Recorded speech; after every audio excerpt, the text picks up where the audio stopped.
The Hogwarts Express steamed with excitement as students bustled through compartments, dragging their trunks and owls behind them.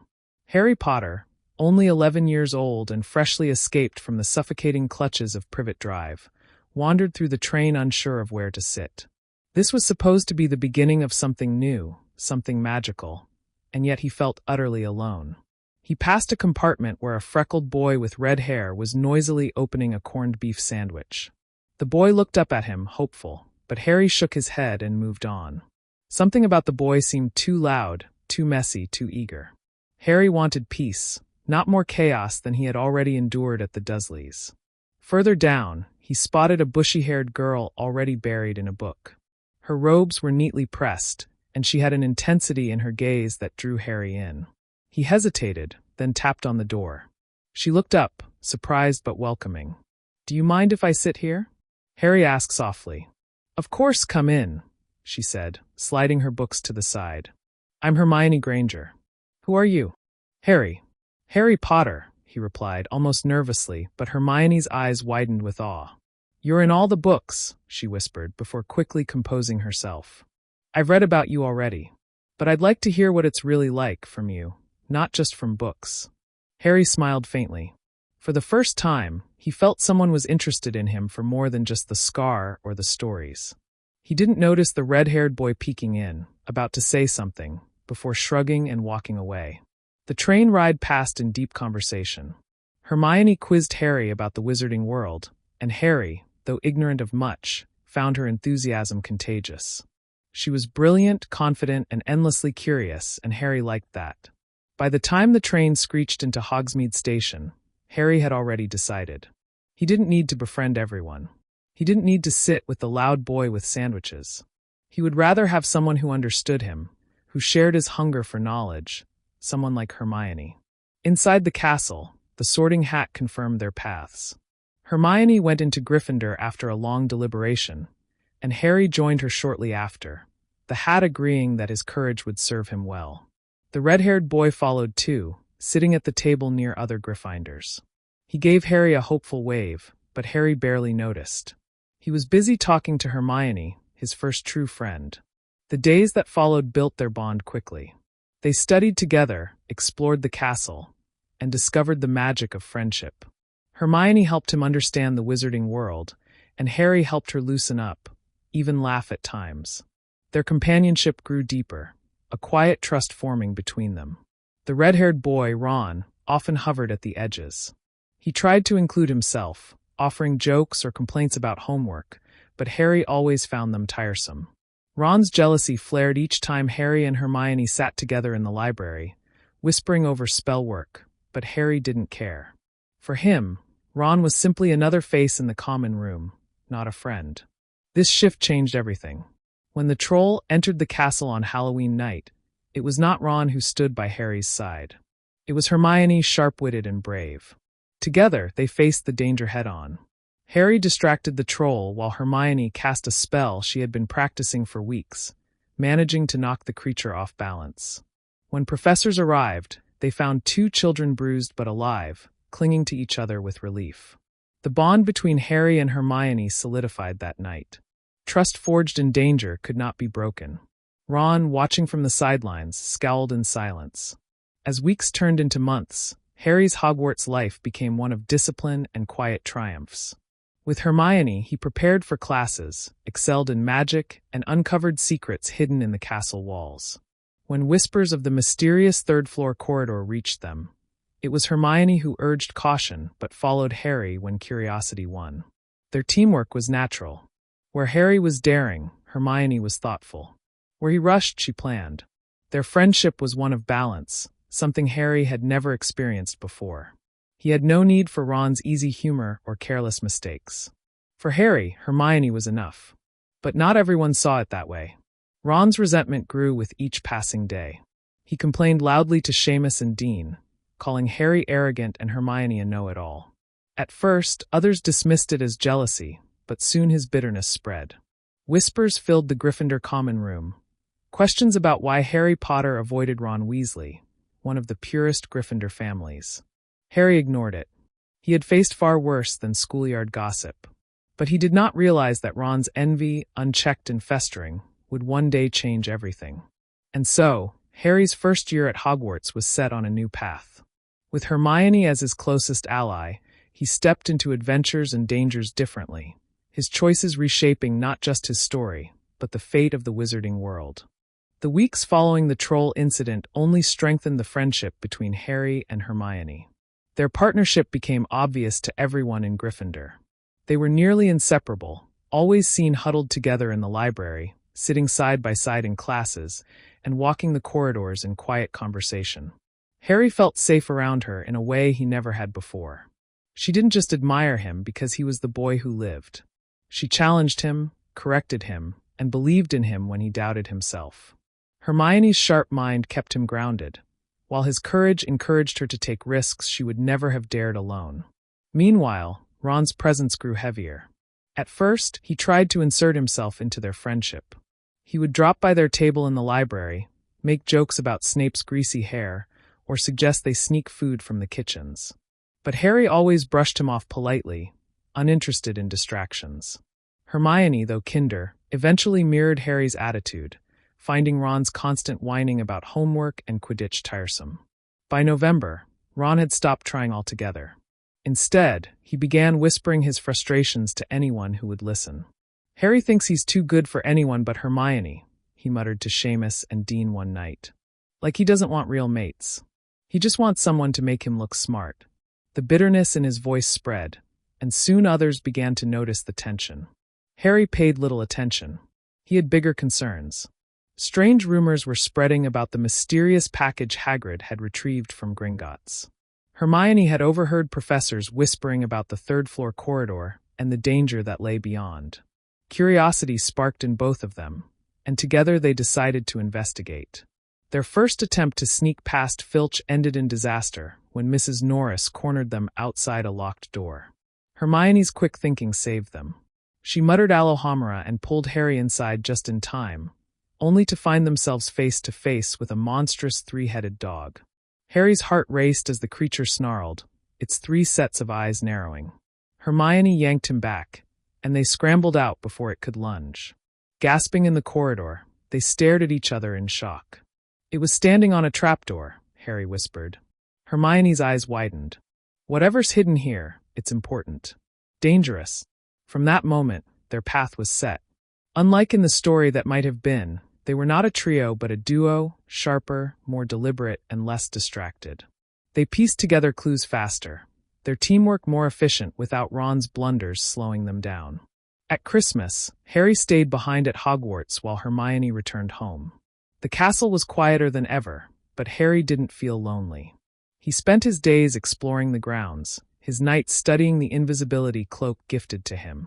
When he stumbled across the Mirror of Eriste, he didn't see himself surrounded by the Weasleys or Ron as his best friend.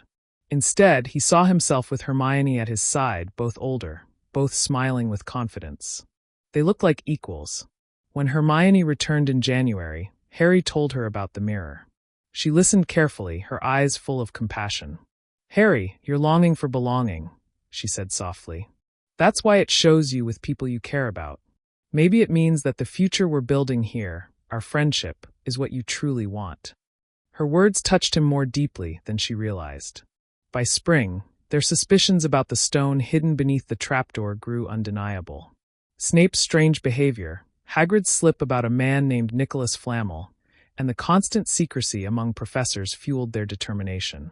Together, Harry and Hermione worked out the truth about the philosopher's stone weeks before they might have otherwise. Ron noticed their whispered conversations, their late-night disappearances, and their increasing closeness. His jealousy hardened into anger. He muttered cruel remarks in the common room, his once friendly demeanor replaced by scowls. "Potter doesn't care about anyone but himself and Granger," he sneered one evening. "They think they're clever, running around solving mysteries. They'll get themselves killed, and then where will they be?" But Harry ignored him. He didn't need Ron. He had Hermione. When the final test came, it was not the 3 of them who descended into the depths beneath the trapdoor. It was only Harry and Hermione, side by side, determined to protect the stone. They faced the obstacles with calm determination. Hermione's logic carried them through the potions puzzle, her brilliance shining as she explained each choice with clarity. Harry trusted her completely, stepping forward into the flames without hesitation because she told him it was safe. "Go, Harry," she urged him at the end. "You're the one who has to do this. I'll be right behind you when it's over." And so, it was Harry alone who faced Professor Quirrell and the shadow of Voldemort. But when he collapsed, battered and unconscious, it was Hermione who waited anxiously at his bedside in the hospital wing. She held his hand when he stirred, tears in her eyes. "You did it," she whispered. "We did it." Harry smiled weakly. He realized then that he didn't miss Ron at all. His life felt full already, and he knew, without a doubt, that he and Hermione were strong enough to face whatever lay ahead. But far across the castle, Ron Weasley sat brooding in the common room, nursing his resentment. He felt forgotten, rejected, and humiliated. And in that bitterness, a seed was planted, one that would grow in dangerous directions as the years went on. Summer came quickly after the adventure with the stone. Harry spent it once again at the Dursleys, but this time, the memory of Hogwarts gave him strength. He replayed the year in his mind over and over. The first time he met Hermione, their discovery of the three-headed dog, the night they faced the troll, and the bond that had grown between them. It was a comfort he clung to during the long, miserable weeks of chores and Dudley's taunts. Letters from Hermione arrived regularly, filled with excitement about her studies, questions about spells, and encouragement for Harry to keep practicing what little magic he could outside school. For the first time, Harry had someone who truly cared about his well-being, and it gave him hope that the next year at Hogwarts would be even better. When the day finally came to return, Harry's heart raced with anticipation. At King's Cross, he spotted the familiar red-headed family huddled near the barrier, but he didn't approach. Instead, he searched for Hermione and found her waving eagerly. She had grown taller over the summer, her hair slightly tamed, her eyes shining with warmth. "Harry," she called, rushing to him. He smiled widely. "Hermione, I've missed you." They boarded the train together, finding a compartment at the back. Ron noticed them but said nothing, only shooting Harry a resentful glare as he dragged his trunk elsewhere. Harry ignored it, too focused on catching up with his best friend. The year began with the usual bustle, but Harry felt more grounded than before. He had Hermione at his side, and together they quickly fell back into their rhythm of studying, exploring, and sharing quiet talks in the library. They laughed more easily now, their friendship carrying the weight of the dangers they had already faced. Ron's bitterness, however, had not faded. In fact, it seemed to deepen as he watched Harry and Hermione grow closer. He muttered to Seamus and Dean about Harry's arrogance, whispering that Harry was using Hermione to make himself look clever. His words spread through the Gryffindor common room like a slow poison, and while most brushed it off, the tension was there, simmering just beneath the surface. It was during the first weeks back that the Chamber of Secrets became the whispered terror of the school. The warning scrawled on the wall, the petrified cat, and the eerie messages struck fear into the students. Rumors swirled and suspicion grew, especially toward Harry. Whispers followed him through corridors, some students pointing to his Parseltongue ability as proof of guilt. But Harry wasn't alone. Hermione stood firmly by his side, unflinching in her loyalty. "They're wrong," she told him one night in the library, her voice steady. "I know you, Harry. You'd never do such a thing. We'll figure this out just like before." Her unwavering faith steadied him. Together, they began piecing together clues, reading everything they could about the chamber. Hermione's determination was unmatched, and Harry trusted her instincts completely. Ron, however, seemed to revel in Harry's growing isolation. Though he never accused Harry outright, he stopped defending him. When others whispered in the common room, Ron remained silent, his scowl speaking volumes. For Harry, it was clear now, Ron wasn't just distant. He had chosen to stand against him, even if only in quiet ways. The months dragged on as more students were attacked. Fear gripped the school, but Harry and Hermione pressed forward. Hermione grew more cautious, insisting they think before they acted, while Harry, driven by the weight of suspicion on his shoulders, wanted answers faster. Their arguments were few but sharp, only to dissolve quickly when they remembered what was truly at stake. Then came the day Hermione herself was found petrified. Harry's world shattered in an instant. Seeing her lying stiff and lifeless in the hospital wing felt like losing the only person who truly believed in him. The castle grew colder without her presence, and Harry found himself more alone than ever. For weeks he wandered the halls, determined to honor what Hermione had started. He pored through her notes, clinging to the trail she had left behind. She had always been the one who thought things through, and now Harry had to be both brave and clever. Ron, watching from a distance, almost seemed satisfied. He muttered that Harry looked lost without Hermione, that maybe now everyone would see the truth, that Harry wasn't as special as they thought. Harry ignored the sting of his words. He didn't care what Ron thought. All that mattered was saving Hermione. When the final battle came in the chamber itself, Harry went alone. He faced Tom Riddle and the basilisk with only the memory of Hermione's guidance to steady him. Every move he made, every risk he took, was fueled by the thought of her lying petrified above, waiting for him to succeed. The victory was his, but it didn't feel like triumph. Only when Hermione was revived did relief wash over him. She threw her arms around him the moment she opened her eyes, tears spilling down her cheeks. "I knew you'd do it," she whispered. Harry held her tightly, not caring who saw. "I couldn't have, not without you." Their bond, tested by fear and absence, emerged stronger than ever. But in the shadows of the common room, Ron watched them with narrowed eyes. His bitterness had not faded. It had grown. To him, it was clear now, Harry didn't want him. Harry had chosen Hermione, always Hermione. And Ron, feeling cast aside, began to wonder if someday he would make Harry regret it. The summer after the Chamber of Secrets left Harry restless. He spent weeks locked away at Privet Drive, replaying the events of the chamber over and over in his mind. The fear in Ginny's eyes, the twisted smile of young Tom Riddle, the echo of the basilisk's hissing. None of it left him. Yet the strongest memory, the one that burned most brightly, was Hermione's embrace when she woke from being petrified. Her relief, her faith in him, had been the anchor that carried him through. Letters from her arrived steadily, long and thoughtful. She asked him about his health, told him about her summer studies, and reminded him that no matter what others said, she believed in him. Harry clutched those letters like lifelines. The Dursleys tried to lock them away, but Hedwig always found her way through. By the time August came, Harry was more desperate than ever to return to Hogwarts, not just for the magic, but for Hermione. The third year began with excitement when the news of Sirius Black's escape from Azkaban spread like wildfire. The castle buzzed with fear, whispers that Black was after Harry himself. Harry should have been terrified, but with Hermione beside him, the weight felt bearable. Hermione became even more protective that year, scolding him for sneaking into Hogsmeade without permission, warning him about Sirius Black's supposed intentions, and studying every detail about Dementors to help him.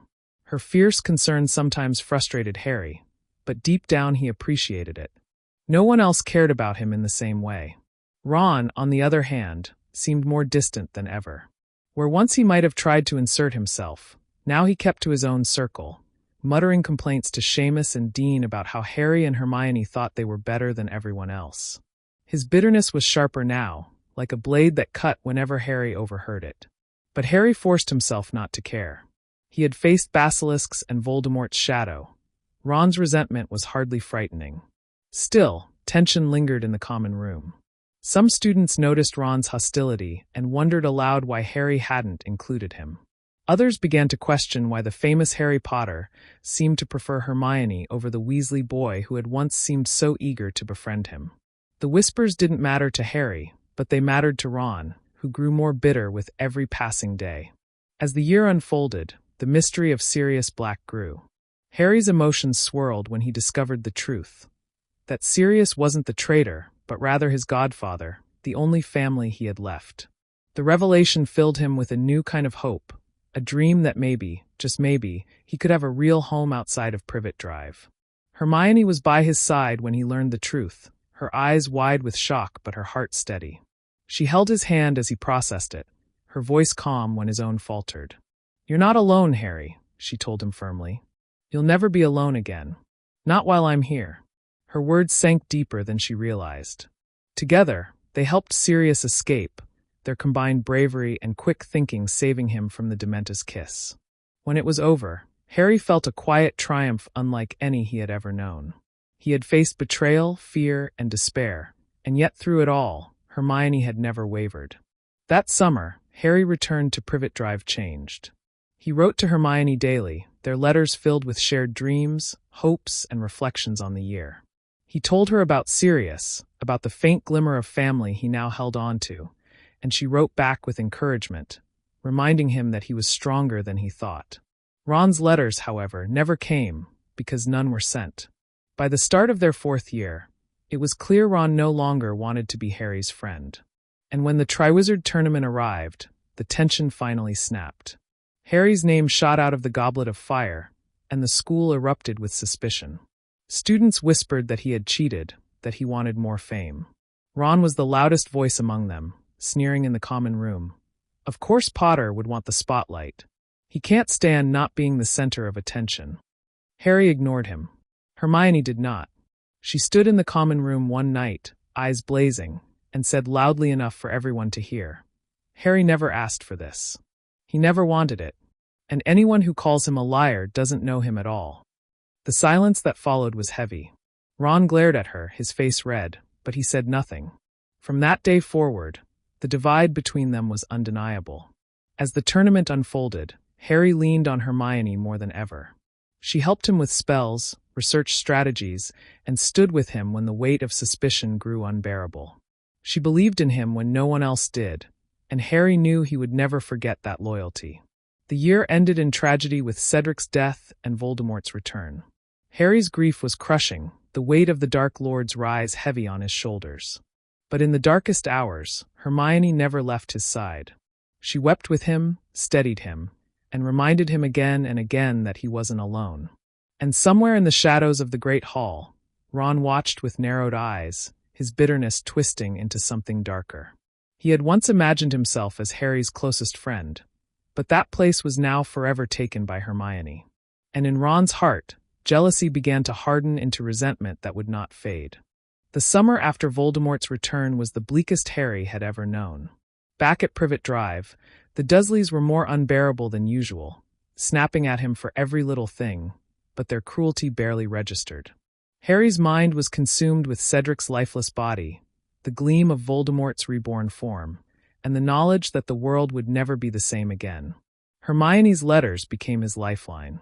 They were filled with reassurance, thoughtful analysis of what Voldemort's return might mean, and constant reminders that Harry wasn't alone in the fight. She begged him to stay strong, to keep his focus, to remember that together they would face whatever came. Harry held on to those words when the nightmares came. Ron's silence was deafening. Not a single letter reached Harry that summer, not even a half-hearted attempt at civility. When Harry finally returned to the wizarding world, he found himself thrust into the chaos of the Order of the Phoenix. Grimmauld Place was tense, filled with whispers of war. Hermione greeted him with a hug so tight it nearly cracked his ribs, and Harry felt, for the first time all summer, that he could breathe again. But Ron was different. He was there at Grimmauld Place too, yet his presence was cold. He offered Harry no smile, no warmth. When asked about it by others, Ron brushed it off, saying he was tired of Harry's constant fame, tired of living in his shadow. His words, though whispered, reached Harry's ears more than once. At Hogwarts, the arrival of Dolores Umbridge only worsened matters. Her sickly sweet smile, her cruel punishments, and her refusal to acknowledge Voldemort's return turned the school into a prison. For Harry, Hermione's steady companionship was the only thing that kept him sane. She urged him to take control, to teach others the magic they needed to defend themselves. Together, they formed Dumbledore's army. Hermione was his partner in planning every detail, from choosing the secret meeting room to organizing spells. Harry taught with passion, Hermione kept order, and together they created something extraordinary. The DA gave Harry purpose again, gave him a reason to fight beyond the nightmares. Ron attended the meetings too, but his presence was strained. He practiced spells, but often with a scowl, muttering under his breath about how Harry and Hermione made decisions without him. His bitterness simmered, but no one confronted it. Not yet. The cracks showed most clearly when Umbridge grew suspicious of Harry. Detention after detention left Harry's hand bleeding, the words "I must not tell lies" carved into his skin. Hermione tended to him afterward, furious and protective, whispering that they would find a way to stop her. Harry leaned into her strength, feeling closer to her than ever. Ron, watching from across the common room, clenched his fists. He saw how Harry confided in Hermione, how she touched his hand gently, how she looked at him with unwavering loyalty. That loyalty had once been his dream, and it burned him to see it directed at Harry instead. As the year darkened, Ron's jealousy began to twist into something more dangerous. He started speaking with Slytherins in hushed tones, trading words with those who mocked Harry the loudest. At first, it was simple venting, muttering insults about Harry and Hermione. But soon, he found himself listening when they whispered darker things. Things about power, recognition, and how easy it was to step out from someone else's shadow. One evening in the common room, when Harry and Hermione were poring over books for their next DA lesson, Ron snapped. "You two think you're so much better than everyone else," he spat, his voice loud enough to draw attention. "Always whispering, always planning. What about the rest of us, Harry? Or do you only need Hermione? Is that it?" Harry looked up sharply. "Ron, we're trying to fight Voldemort, not leave anyone out." Ron's face darkened. "You don't need anyone but her. You've made that perfectly clear." He stormed off, leaving the common room in tense silence. Hermione placed a hand on Harry's arm, her voice soft but firm. "Don't let him get to you. We have more important things to worry about." Harry nodded, but a pit formed in his stomach. Something about Ron's anger felt heavier this time, more final. The year ended with chaos at the Ministry. Harry, Hermione, and the DA fought bravely, but the loss of Sirius shattered Harry's heart. Through his grief, Hermione was his anchor once again, holding him when he broke down, reminding him that they would carry on. But far away, Ron nursed his fury alone. He had watched them fight together, bleed together, and come out stronger for it. And in the bitterness of being left behind, he made a quiet decision. If Harry had chosen Hermione over him, then Ron would choose something else. Something that would finally give him the recognition he craved. Something darker. The atmosphere at Hogwarts grew heavier with every passing week of their 6th year. Voldemort's return was no longer rumor but reality, and the wizarding world trembled under the weight of it. Hogwarts itself felt less like a school and more like a fortress waiting to be breached. For Harry, the year was already burdened with the grief of losing Sirius. Hermione became his constant support, the one person who seemed to understand how deep the loss ran. They studied together more than ever, often retreating to quiet corners of the library where Hermione's steady voice guided Harry through complex spells. She scolded him gently when he grew reckless, encouraged him when he faltered, and made him believe he was strong enough to face what lay ahead. Ron, however, had grown more distant than ever before. He no longer bothered to mask his disdain. He barely spoke to Harry and Hermione unless forced to in class, and when he did, his tone dripped with sarcasm. His old friends, Seamus, Dean, and even Neville, found themselves caught between loyalties, unsure how to navigate the rift in Gryffindor. But Harry noticed something else. Ron was not just sulking anymore. He was slipping into the shadows, vanishing for hours without explanation. Sometimes Harry spotted him leaving the common room late at night, his expression grim, his steps quick. When asked, Ron would brush it off with a glare or a muttered excuse. Hermione was the first to voice the suspicion that gnawed at both of them. "Harry," she whispered one evening as they sat over an open book on defensive magic, "I think Ron's been meeting with people he shouldn't. I saw him outside the dungeons last night, speaking with a Slytherin. I think it was Zabini." Harry frowned. Why would Ron be talking to Zabini? He hates him. "Unless they have a common interest," Hermione said grimly. Harry's stomach tightened. He wanted to dismiss it, to tell Hermione that Ron was just sulking and looking for attention. But deep down, he knew better.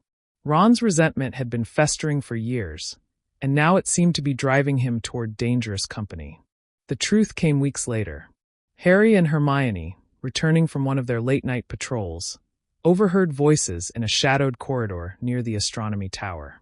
They pressed against the wall, straining to hear. "I'm sick of it," Ron's voice hissed. "Always him. Always Potter. Everyone looks at him like he's the chosen one, the hero, and I'm nothing. I want out of his shadow. I want power of my own. Another voice, low and sly, answered. The Dark Lord rewards those who prove themselves. If you're truly done with Potter, if you truly want recognition, there's a place for you. Harry's blood ran cold. Hermione grabbed his arm, her eyes wide with horror. They didn't hear the rest, but they had heard enough. Ron was no longer just jealous. He was aligning himself with Voldemort. The weeks that followed were tense. Ron still acted the same in public, sullen, bitter, keeping his distance, but Harry and Hermione now carried the weight of the secret. They dared not tell anyone, not even Dumbledore, without proof. But the knowledge sat like a stone in Harry's chest. Hermione urged caution. We can't confront him yet. If he's serious about this, if he's really going down that path, then we need to be careful. Voldemort will use him against you, Harry. That's exactly what he wants. Harry clenched his fists. I don't care. He was supposed to be my friend. And now he's betraying all of us. Hermione's voice softened, though her eyes remained hard. I know, but we can't afford to lose focus. Voldemort is the enemy. Ron is just another piece in his game. Harry hated it, but she was right. As the year went on, Harry threw himself into his lessons with Dumbledore, learning about Horcruxes and the depth of Voldemort's evil.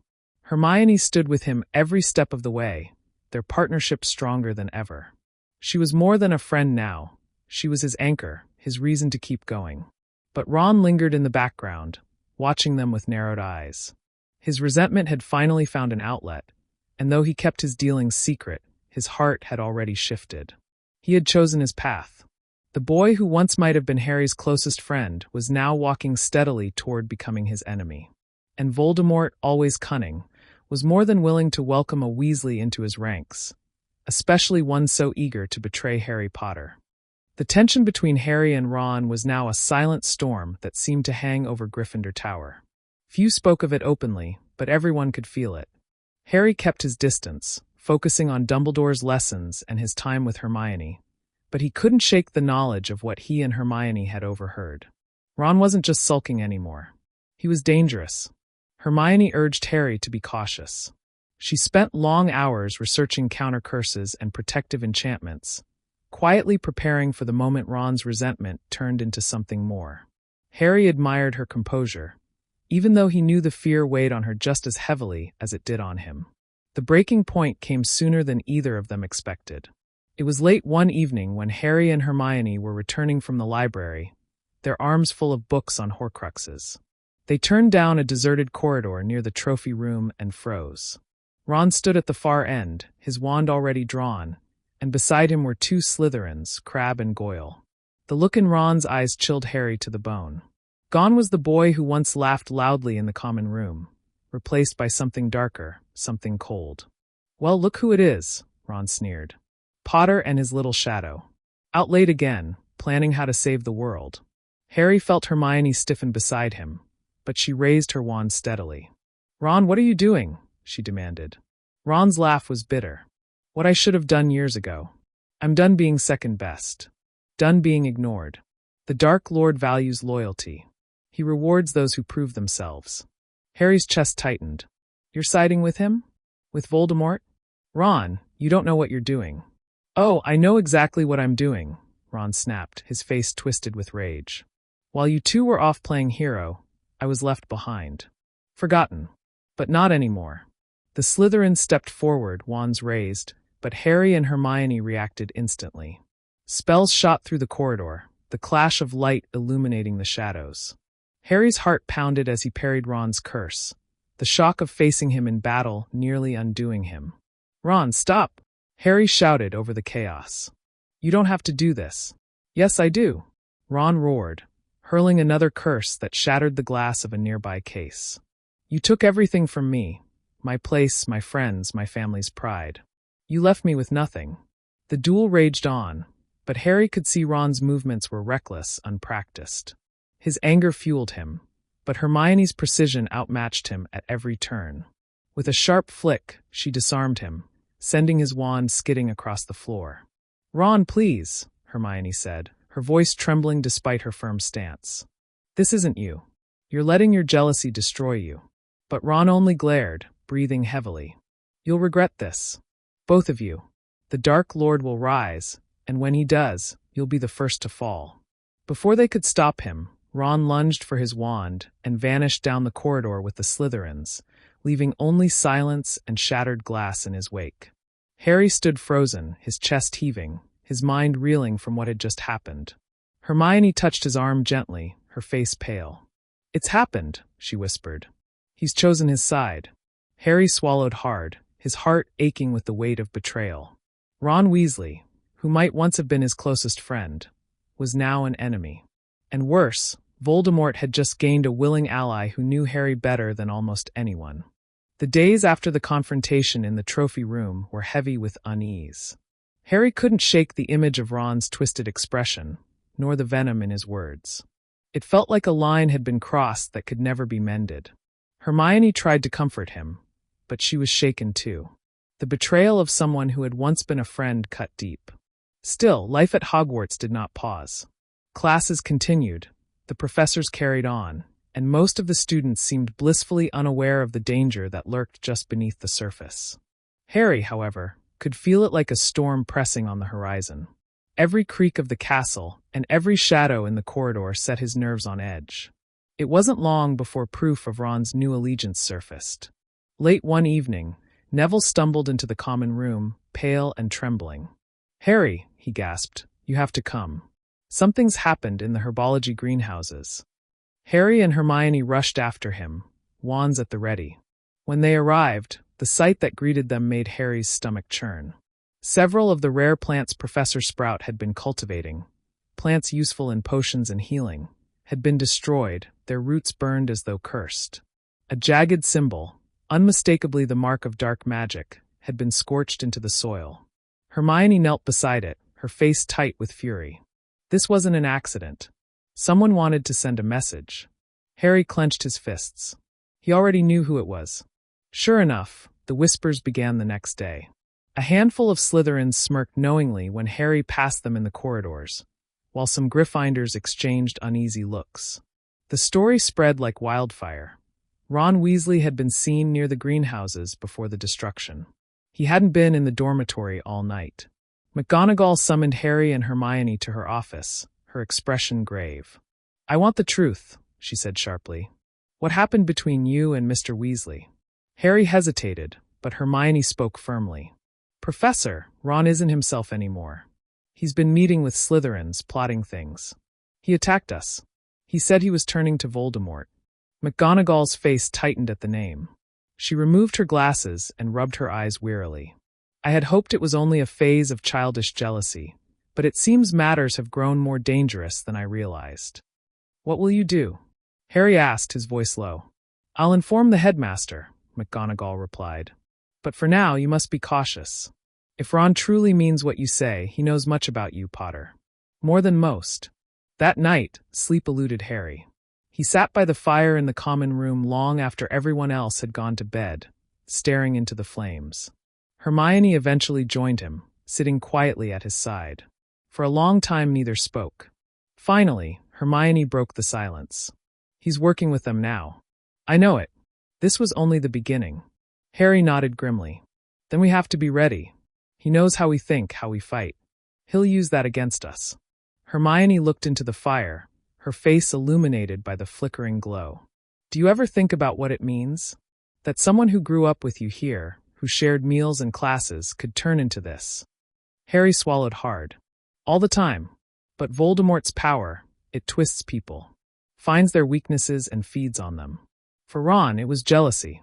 And now he's gone too far to turn back." The following week confirmed their fears. During a routine patrol, Harry and Hermione caught sight of hooded figures slipping through a side passage near the kitchens. They followed silently, their wands raised, until the figures gathered in a dark corner of the castle. When the hoods fell back, Harry's heart dropped. Ron stood among them, his red hair a stark contrast against the black robes of his new companions. He was speaking in hushed tones, but his words carried just enough for Harry to hear. "Potter trusts Dumbledore too much. He doesn't see the cracks. I know his patterns when he studies where he goes. The Dark Lord will know everything." Hermione grabbed Harry's arm before he could rush forward. "Not now," she whispered fiercely. If we reveal ourselves, we'll be outnumbered. We need to think. Harry's jaw clenched, fury burning through him, but he forced himself to step back into the shadows. The sight of Ron, standing proudly as if he belonged with them, etched itself into Harry's mind like a scar. That night, Harry made a vow. If Ron Weasley wanted to side with Voldemort, then Harry would have to treat him like any other Death Eater. There could be no hesitation, no holding back. It wasn't just about survival anymore. It was war. The air inside Hogwarts seemed heavier after Harry and Hermione's discovery. The knowledge that Ron had fully embraced Voldemort's cause spread quietly between them, unspoken most of the time, yet always pressing against their thoughts. Every whisper in the corridors, every flicker of shadow, every unfamiliar glance made Harry's hand itch for his wand. Hermione, though calm on the outside, carried books everywhere, searching for defensive charms that could protect them when the inevitable confrontation came. It didn't take long for Ron to act. One stormy evening, as rain lashed against the castle windows and thunder rolled across the sky, Harry and Hermione were returning from the library. The corridors were mostly empty, their footsteps echoing faintly. They turned a corner near the charms classroom when the air suddenly shifted. A sharp crackle of magic vibrated through the stones, and before they could react, the hallway sealed itself shut. Hermione gasped, raising her wand. That was a warding charm. Someone set this up. The shadows thickened at the far end of the corridor. Figures emerged, hoods pulled low, their black robes whispering against the floor. Harry counted 4 of them, and at their center was Ron. His wand glowed faintly, his expression set with a cold determination that no longer held a trace of the boy Harry had once known. "Harry," Ron said, his voice cutting through the storm outside, "you should have seen this coming." Hermione stepped forward, her wand aimed steadily. "Ron, you don't have to do this. This isn't who you are." Ron's mouth twisted into a sneer. "Spare me, Hermione. I've wasted enough time in your shadow, following Potter around like some loyal dog. I finally see the truth now. With the Dark Lord, I matter.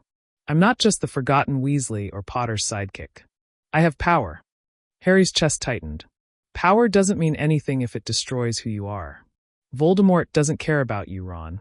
He's just using you." Ron's eyes flashed with fury at the name. "You still don't get it, do you? This world doesn't belong to people like you, Harry. You're nothing without Dumbledore's protection. And tonight, that protection ends." With a flick of his wrist, Ron sent a jet of red light streaking toward them. Harry barely deflected it, the spell crashing against the stone wall in a burst of sparks. The other robed figures sprang into action, hurling curses that sizzled through the air.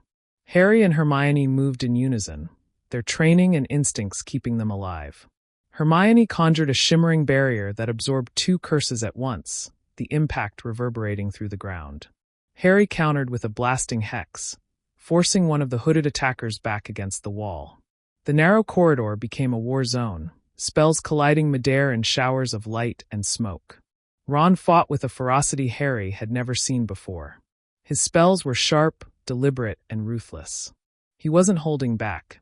For every shield Hermione raised, Ron found a way to break it down. For every counterattack Harry tried, Ron seemed to anticipate it. "You taught me everything I know, Harry." Ron shouted over the din, "Every duel, every defense class, I learned from you. And now I'll use it to destroy you." Harry gritted his teeth, sweat stinging his eyes as he deflected another curse. He realized with horror that Ron was right. He knew their patterns, their reflexes, their weaknesses. Hermione cried out as a curse grazed her shoulder, knocking her into the wall. Harry darted to her side, his shield charm barely holding against the barrage. "Go!" Hermione gasped. "Break the ward." Harry's mind raced. The trap wasn't meant to kill them outright. It was meant to corner them, weaken them, and deliver them to Voldemort. If they didn't escape now, they'd never leave this hallway alive. Summoning every ounce of strength, Harry raised his wand high and shouted, "Protego Maxima!" A dome of pure energy erupted around him and Hermione, forcing Ron and the others back a few steps. The barrier wouldn't last long, but it gave him a chance. Hermione, clutching her shoulder, aimed at the wall where the ward had been cast. She muttered a complicated incantation, her wand glowing with fierce intensity. The magic fought against her, sparks flying violently, but she pressed on. Finally, with a thunderous crack, the ward shattered, and the corridor ahead burst open. "Now!" Hermione shouted. Harry grabbed her hand and pulled her through, the protective dome collapsing behind them. Spells slammed into the walls as they sprinted down the corridor, their footsteps echoing against the stone. They didn't stop until they reached the safety of Gryffindor Tower, where the fat lady swung open her portrait door, alarmed at their wild appearance. Inside, Harry collapsed into a chair, his chest heaving. Hermione sank beside him, her face pale but determined. "He tried to kill us," she whispered, her voice trembling with equal parts fear and disbelief. Harry stared into the fire, his jaw set. "Ron's gone. The boy we knew, he's not coming back. From now on, he's an enemy. And if we don't stop him, he'll destroy everything we're fighting for." The flames crackled in the hearth, but their warmth did nothing to ease the chill that had settled between them. For the first time, Harry truly understood that Ron Weasley wasn't just a lost friend. He was the first piece in Voldemort's plan to tear Hogwarts apart from the inside. And Harry knew this was only the beginning. The morning after the ambush, Hogwarts felt unnervingly quiet. The usual chatter in the Great Hall seemed muffled, as if the castle itself knew something had shifted. Harry sat at the Gryffindor table, his food untouched, eyes fixed on Ron across the hall. Ron looked perfectly at ease among a group of Slytherins, laughing at something Draco Malfoy had said. If not for the memory of last night's duel, the curses, the fury, the almost feral hatred, Harry might have doubted it had even happened. Hermione leaned closer, her voice low. "We can't just sit on this, Harry. Last night proved how dangerous he's become. Dumbledore needs to know." Harry nodded, though his stomach tightened. Reporting Ron felt like the final nail in the coffin of their friendship. Still, the choice had already been taken from him. Ron had tried to kill them. That wasn't something a friend could come back from. As the hall emptied, they slipped away and climbed the spiraling staircase toward the headmaster's office. The gargoyle stepped aside at the password, and soon they stood before Dumbledore, who was calmly arranging silver instruments on his desk. His piercing blue eyes lifted to meet theirs, instantly recognizing the gravity in their expressions. "Harry, Miss Granger," he said, gesturing to the chairs opposite him. "You look troubled.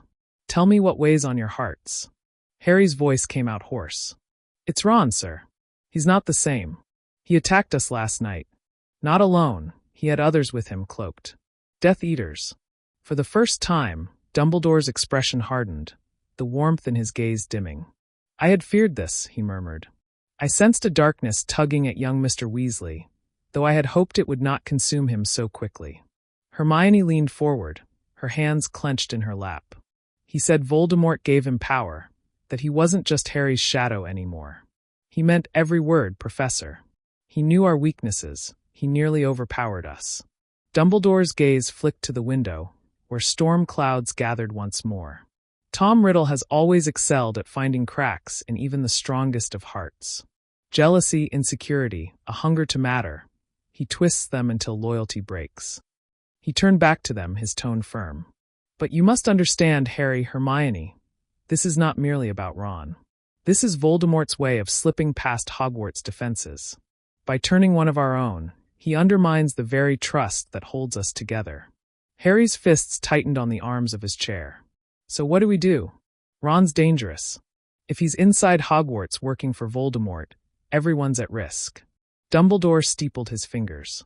"Direct confrontation will only drive him deeper into Voldemort's grasp. No, we must be cautious. I will strengthen the wards, ensure that any further Death Eater incursions are repelled. As for Ron," he hesitated, a shadow of sadness crossing his face. "There may still be a chance to bring him back, though it grows slimmer with every step he takes." Hermione looked unconvinced. "Professor, he tried to kill us. He wasn't holding back." Dumbledore's voice softened, almost weary. "People can be led astray, Hermione, and yet still find their way home. But you are right to be wary. Until we know more, you must treat him as an adversary." Before Harry could reply, the door to the office burst open. Professor McGonagall rushed in, her face pale. "Albus, there's been an attack." Harry and Hermione froze. "On who?" Dumbledore asked sharply. McGonagall's lips pressed into a thin line. 2 second years. Gryffindors. They were found in the courtyard, stunned and hexed. Nothing fatal, thank Merlin, but the mark was clear. Whoever did it wanted the entire school to know. Dumbledore rose at once, his robes sweeping behind him. Take me to them. Harry's blood went cold. He didn't need to ask who was responsible. Ron was escalating, exactly as Dumbledore had warned. Moments later, they stood in the hospital wing. The 2 second-years lay unconscious in their beds, faint welts glowing on their arms where dark magic had struck them. Madame Pomfrey bustled about, muttering furiously about reckless cruelty. A murmur rippled through the gathered students. The rumor was already spreading, and fear crackled in the air like static. Harry glanced at Hermione, whose face was pale but fierce. He's not just after us anymore. He's trying to break the whole school. Hermione's eyes met his, steady and unyielding. Then we can't just defend ourselves, Harry. We have to fight back. If Ron's working with Voldemort inside Hogwarts, we need to be ready for war. Harry felt a chill race down his spine. War. The word felt too big, too heavy, but he knew she was right. Ron wasn't their friend anymore. He was Voldemort's soldier, and unless they stopped him, Hogwarts itself would fall from within. By the next morning, whispers had spread like fire through dry grass. Everyone at Hogwarts knew about the attack on the second years, though details had twisted in the retelling. Some said Dementors had slipped past the wards. Others insisted it was a rogue professor. But Harry, Hermione, and Dumbledore knew the truth. Ron Weasley was no longer just a student. He was Voldemort's weapon, already making his presence felt. Harry couldn't eat at breakfast. Every time he lifted his fork, his eyes found Ron at the far end of the Slytherin table. Ron wasn't trying to hide anymore. He sat in the middle, laughing loudly, wearing his arrogance like armor. Malfoy hung on his every word, as though impressed by his newfound boldness. The sight twisted Harry's stomach. Hermione leaned closer, whispering so only he could hear. If Ron keeps this up, the whole school will fall apart. He wants fear to spread, and he's succeeding. Harry glanced around the hall. She was right. Younger students kept glancing nervously toward the Slytherin table. Some Gryffindors wouldn't even sit near each other, whispering suspicions about who might turn next. Hogwarts was splintering, and Ron knew exactly what he was doing. That afternoon, Hermione dragged Harry into the library, her bag heavy with books. She dropped them on the table with a thud. We can't just wait for him to strike again. If Voldemort has Ron inside the castle, then Hogwarts has to defend itself. Dumbledore can't watch every corridor. The professors can't guard every student. We have to prepare. Harry frowned. Prepare how? Hermione's eyes burned with determination. By doing what you did with Dumbledore's army last year. We create something better, stronger. A real defense group. But this time, it's not about learning spells for exams. It's about survival. Harry hesitated. The memory of the room of requirement and the DA stirred inside him. That group had given students hope. It had given them power. And now, with Ron walking freely through the castle as Voldemort's envoy, hope was exactly what they needed.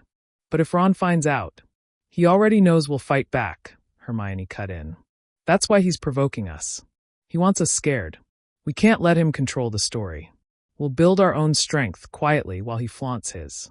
Harry looked at her and saw the unshakable resolve that had gotten them through so many dangers before. He knew she was right. They couldn't wait for Ron to strike again. They had to be ready. That evening, they summoned Neville and Luna into an empty classroom. Neville's hands shook slightly as he listened, but when Harry explained Ron's betrayal, his face hardened with anger. I knew he was jealous, Neville muttered, but I never thought he'd join them. Luna, dreamy as ever, simply tilted her head. He always looked uncomfortable in his own skin. Sometimes people trade their skin for something darker if they think it will make them matter. Hermione leaned forward. We need to rebuild, but smaller this time. No notices, no rumors. Just those we can trust completely. People who won't flinch when it comes down to a fight. Neville's jaw tightened. I'm in. So am I, Luna added serenely. It was the beginning. By the end of the week, the group had doubled. Ginny joined without hesitation, fire blazing in her eyes when she heard what Ron had done. A few Ravenclaws came too, handpicked by Luna, and even a Hufflepuff or two whispered their willingness to fight. The room of requirement opened itself to them once more, filling with cushions, practice dummies, and shelves of spellbooks. The air inside seemed heavier now, as though the castle itself understood the gravity of what was coming. Harry stood at the front, heart pounding. This isn't like before. This isn't just practice anymore. Voldemort is inside these walls through Ron. He's not going to stop until he's broken us. We can't let that happen. Hermione stepped up beside him. We'll learn everything: defensive spells, counter curses, shielding charms, dueling. If Ron wants to turn Hogwarts into a battlefield, then we'll make sure we're ready. As wands were raised, the tension in the room eased slightly. For the first time since Ron's betrayal, Harry felt a spark of something he hadn't dared hold on to. Hope. But hope was fragile. The very next day, Hogwarts erupted. It was during lunch in the Great Hall.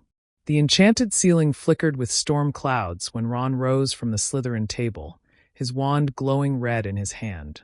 He walked slowly toward the center, every eye following him, silence spreading like wildfire. "Listen up," he shouted, his voice echoing through the hall. "You've been lied to for years. You've been told Harry Potter's the hero, that he's the chosen one. But he's nothing. He's weak. He hides behind professors and friends while the rest of you suffer." Murmurs rippled. Harry's chest tightened. Ron raised his wand higher, his eyes gleaming with something twisted and proud. "Lord Voldemort offers me strength, and he can offer it to anyone who isn't afraid. You don't have to live in Potter's shadow anymore. You don't have to kneel to Dumbledore. The Dark Lord is the future, and I stand with him." Gasps filled the hall. Some students shrank back in horror, others exchanged uneasy glances. Harry rose to his feet, wand in hand. "Ron, stop this." But Ron only smirked. "Or what, Harry? You'll duel me in front of everyone? Let them see how pathetic you really are." The hall buzzed with tension. Lines were being drawn, right there in front of the entire school. And for the first time in his life, Harry realized that Ron wasn't just his enemy anymore. He was Voldemort's messenger, and Hogwarts was his stage. The moment Ron's challenge hung in the air, silence smothered the great hall. Every pair of eyes was locked on Harry, waiting to see if he would rise to it. Harry's heart pounded so loudly he could hardly hear himself think. Hermione's hand clutched his sleeve under the table, her voice a sharp whisper. "Don't do this, Harry. That's what he wants. He's baiting you." But Harry knew there was no choice. If he refused, Ron would only grow stronger in front of everyone. If he accepted, the duel could spiral into something Hogwarts had never seen before. Slowly, Harry stepped into the center of the hall, wand raised.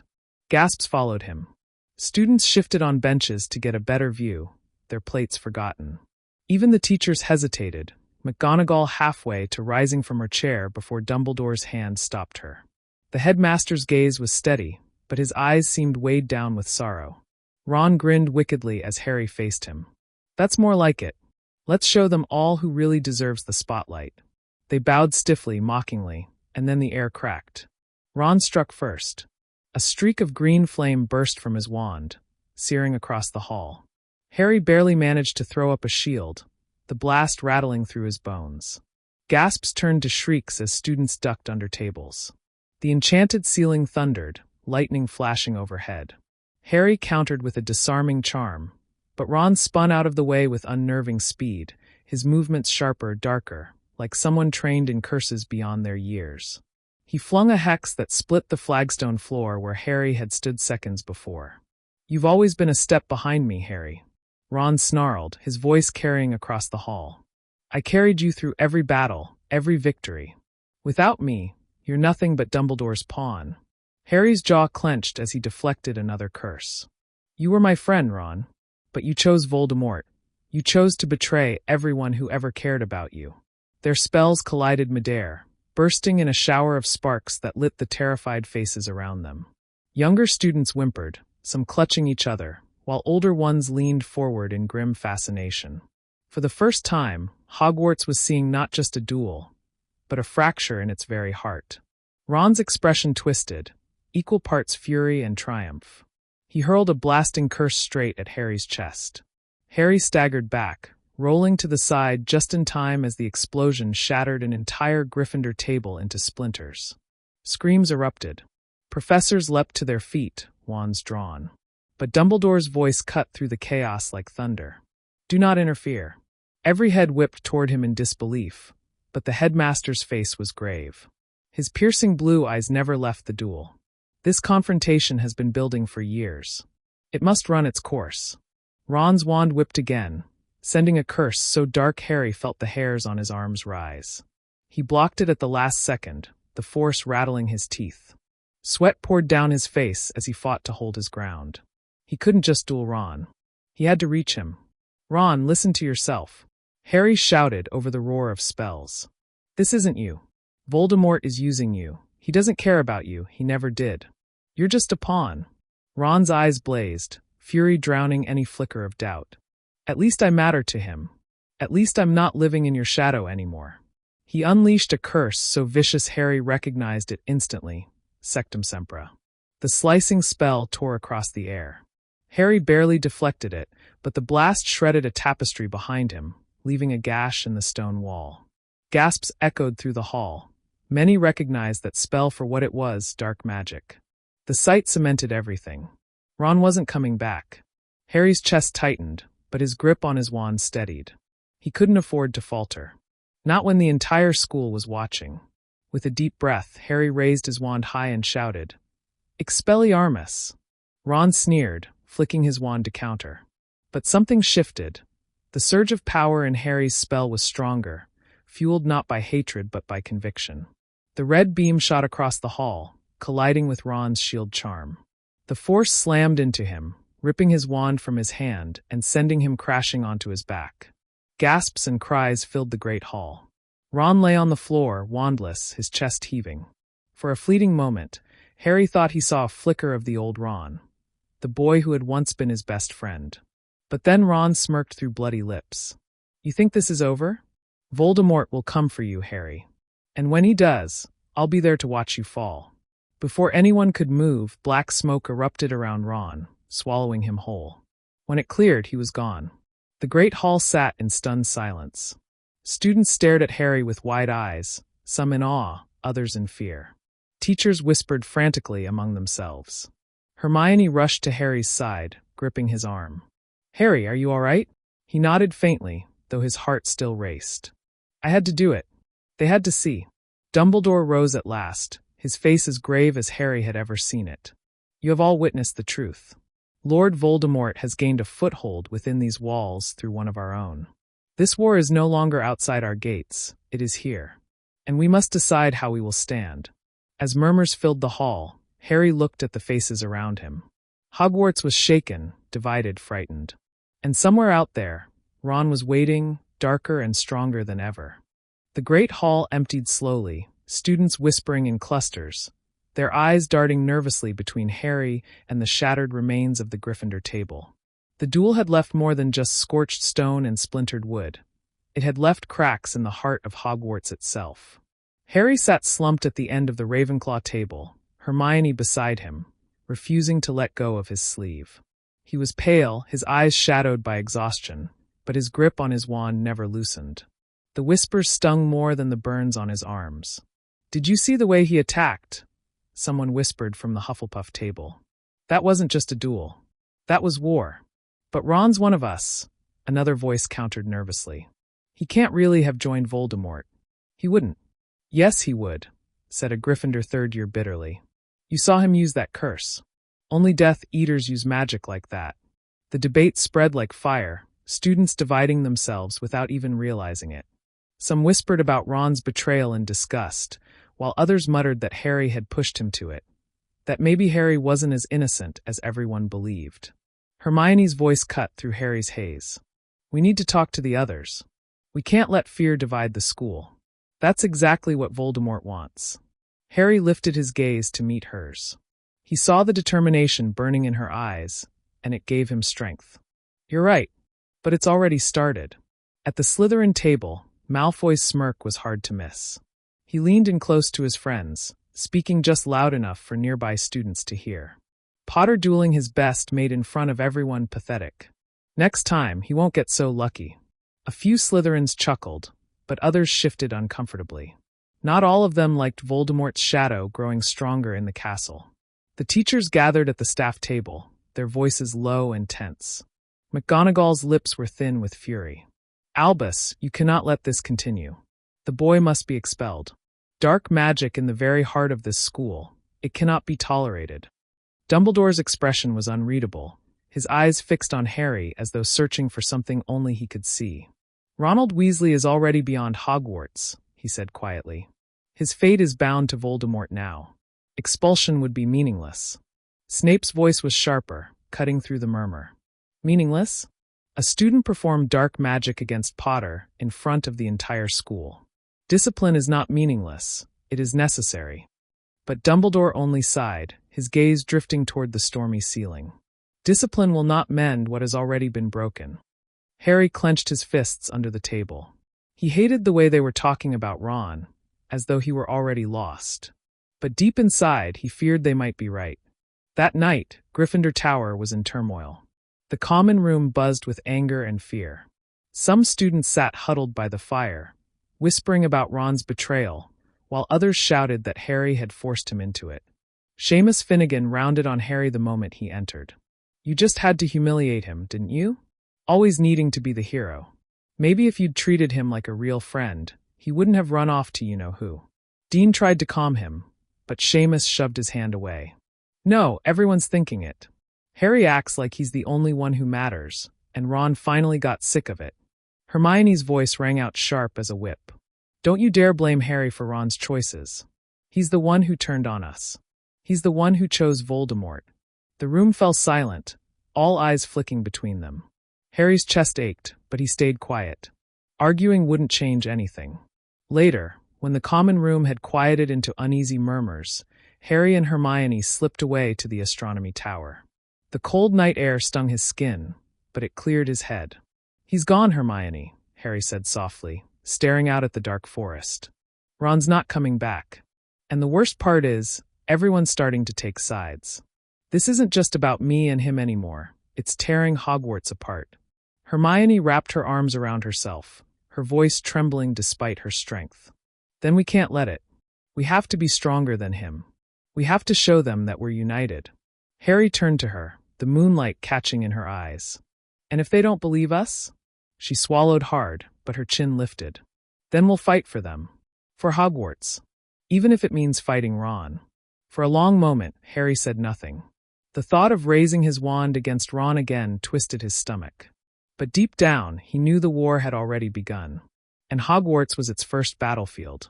Ron knelt on the cold stone floor of a darkened chamber, his hands trembling as he clutched his wand. Shadows danced across the walls, lit only by the faint green glow of torches that hissed with eerie flames. He could feel the weight of 100 unseen eyes pressing on him, but none were heavier than the single gaze fixed from the throne at the far end of the room. Voldemort's voice slithered through the air like a serpent. So, young Weasley returns. Alone. Broken, yet unafraid to stand before me. Ron lifted his head, trying to mask the fear that pulsed in every vein. I'm not broken. I came because I want more. I'm tired of being in Harry's shadow. I'm tired of being second best. A ripple of cruel amusement spread through the cloaked figures surrounding the chamber. Death Eaters leaned forward eagerly, their masked faces unreadable, but their posture mocking.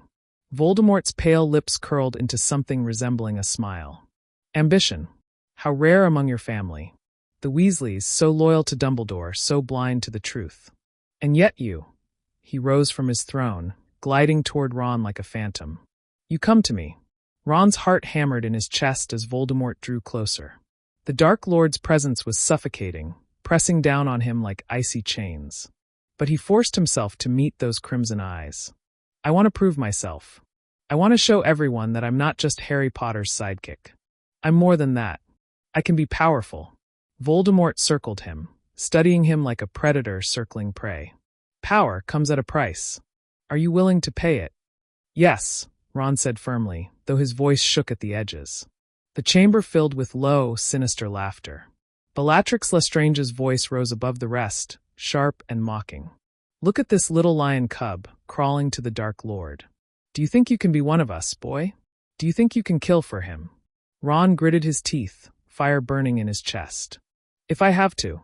Voldemort stopped directly in front of him, his long pale fingers lifting Ron's chin with cruel gentleness.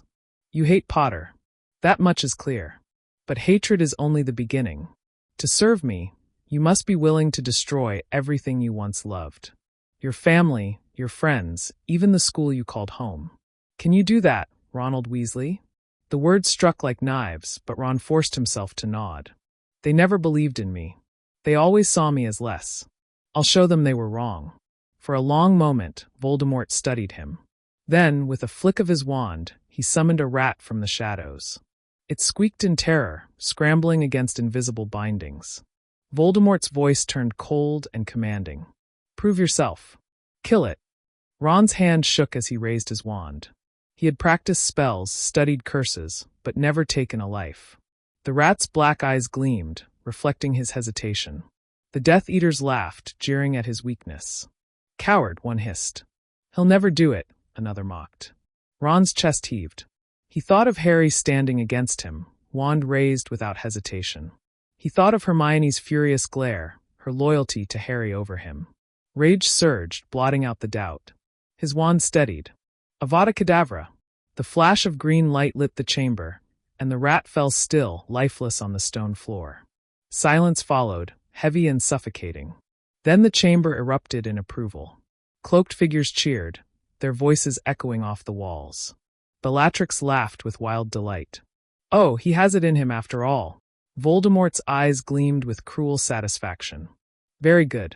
You have taken your first step, Ronald. The boy who was nothing now begins his ascent.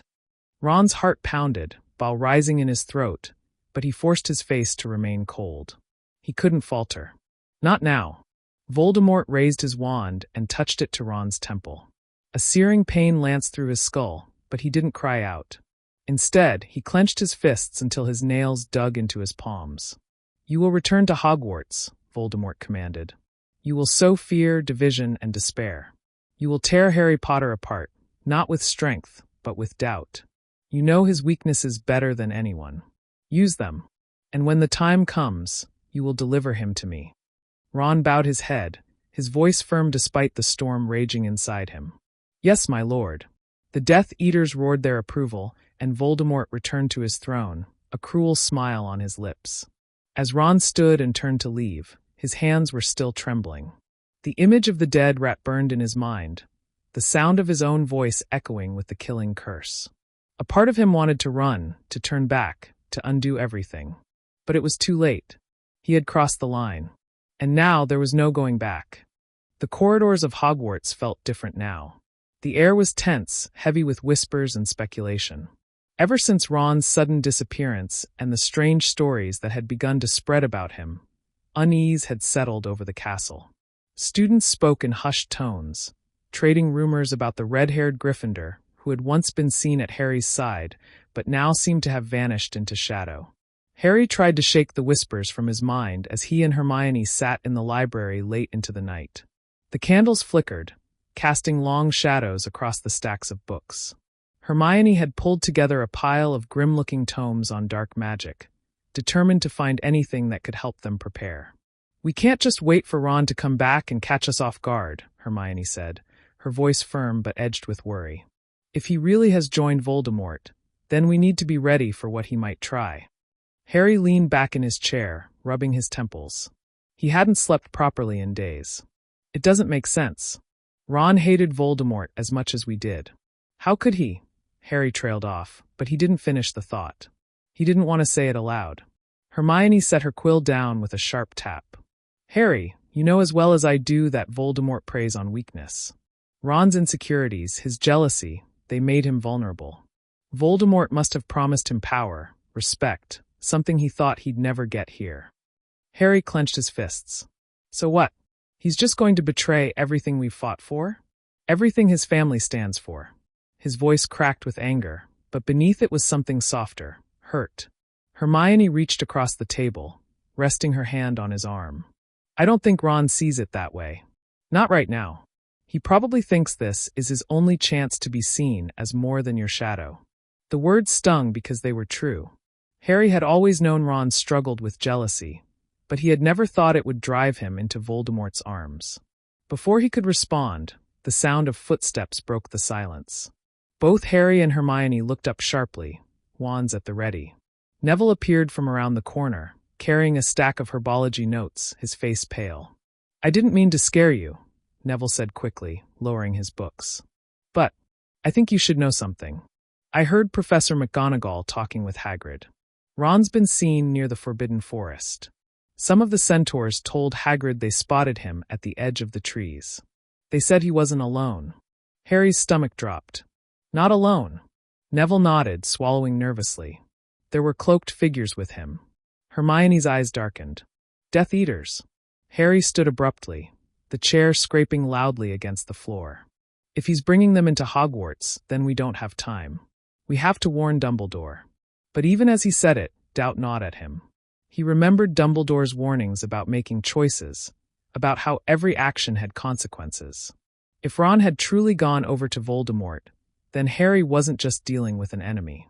He was dealing with someone who knew him, his strengths, his weaknesses, his fears.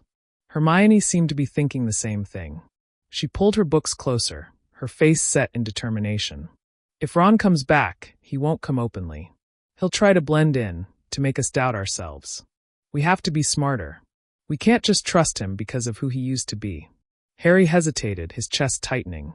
"But what if there's still a chance to bring him back?" Hermione looked at him sadly. "Then we'll try. But we can't let hope blind us to the truth. He's dangerous now, Harry." The library door creaked suddenly, and all three of them spun, wands raised. A shadow lingered in the doorway before stepping inside. Ginny Weasley, her face pale but defiant, walked toward them. "I know what you're talking about," she said quietly, her voice trembling but steady. "Ron." Harry and Hermione exchanged a glance, uncertain of how much Ginny had heard. Ginny's eyes hardened. "He's my brother, but I'm not stupid. I can feel it. Something's wrong with him. He's changed. And if he's working with Voldemort, then I won't let him destroy everything we're fighting for." Harry opened his mouth, but no words came. The pain in Ginny's voice mirrored his own. She loved her brother, but like him, she knew the truth was undeniable. Hermione leaned forward. "Ginny, if you're going to be part of this, you need to understand what that means. Ron won't hesitate to hurt us. He may even try to hurt you." Ginny's jaw tightened. "Then I'll fight him if I have to." The fire in her voice silenced the others for a moment. Harry realized then that this wasn't just about him or Hermione anymore. It wasn't even just about Ron. The entire school was at risk, and they couldn't face it alone. As the candles guttered and shadows grew longer, Harry felt the weight of the coming storm pressing down on him. Somewhere out there, Ron was preparing, Voldemort's orders echoing in his mind. And soon their paths would cross again, not as friends but as enemies. And when that moment came, none of them would leave unchanged. The Great Hall was quieter than usual the next morning. Breakfast passed in uneasy silence, punctuated only by the occasional clink of cutlery. The rumors about Ron had spread like wildfire through the castle, twisting with every retelling. Some whispered that he had run away, others claimed he had been captured, and a few murmured darkly that he had joined Voldemort. No one dared speak the last theory too loudly, but the fear behind their eyes said enough. Harry, Hermione, and Ginny sat together at the Gryffindor table, a united front. Neville joined them, glancing nervously around the hall as though expecting Ron to appear at any moment. The absence of Dumbledore at the staff table did not go unnoticed either. His chair sat empty, a silent warning that something was unfolding beyond their sight. Hermione set her fork down and whispered, "He'll come back, Harry. Maybe not today, maybe not tomorrow, but he will. And when he does, it won't be as the Ron we knew." Harry swallowed hard, staring at his untouched plate. He could feel it too, like a storm brewing on the horizon. Ron would return, and it would not be to sit beside them in friendship. Later that day, as the afternoon sun dipped low across the castle grounds, the first sign came. A Ravenclaw prefect burst into the common room where Harry, Hermione, Ginny, and Neville were gathered. His face was white as parchment. "Professor McGonagall wants everyone inside immediately. There's been a breach." Harry was on his feet in an instant, wand drawn. "Where?" "The northern courtyard," the prefect stammered. Someone slipped past the wards. Filch swore he saw red hair before they vanished into the shadows. Ginny's breath caught. Ron. Hermione grabbed Harry's arm before he could charge for the door.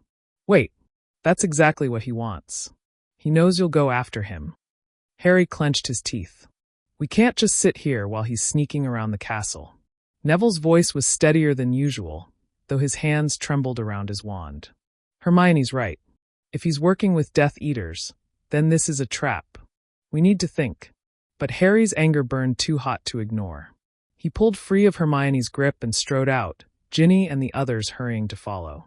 His heart pounded as they descended staircases and cut through dim hallways, the castle eerily silent except for the sound of their footsteps.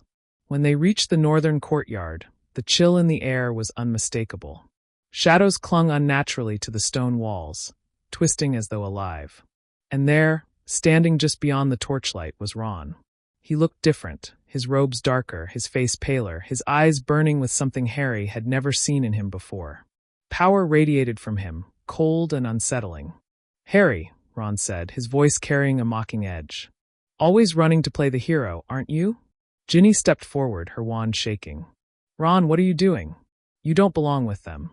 Ron's gaze flicked to her, softening for only a heartbeat before hardening again. I don't belong here either, Ginny. I'm done being overlooked. I've found a place where I matter. Hermione's voice broke through, sharp and trembling. You think Voldemort cares about you? You're just a pawn to him, Ron. You'll be discarded the moment you're no longer useful. Ron's smirk faltered, but only for an instant. He raised his wand, pointing it directly at Harry. Funny. That's exactly what I've been to you, isn't it? The sidekick. The shadow. Not anymore. Harry's hand tightened around his wand, anger and heartbreak colliding in his chest. You were never just my shadow, Ron. You were my friend. My brother. His voice cracked, but his stance remained firm. But if you've chosen this path, then I'll stop you. The courtyard seemed to hold its breath. Shadows stretched, and for a moment, it felt as though the entire castle leaned closer, waiting for the clash.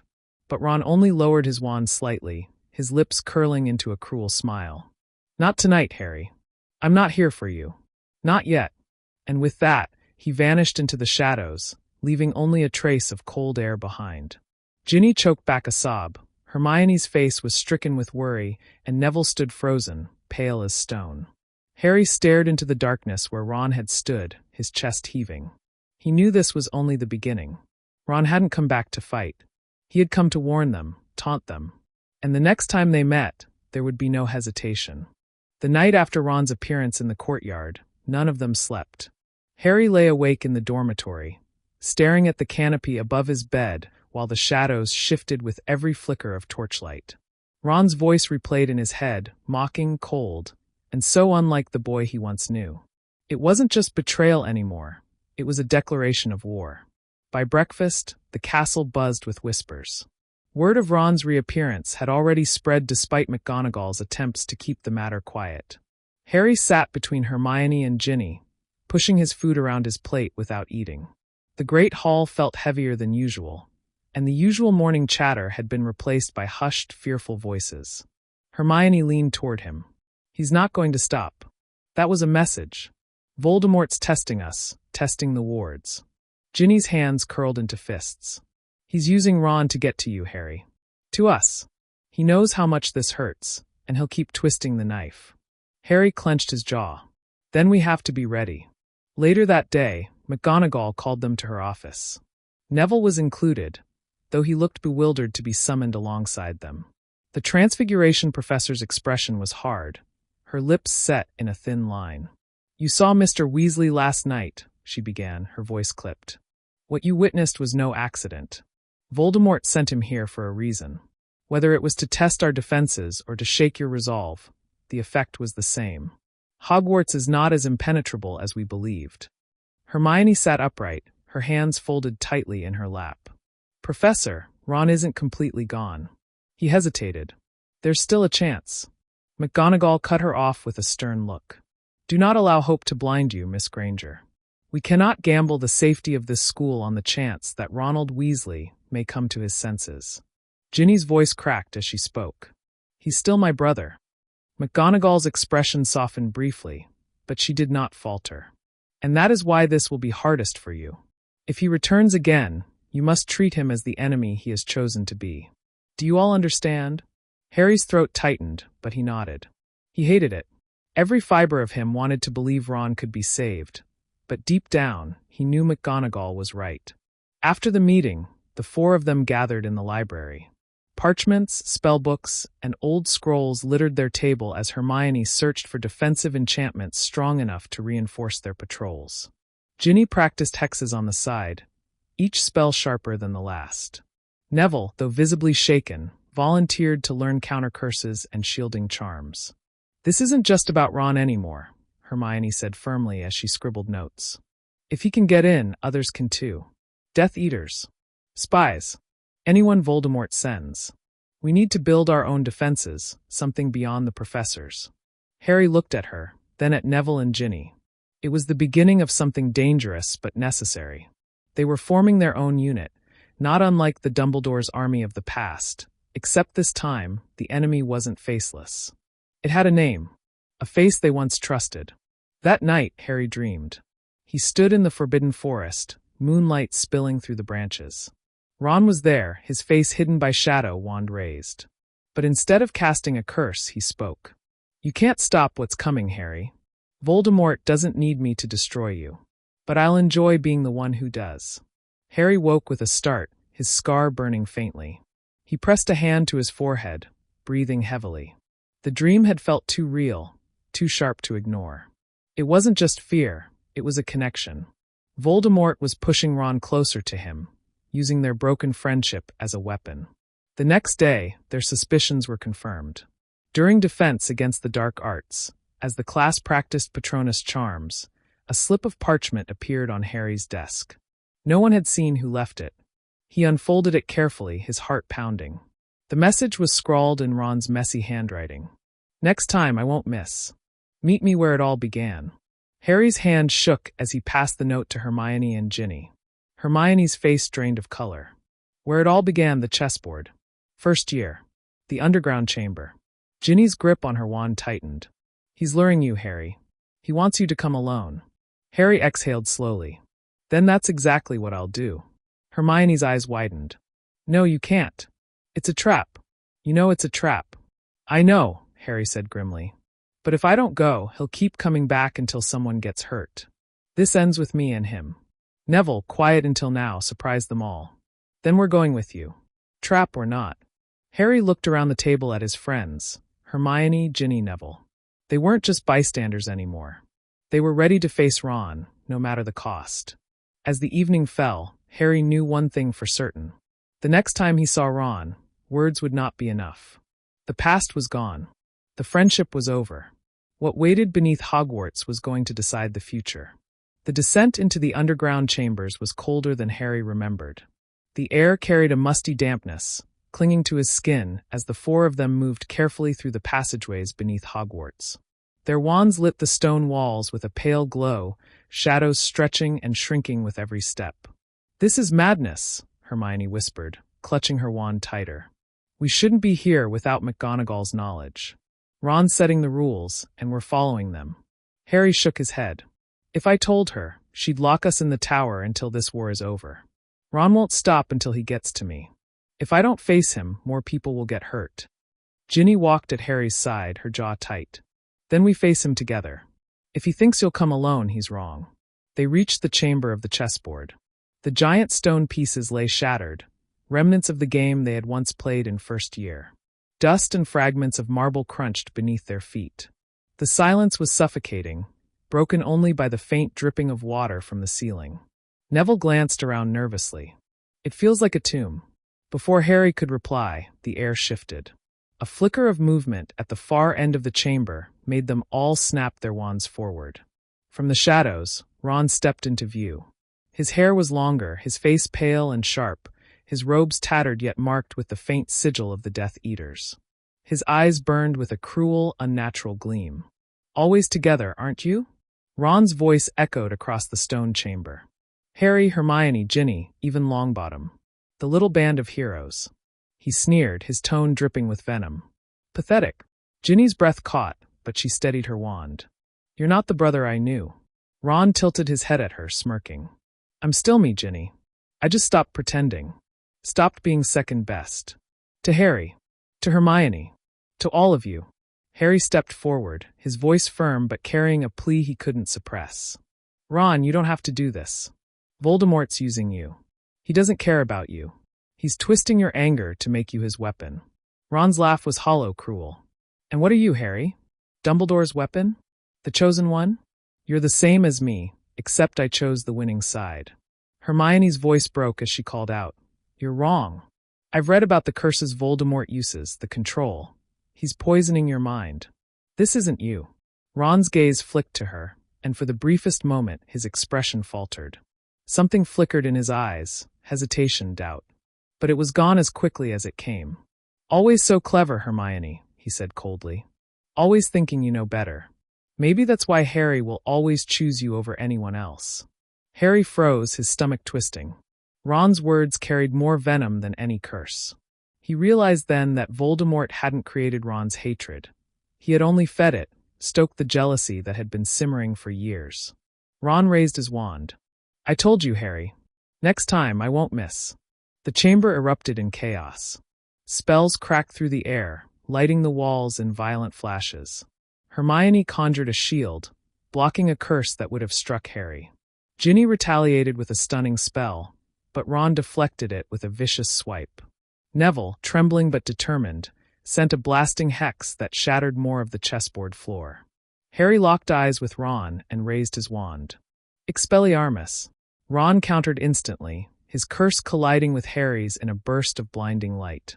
The chamber shook with the force of their spells clashing, the air thick with heat and static.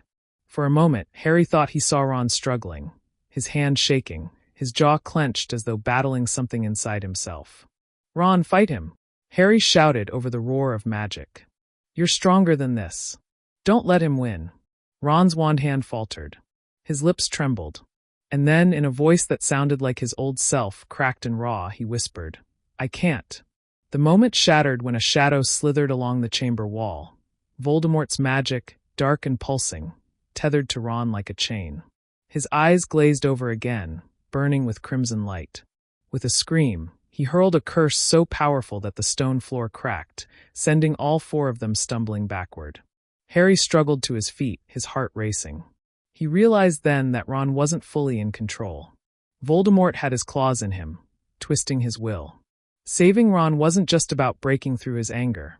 It was about breaking Voldemort's grip. But as the dust settled and Ron raised his wand again, Harry knew the next exchange might decide everything. The chamber shook again as Ron launched another curse, his wand blazing with dark fire. Harry barely had time to dive aside, the spell exploding against the wall where he had stood a second earlier.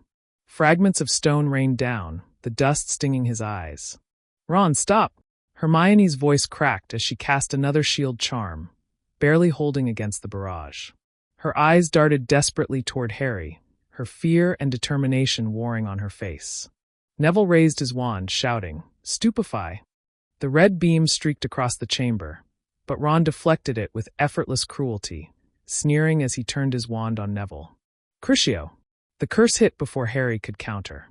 Neville screamed, collapsing to the ground, his body convulsing in agony. Ginny shrieked, her wand flashing furiously as she fired a chain of spells at her brother, but Ron batted them away, his laugh harsh and twisted. Harry's chest clenched. This was Ron, his old friend, inflicting the very curse Neville's parents had suffered under. It tore at him to see it. He raised his wand with a surge of fury, shouting, Protego Maxima! The shield flared into being, breaking the Cruciatus curse and giving Neville a moment to breathe, though he lay shaking on the ground. Ron's head tilted, his eyes gleaming unnaturally red in the glow of their wands. See what I've become, Harry? Stronger than you ever imagined. Stronger than the weakling I used to be. No, Harry shouted back. That's not strength, it's Voldemort's poison. You're letting him use you like a puppet. At the name, Ron's face twisted in fury. He believes in me more than any of you ever did. At least with him, I'm not just the sidekick. I matter. Hermione's voice rang out through the chaos, desperate and raw. You always mattered, Ron. We cared about you. Voldemort doesn't care. He's controlling you, can't you see? For a moment, Ron faltered. His grip on his wand loosened, his breathing ragged. Harry saw it, the crack in Voldemort's hold, the sliver of his old friend fighting inside. Harry took a step closer, lowering his wand slightly.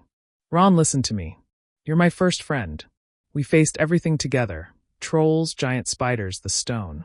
That was real. That was us. You're not this. Fight him. Ron's face twisted, pain flickering in his eyes as if battling invisible chains. His wand trembled. He opened his mouth, but the voice that came out was wrong. Deeper, colder, carrying a hiss that wasn't his own. He is mine, Potter. The words froze Harry's blood. It was Voldemort's voice, spilling from Ron's lips. Ginny gasped, her hands shaking, and Hermione's face went pale.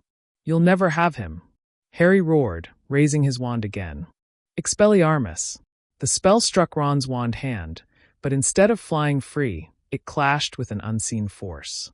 The chamber pulsed with dark energy, and Harry realized with horror that Voldemort was tethered directly through Ron, shielding him. Ron's body jerked violently, his face contorting in pain as the struggle between Voldemort's magic and his own will ripped at him. For an instant, Harry swore he saw Ron's true self behind his eyes, terrified, pleading, trapped. Harry, Ron rasped, his own voice breaking through, weak and desperate. Help me. Harry's heart pounded. He knew he had to act fast before Voldemort crushed that last shred of Ron's resistance. But what could break the Dark Lord's hold? Not just a spell, something deeper, something that bound Ron to them. Hermione seemed to realize it too. She stepped forward, tears streaming down her cheeks, and shouted, Remember who you are, Ron. Remember your family, your mum's cooking, the burrow, the jokes with Fred and George. Remember us. Ginny added, her voice trembling. You're my brother. I love you, Ron. You're not his. You're ours. Ron staggered, clutching his head, screaming as Voldemort's presence clawed deeper. The air crackled with energy, the torches flickering violently, as if the chamber itself were caught in their struggle. Harry raised his wand, his voice steady despite the chaos. Ron, you've always been more than a sidekick. You've always been my brother. The words seemed to cut through the darkness. Ron collapsed to his knees, his wand clattering to the ground. His body convulsed as Voldemort's shadow writhed around him, hissing in fury. Harry stepped forward, pressing his wand to the tether of darkness writhing in the air. Expecto Patronum. The stag burst forth, blinding light flooding the chamber, colliding with the black tendrils. The shadow shrieked and recoiled, its grip on Ron snapping like breaking chains. Ron fell forward, unconscious, his breathing ragged but steady. The chamber grew still. The shadow dissipated, but Harry knew it wasn't gone. Voldemort had simply been forced back. Hermione rushed to Ron's side, checking his pulse with trembling hands. He's alive. He's really alive. Ginny knelt beside her brother, her tears dripping onto the stone floor. Thank Merlin. Harry stood frozen, his wand still glowing faintly, his chest heaving. He had saved Ron for now. But Voldemort had revealed something terrifying. He could take them one by one, twisting them into weapons. And next time, Harry feared, Ron might not be strong enough to resist. Ron lay in the hospital wing, his skin pale, sweat beading along his forehead. The beds around him were eerily empty, as if Madame Pomfrey had cleared the ward just for him. The faint hum of protective enchantments filled the air, wards layered thickly around his bed to keep out any lingering trace of Voldemort's influence. Harry sat at Ron's side, his fingers clenched tightly together, the weight of everything pressing down on him. He had seen Ron break through Voldemort's control for only seconds, but those seconds had been enough. It meant Ron was still there. Hermione paced at the foot of the bed, her robes disheveled, her hands trembling as she twisted them over and over. The possession wasn't like Ginny's with the diary, she muttered, her voice sharp, analyzing even through her fear. It was deeper, more direct. Voldemort used Ron's insecurities to anchor himself. That makes it far more dangerous. Ginny sat quietly beside her brother, holding his limp hand. Her eyes were red from crying, but her grip was fierce, as if refusing to let him slip away again. He's stronger than this, she whispered, though it sounded as if she were reassuring herself more than anyone else. Harry swallowed hard, finally speaking. He said Voldemort believed in him more than we did. The words came out heavy, weighted with guilt. He couldn't forget the fury in Ron's eyes, the way his voice cracked when he screamed about being a sidekick. Hermione stopped pacing, staring at Harry with wide, haunted eyes. He's been feeling this for years. Always second best to you, always overshadowed. Voldemort must have dug his claws into that resentment and twisted it. Harry's stomach knotted. He remembered the times Ron had lashed out in jealousy, the arguments, the moments of silence that stretched like chasms between them. But he also remembered Ron's loyalty, his bravery, his laughter. I should have noticed. I should have. No, Hermione cut him off firmly, though her voice shook. This isn't your fault, Harry. Voldemort is a master at exploiting weaknesses. None of us are safe from that. At that moment, Ron stirred. His eyelids fluttered open, revealing eyes that were weary but clear. Ginny gasped and leaned closer, her hand tightening on his. Ron, can you hear me? His voice was hoarse, cracked from the strain. Ginny, he blinked, then turned his head slowly toward Harry and Hermione. What happened? Harry's chest tightened. He leaned forward, his voice gentle. Voldemort tried to take you. He nearly succeeded. Ron's face paled further, the color draining completely. He swallowed hard, his voice breaking. I remember. I couldn't stop him. He was in my head, my heart. He made me say things, do things. He broke off, shame flashing in his eyes. Ginny shook her head furiously, tears spilling again. No, you fought him, Ron. You asked for help. You're here because you're strong enough to fight. Hermione's voice softened as she stepped closer. She's right. He nearly had you, but you pushed back. That's what saved you. Ron let out a bitter laugh that turned into a cough. Saved me? I tortured Neville. I nearly killed all of you. How's that saving? Silence filled the ward, heavy and suffocating. Neville wasn't there, but Harry knew the memory of Ron's curse would linger with him. Still, Harry couldn't let Ron sink deeper into the despair Voldemort had planted. Ron, Harry said firmly, meeting his friend's eyes, you were fighting him the whole time. I saw it. He doesn't care about you. He just wants to use you. You've got to remember who you are and not let him win. Ron's eyes glistened, his voice trembling. And who am I, Harry? The sidekick? The spare? The one who gets possessed because he's too weak. The word stung. Hermione's breath caught as if the accusation was aimed at her too. Harry leaned forward, his voice low but fierce. No, you're Ron Weasley. The one who stood by me when no one else would. The one who went into the chamber with me to save your sister.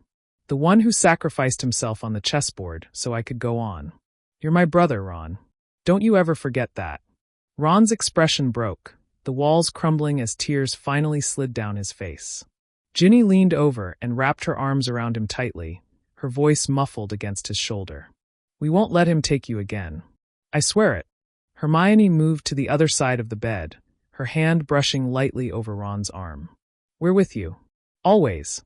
Ron closed his eyes, breathing shakily, his hand gripping Ginny's as if anchoring himself to reality. I don't know if I'm strong enough. Harry looked at him steadily. Then we'll be strong for you. That's what family does. The silence that followed was different this time.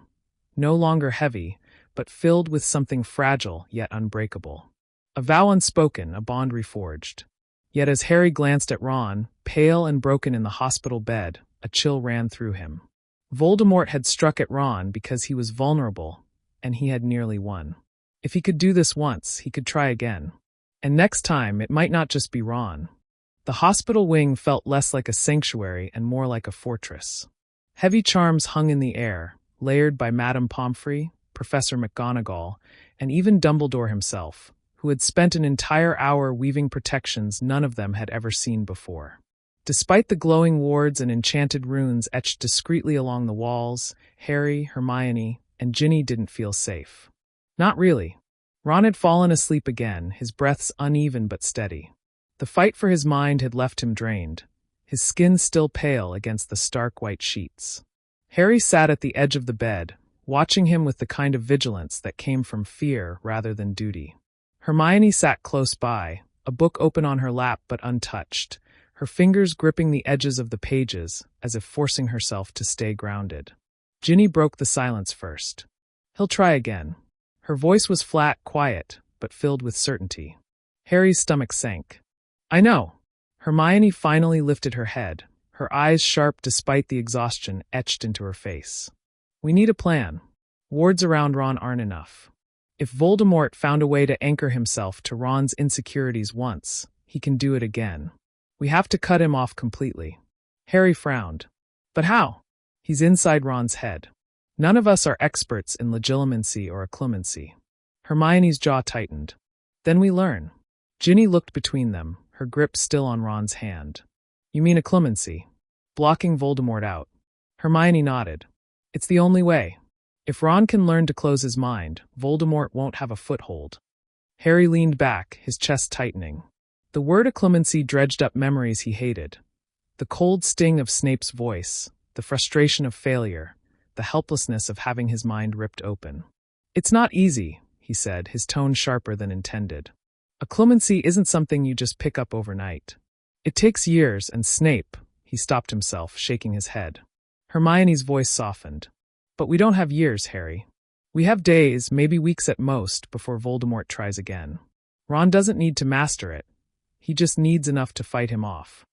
Harry turned toward Ron, who shifted slightly in his sleep, muttering something unintelligible.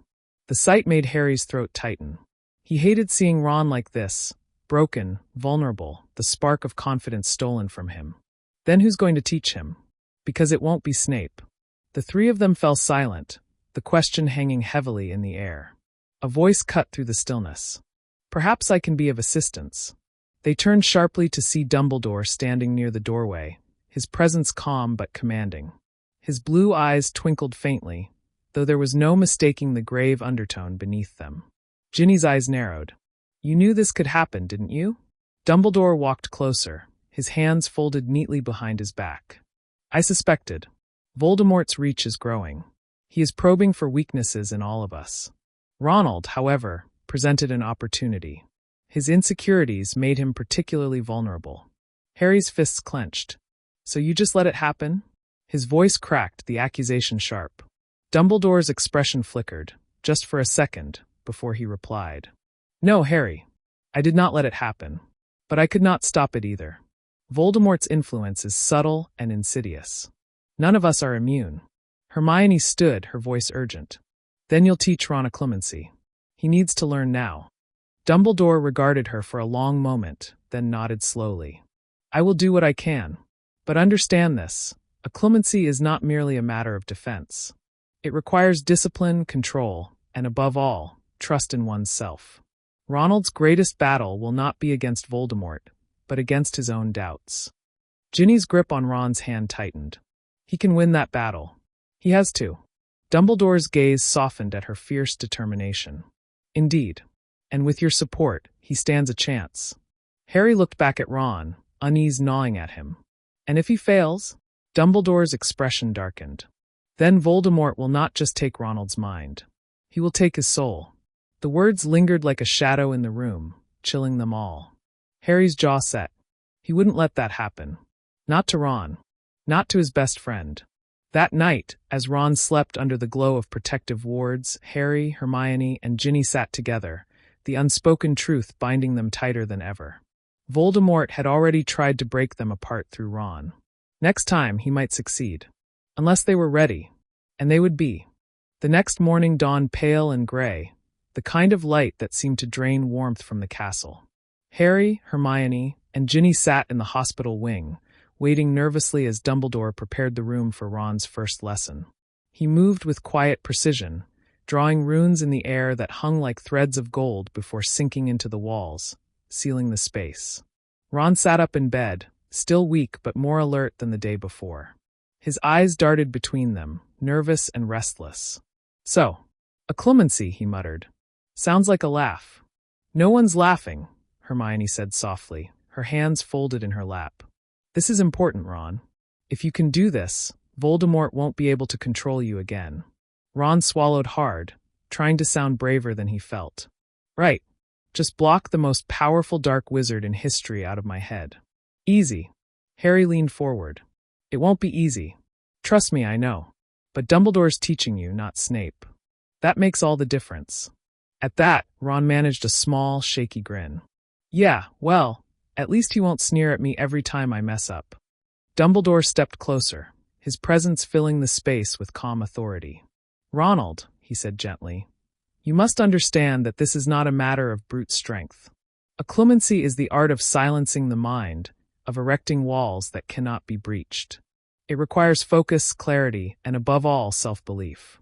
Ron nodded, though his shoulders tensed. Right. Focus. Got it. Dumbledore's eyes held his. I will attempt to enter your thoughts. Your task is to resist me. Push me out, close the door of your mind. Ron's palms were sweaty against the sheets. And if I can't, then we try again, Dumbledore said simply. Failure is only permanent if you accept it. Harry, Hermione, and Ginny exchanged anxious glances as Dumbledore raised his wand. Legilimens, he whispered. Ron stiffened as the spell struck. His vision blurred, his mind suddenly flooded with memories rushing past him. His first Quidditch match, standing awkwardly beside Harry and Hermione, the taste of Mum's treacle tart, and then the darker things. The way Fred and George laughed at him, the time he overheard people calling him the poor one. The sting of always being compared to his brothers. Dumbledore's presence pressed against those memories, calm but unyielding, pushing deeper. Ron panicked. He tried to shove the memories away, but it was like trying to hold back a tide with his bare hands. He could feel himself slipping, the same helplessness that had opened the door to Voldemort before. No! Ron shouted, his voice breaking. He forced the image of a wall into his mind, bricks stacking clumsily but desperately, forming a barrier. For a moment, the tide faltered. Dumbledore's presence pressed harder, and cracks formed in the wall. Ron's frustration boiled over, and he slammed his fists into the bed, screaming, "Get out!" The pressure vanished. Dumbledore lowered his wand, watching Ron with quiet intensity. Ron slumped back against the pillows, trembling and drenched in sweat. That was bloody awful. Hermione immediately reached for his hand. But you did it, Ron. You pushed him out. Ron shook his head. Barely. It was like trying to stop a dragon with a broomstick. Dumbledore's gaze softened. And yet you succeeded. Not perfectly, not gracefully, but you resisted. That is the first step. Ginny leaned closer, her voice firm. See? You can do this, Ron. Voldemort won't get in again. Ron gave a weak laugh. You sound more sure of that than I do. You'll get better, Harry said, though a pang of doubt gnawed at him. He remembered how badly he had struggled with occlumency, how easily Snape had broken through. Could Ron really learn fast enough? Dumbledore seemed to read his thoughts. Occlumency is not merely about skill, Harry. It is about will. Ronald has something Voldemort underestimates, loyalty. His love for his family, for his friends. If he can learn to draw strength from that, he will not only resist but repel. Ron frowned. So, I fight him off with feelings. Not fight, Dumbledore corrected gently. Guard. Anchor yourself in what makes you whole, and the cracks Voldemort seeks will close. The lesson ended, but the weight of it lingered.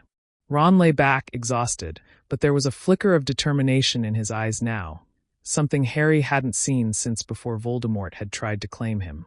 As the others left the hospital wing later, Hermione whispered to Harry, If Ron can do this, it changes everything. Voldemort will know he can't break us from the inside. Harry didn't answer right away.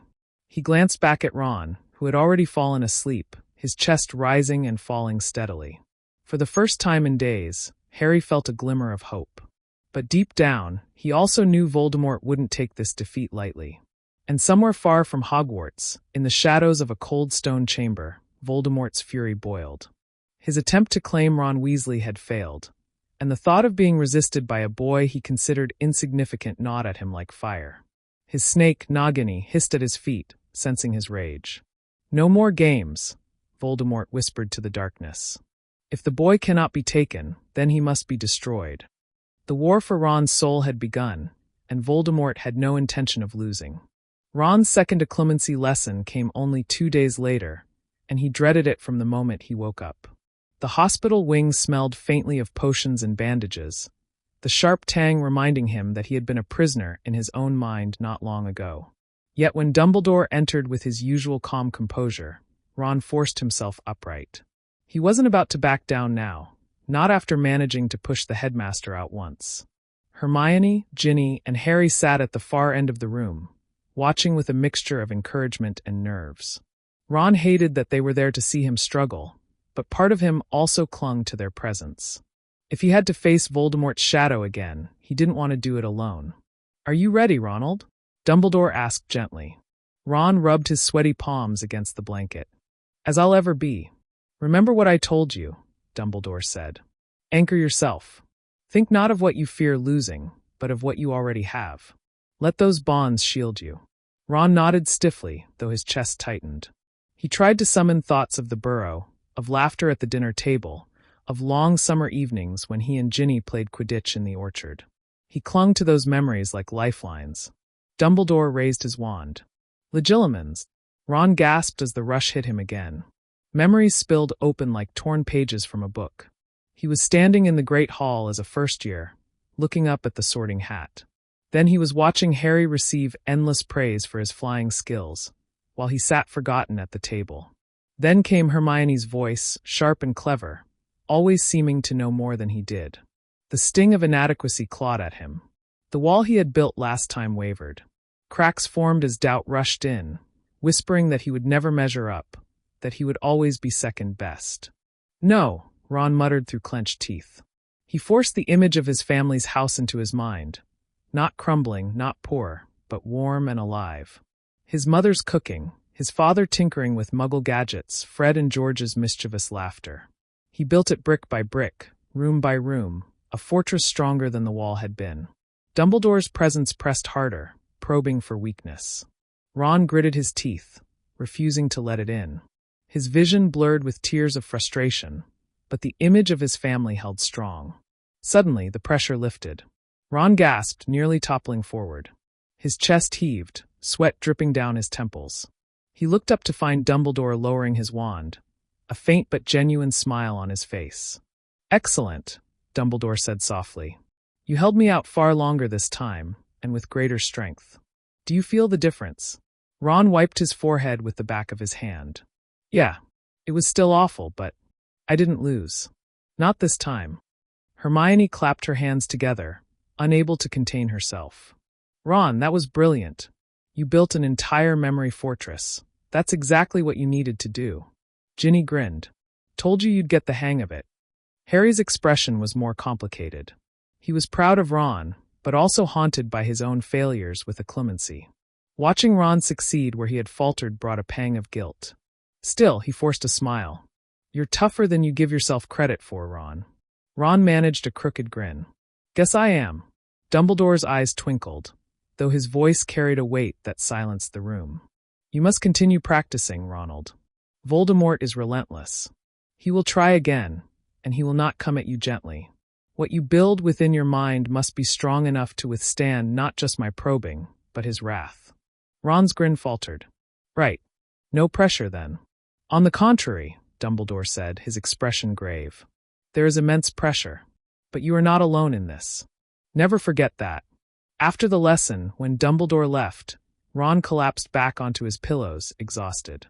Hermione busied herself fussing over him with a glass of water, while Ginny sat at his side, her hand resting lightly on his arm. Harry lingered near the door, staring out at the corridor beyond. Something gnawed at him, a whisper of unease he couldn't shake. He knew Voldemort wouldn't sit idly by. If Ron was slipping out of his grasp, then Voldemort would strike harder, more recklessly. That night, Harry's fear was confirmed. In the distance, far from Hogwarts, Voldemort gathered his Death Eaters. His voice was like ice, smooth and lethal. "The boy resists me," Voldemort hissed, fury curling through his words. "He thinks himself strong. We will show him, and those who shelter him, the cost of defiance." He gestured, and the Death Eaters bowed low, their masks gleaming in the torchlight. "Begin with Hogwarts' edges," Voldemort commanded. "Test their walls.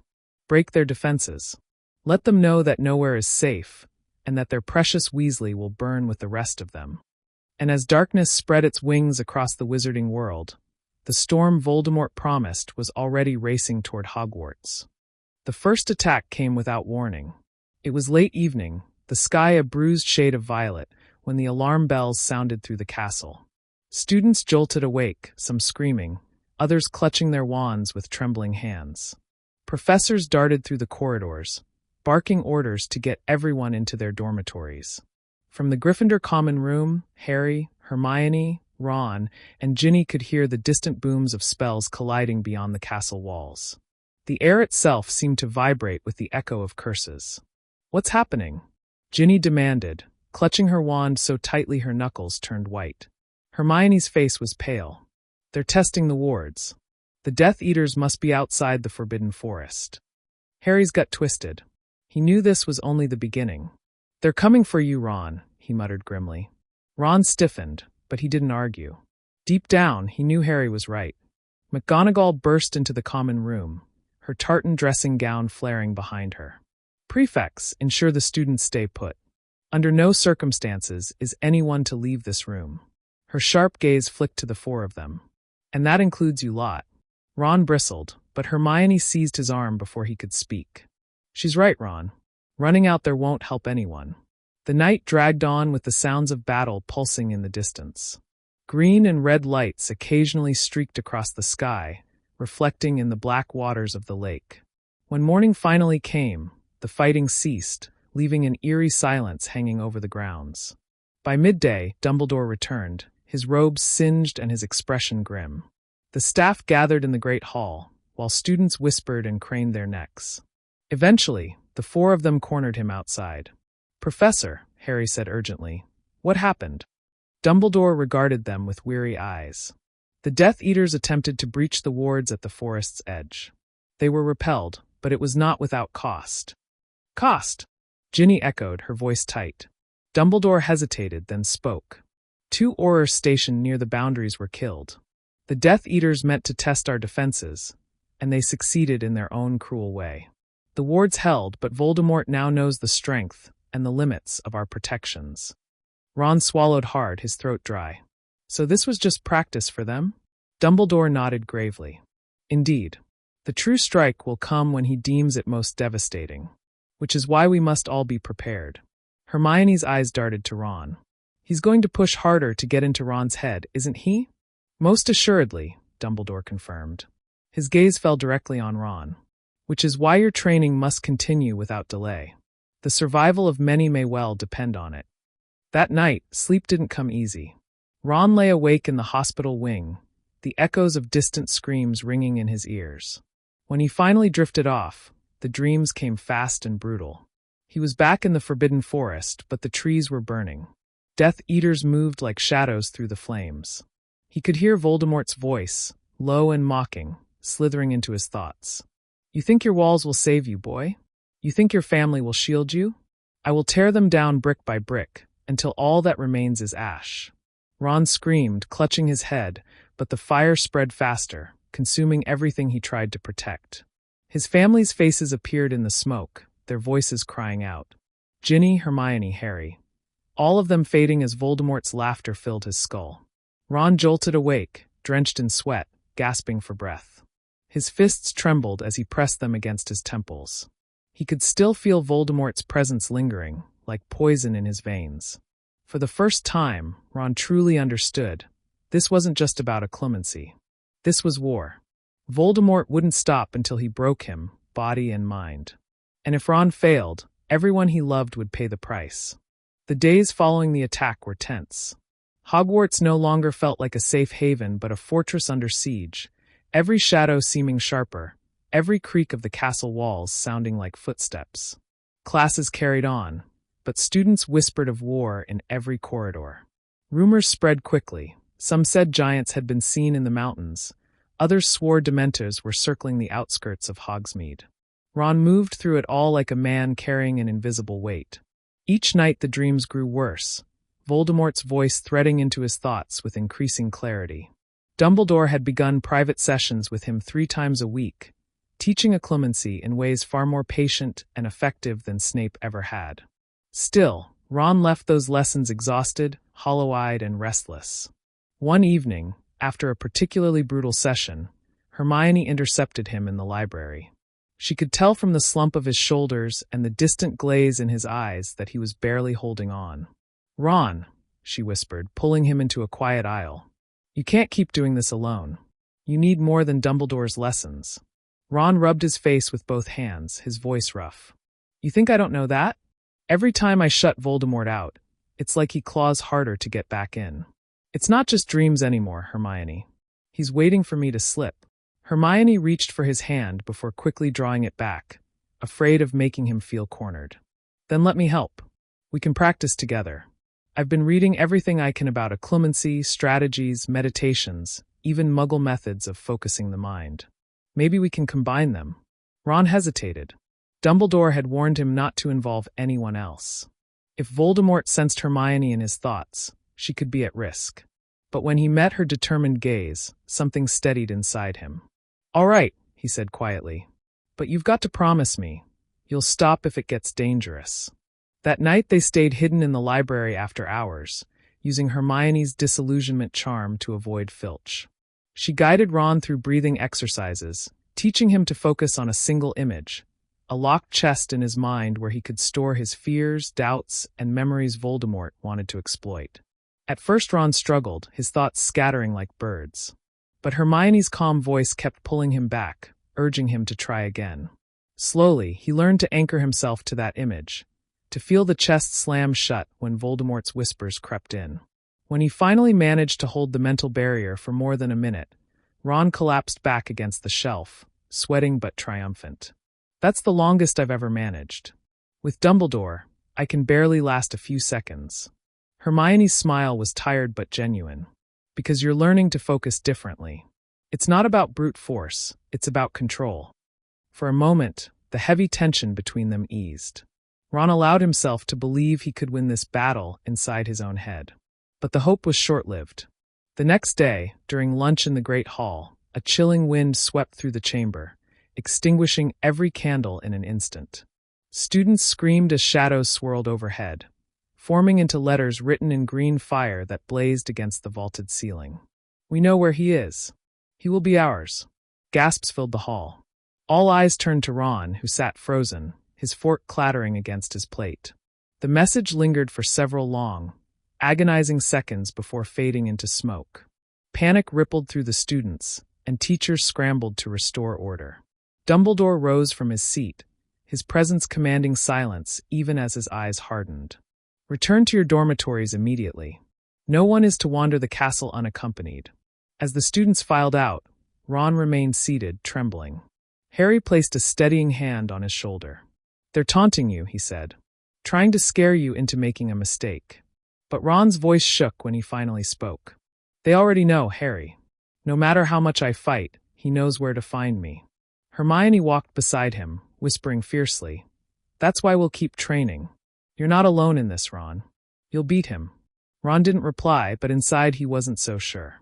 Voldemort wasn't just clawing at the edges of his mind anymore. He was reaching straight into the heart of Hogwarts. Hogwarts shifted after the message in green fire. The castle, once a sanctuary, now buzzed with fear. Students huddled together in corners, whispering about what it meant. Some argued that the message was meant to frighten everyone into turning Ron over, while others claimed it was proof that Voldemort already had spies inside the school. The air grew thick with suspicion, every glance over a shoulder a little sharper, every hushed conversation a little more secretive. Professors tightened security. Charms shimmered faintly along the corridors, wards layered over wards until the very air crackled. Prefects were instructed to escort students everywhere, even to the library. But paranoia spread quicker than protection. By the end of the week, Ravenclaws accused Hufflepuffs of eavesdropping for the enemy, and Slytherins were openly shunned in the corridors. Ron walked through it all as if caught in a storm. Eyes followed him wherever he went, whispers breaking out as soon as he passed. He had never been particularly popular, but now he was a symbol, an unwilling key to Voldemort's plans. Some students looked at him with sympathy, but far more with fear, as though he might snap at any moment and bring destruction down upon them all. It weighed on him, pressing harder with each passing day. Hermione noticed it first, how Ron's silence deepened, how he lingered at windows as if measuring the distance to the ground below, how his sleep grew restless again despite their progress.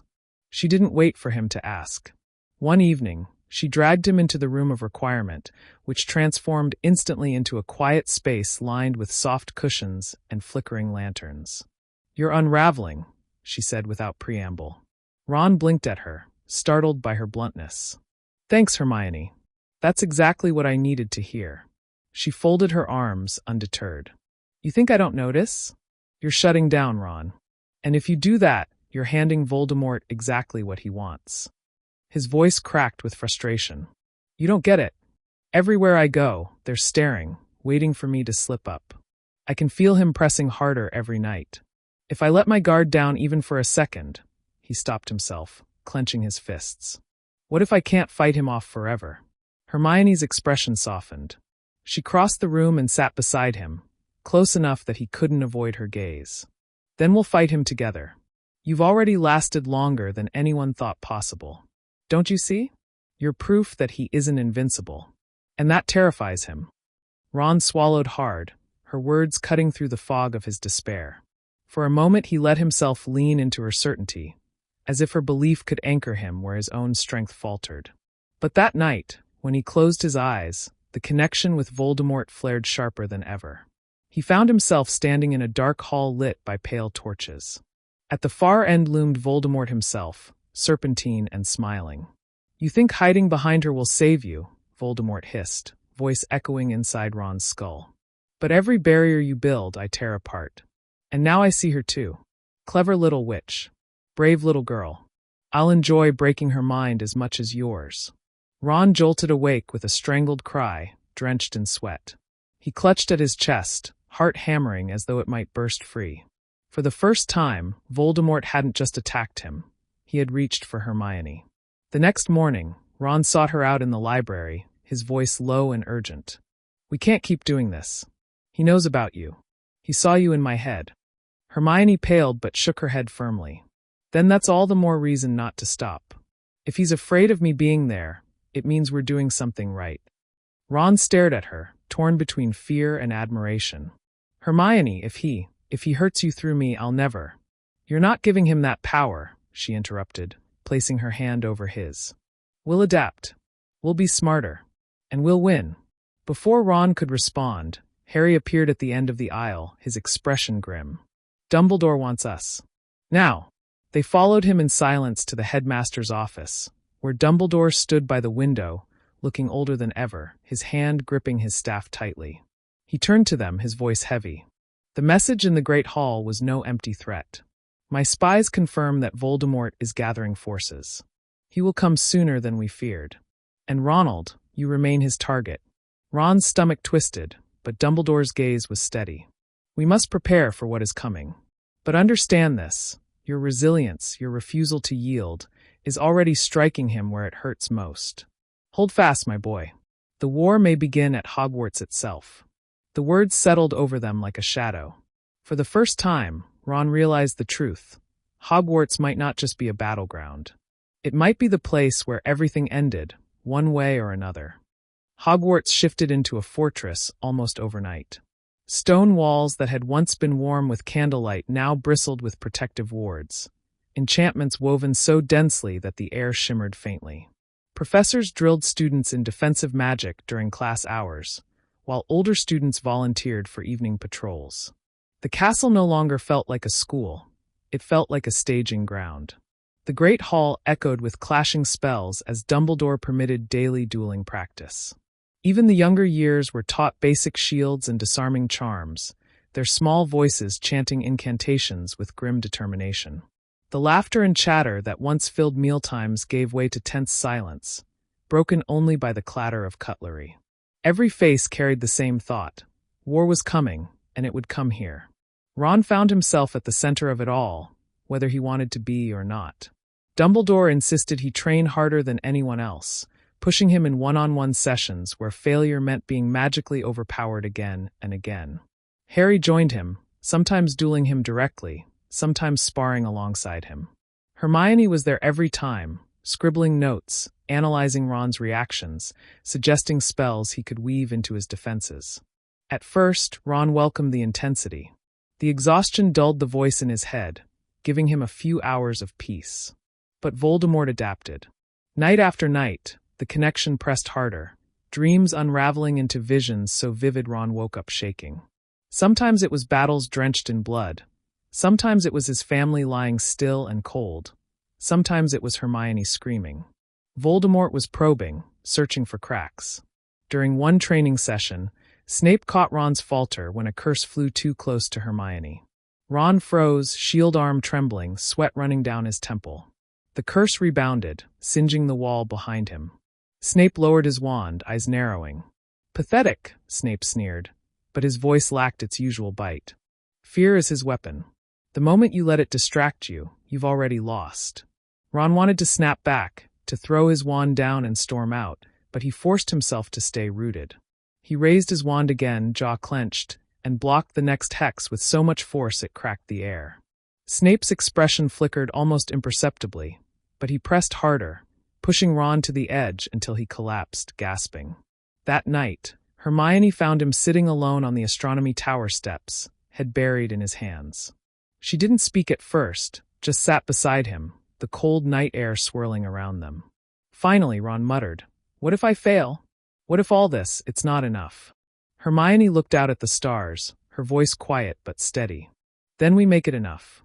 That's the difference between us and him. He only sees power. We see each other." Ron turned to her, startled by the conviction in her tone. She met his gaze, unflinching. "He can't win, Ron. Not as long as we stand together." Before Ron could reply, a low hum rippled through the night. The wards shuddered, faint green sparks dancing across the edge of the sky like lightning. The castle seemed to tremble, stone grinding faintly against stone. Somewhere below, alarms rang out, sharp, shrill notes that set every nerve on edge. Hermione's hand shot to Ron's wrist, gripping tightly. He's testing the barriers. And Ron felt it, like ice crawling down his spine, like a hand closing around his heart. Voldemort was close, not in his head this time, but pressing against the very walls of Hogwarts itself. The war had already begun. The alarms reverberated through the castle, their shrill cry echoing off every wall. Students poured out of their common rooms, some clutching half-dressed robes, others gripping wands with trembling hands. Prefects barked orders, shepherding the younger years toward the dungeons or the reinforced rooms deep inside Hogwarts. Ron stood frozen in the astronomy tower for a heartbeat, Hermione's hand still locked on his wrist. Then Harry appeared at the stairwell, wand raised, green eyes blazing with the same fire that once made him so untouchable in Ron's mind. Now, in this moment, it wasn't rivalry that sparked in Ron's chest. It was something closer to solidarity. "Death Eaters," Harry said breathlessly. "They're probing the wards. Dumbledore says it's not a full attack. Just a test." But even as he spoke, a deafening boom shook the air, making the stones beneath their feet tremble. Sparks erupted where curses collided against the shimmering dome that surrounded Hogwarts. From the tower, Ron could see figures cloaked in black circling like wolves, their wands raised, sending volley after volley of spells against the castle's defenses. The wards blazed in brilliant colors with every strike, absorbing hexes, curses, and fireballs that would have obliterated the grounds. Still, each blast left faint scars of distortion, ripples in the protective net that stretched over the school. The barrier held for now. Dumbledore's voice filled the castle through enchanted echoes. Calm but unyielding, it rolled through the chaos. All students are to remain inside. Prefects, ensure your houses are secured. Members of the Order to me. Ron, Harry, and Hermione exchanged a look. None of them moved to retreat. Hermione's lips tightened, her knuckles white around her wand. Harry's jaw was set in defiance. And Ron felt the pulse in his scar, the connection to Voldemort, stronger than ever. He wasn't in the castle just to test the wards. He was here to test Ron. The doors to the castle burst open as Order members raced out, wands blazing. Lupin, Tonks, Moody, and others formed a defensive line, hurling back curses that lit the night sky like fireworks. The Death Eaters responded with cruel laughter and vicious spells. The air was alive with magic, sizzling and tearing through the darkness. From the astronomy tower, Ron's heart hammered in his chest. Every fiber of him screamed to join them, to leap into the fray, to prove he wasn't just a liability in Voldemort's game. But Hermione grabbed his arm again. "Ron, think. That's exactly what he wants," she hissed. "If you go out there, you'll expose yourself. He's trying to draw you." Her words barely registered over the roar in Ron's head. He could hear Voldemort's laughter now, not in his ears but inside his mind. Cold, sharp echoing. Come, boy. Let me see how strong you've become. Ron staggered back, clutching his temples. The world tilted, the clash outside blurring into colors and noise. Harry steadied him, gripping his shoulders. Stay with us, Ron, Harry urged, his voice fierce. You're not alone. Fight him off. But Ron's vision fractured. He saw flashes not from his own eyes, but Voldemort's. The Dark Lord stood outside the wards, wand raised, eyes burning red as he tested the castle's defenses. And through him, Voldemort stared directly at Ron, piercing the barrier of magic and stone as though it were nothing. Ron gasped, stumbling back. He knows I'm here. Another blast shook the wards, stronger this time. The barrier flared, cracks of light zigzagging across it before healing over. The ground trembled, and Hermione's breath caught in terror. They can't hold forever, she whispered. But just as quickly as the storm had begun, Voldemort lowered his wand. The Death Eaters ceased their assault, retreating into the shadows with mocking bows. Their laughter lingered in the wind as they disapparated, leaving the ground scorched and the wards flickering weakly. The sudden silence was worse than the chaos. It left the air thick with dread. Dumbledore appeared below, his robes torn at the sleeve, his face grave. His voice carried even without magic. This was no battle. It was a warning. He wished us to see that he is ready. And so must we be. Ron sank onto the cold stone, his hands trembling. Voldemort's presence lingered in his mind like smoke after fire, cloying, suffocating. He could still hear the faint echo of his laughter. Harry and Hermione knelt beside him, both silent for a long time. Finally, Harry spoke, his voice quiet but resolute. He's not going to stop until he gets to you, Ron. But we're not going to let him. Not now. Not ever. Ron wanted to believe him. But as he stared out at the scarred grounds, he knew tonight had only been the beginning. Voldemort wasn't just coming for Hogwarts. He was coming for him. And next time, the wards might not hold. The great hall had been transformed into a refuge. Cots lined the floor where long tables once stood, and lanterns floated low, casting a weary glow over frightened faces. The younger students clung to each other, whispering in trembling voices, while prefects moved among them, trying to maintain calm. Ron, Harry, and Hermione entered together, and the room quieted. Dozens of eyes turned toward them, not with blame, but with expectation. Word had spread quickly after the attack. Everyone knew Ron was connected to Voldemort now, even if they didn't fully understand how. Ron felt the weight of their stares like chains pressing on his chest. He wanted to shrink, to disappear, but his legs carried him forward stiffly. Harry gave him a reassuring nod. Hermione stayed close, her presence solid and grounding, but it didn't stop the murmurs. Is it true? A fourth year whispered as Ron passed. Can he hear you-know-who? He's the reason they came, another muttered, not softly enough. Ron's ears burned, his fists clenching at his sides. He wanted to shout that it wasn't his fault, that he hadn't asked for this, but the words stuck in his throat. Instead, he dropped onto a bench near the front, away from the clusters of students. Hermione sat beside him, her eyes narrowing at the whispers. Ignore them. They're scared. Fear makes people cruel. Easy for her to say, Ron thought bitterly.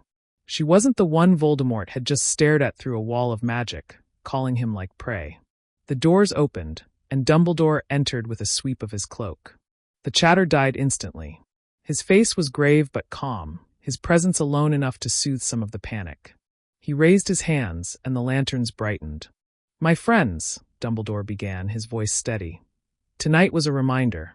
Voldemort sought not to break us, but to frighten us. He tested our wards and our hearts. He must not succeed in either. The room seemed to steady under his words, though fear still lingered in every corner. Dumbledore's blue eyes swept the hall, finally landing on Ron. For a moment, Ron thought he might call him out then and there, expose him completely. Instead, Dumbledore simply inclined his head slightly, as if in reassurance, before turning back to the students. You are safe within these walls, he continued. And as long as we stand together, Voldemort cannot claim what he seeks. A murmur of agreement rippled through the room, though Ron caught the way some students glanced at him again, uncertain, suspicious. After the speech, Dumbledore dismissed the crowd to their dormitories under prefect escort. The hall thinned until only order members remained, gathering in hushed clusters. Ron tried to slip out quietly, but Dumbledore's voice called him back. "Mr. Weasley, a word if you please."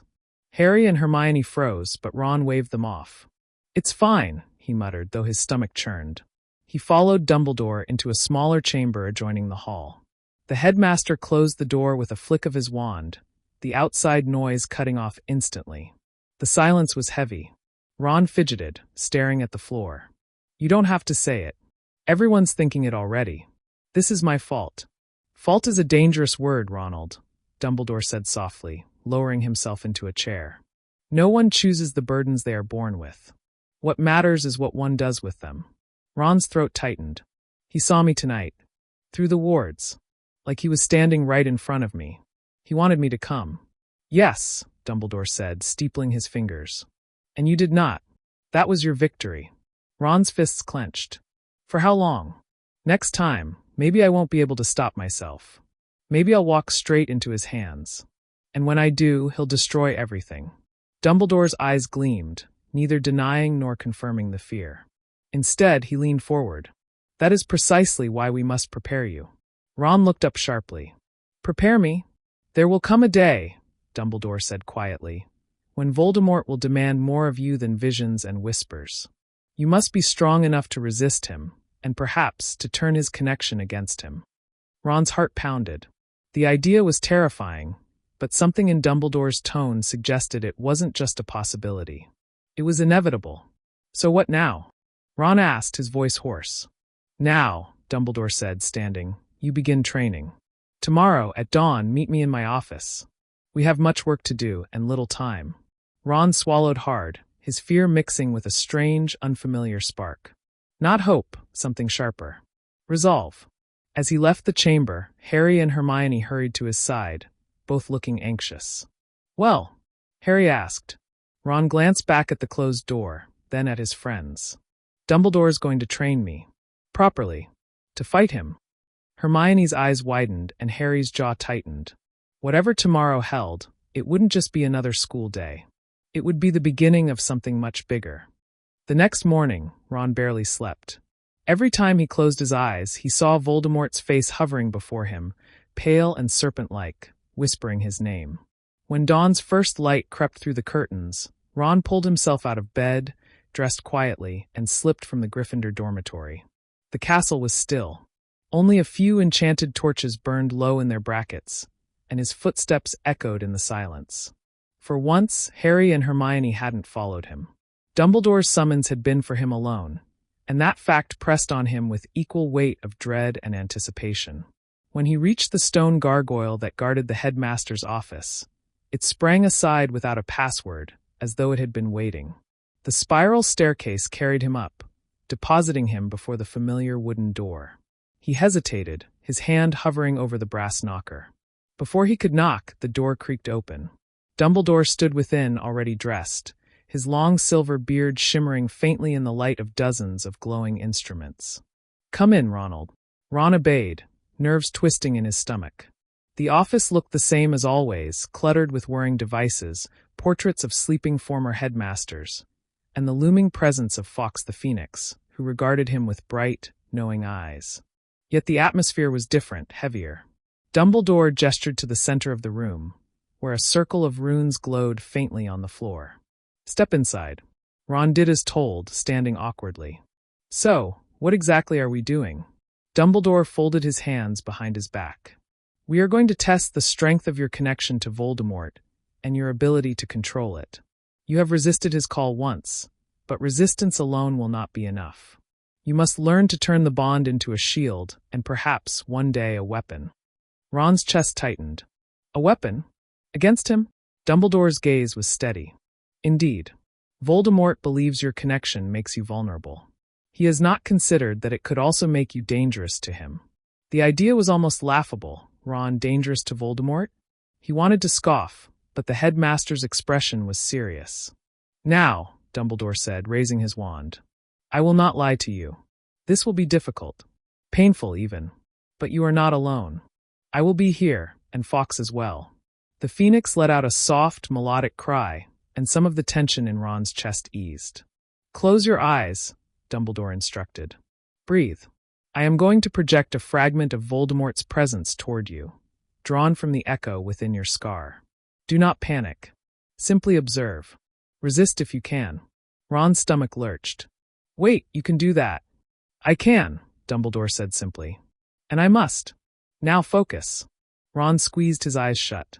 At first, there was only silence, the faint hum of the runes beneath his feet. Then, like a door creaking open in his mind, a cold wind swept through him. The air grew heavy, pressing against his chest, and a voice hissed low and sharp. Ronald. His knees nearly buckled. It was Voldemort's voice, unmistakable, curling through his thoughts like smoke. His hands flew to his temples. Stay calm. Dumbledore's voice broke through, firm but distant. Do not give him ground. He is not here. He is only in your mind. But it felt real. Too real. Ron's breath quickened. Images flashed before his eyes, flames, screaming faces, his family lying broken in the burrow. You cannot hide, the voice whispered. You are mine. No, Ron shouted aloud. His hands trembled. He tried to push the voice away, but the harder he fought, the stronger it seemed.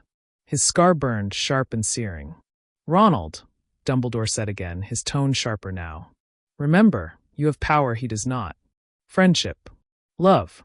Think of those who anchor you. Through the chaos, Ron forced himself to picture Harry and Hermione, his friends who refused to abandon him no matter how dark things got.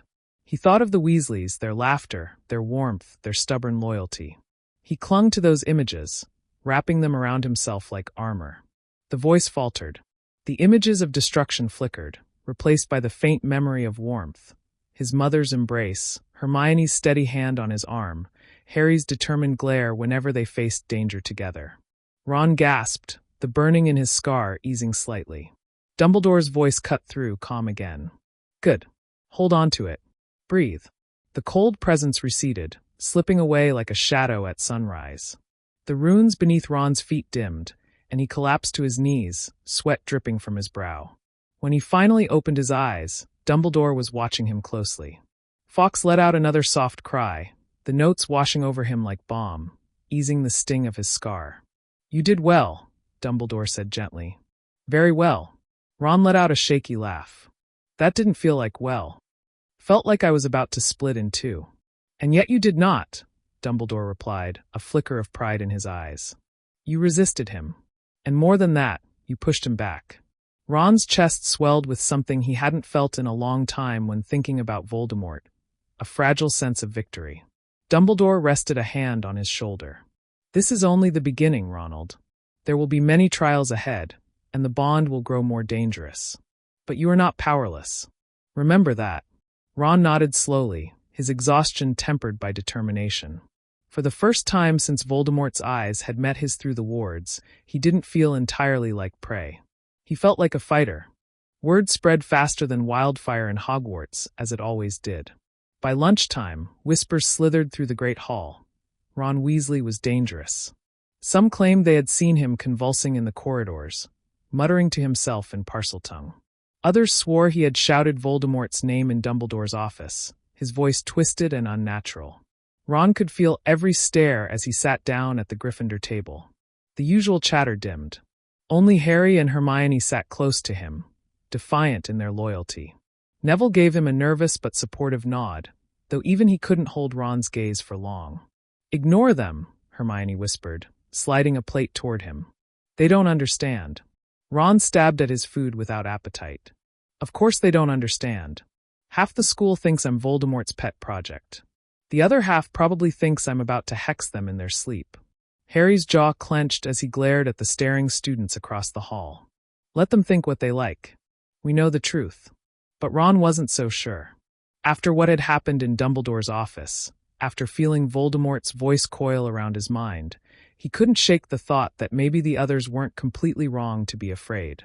By the time classes began, the whispers had turned into distance. In Transfiguration, students shifted their desks further from him. In Potions, Malfoy loudly asked if Snape was going to give special accommodations to Hogwarts' future Dark Lord. Snickers rippled through the Slytherin table, and though Snape silenced them with a glare, he didn't reprimand Malfoy directly. Ron's ears burned. He gripped his quill so tightly it snapped. Hermione leaned over, whispering, "Don't rise to it." That's what he wants. But when Ron glanced up and saw the mixture of fear and suspicion in his classmates' faces, his stomach twisted. He had fought alongside them, bled alongside them in battles against Death Eaters. And yet now, all they saw was a ticking curse waiting to go off. That night in the common room, the tension boiled over. Seamus cornered him near the fireplace, his arms crossed. "We deserve to know, Ron. Is it true? You can hear him? Voldemort." The entire room seemed to freeze. Ron's fists clenched. "It's not like that," he muttered. Seamus didn't back down. "Then what is it like? Because all I hear is you screaming in your sleep. All I see is you looking like you're about to collapse in class. And if he's inside your head..." "That's enough," Harry cut in, standing shoulder to shoulder with Ron. But Seamus pressed on. "No, it isn't. We've fought too hard to just sit around and wait for him to turn. What if he snaps? What if he betrays us?" The word stung. Betray. Hermione stepped forward, her voice cold as steel. "Ron has risked his life more times than you can count, Seamus. He's not betraying anyone. He's fighting harder than any of you to stay himself." A murmur ran through the common room. Some students nodded reluctantly. Others still looked uneasy. Ron's chest felt heavy, but he forced himself to speak. "I didn't ask for this. I don't want it. But I won't let him win. Not over me. Not over Hogwarts. If you can't trust me, fine. But don't think for a second I'll stop fighting him." Silence followed, thick and uncomfortable. Seamus shifted but didn't reply. Slowly, the room returned to its usual low buzz, though the tension lingered like smoke. When the crowd dispersed, Harry clapped Ron on the back. "You handled that well." Ron shook his head. "No, I just told them what they wanted to hear. Truth is, I don't know if I can keep fighting him forever." Hermione's voice softened. "Then we'll fight with you. Always." The words steadied him, even as doubt gnawed at the edges of his mind. He could feel Voldemort's presence, faint but constant, like a storm on the horizon. The whispers in the school didn't matter nearly as much as that single truth. Sooner or later, Voldemort would come for him again. And next time, Hogwarts might not be able to protect him. The following evening, Ron stood once again in Dumbledore's office. The air felt heavy, as though the portraits of past headmasters themselves were watching closely, waiting to see whether he would break or endure. Fawkes crooned softly from his perch, but even the Phoenix's song couldn't lift the weight pressing on Ron's chest. "Tonight we must push further," Dumbledore said, his voice calm but carrying a gravity that made Ron's stomach clench. "We will test the limits of Voldemort's influence. Only by understanding how far he can reach can we prepare you to resist."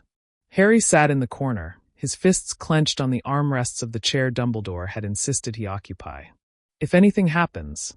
"You will not interfere," Dumbledore interrupted gently. "Your presence is support enough, Harry. But this is Ron's fight." Ron nodded stiffly. He hated the thought of Harry just watching, hated that Hermione wasn't allowed here at all. But he knew Dumbledore was right. This wasn't about Harry or Hermione.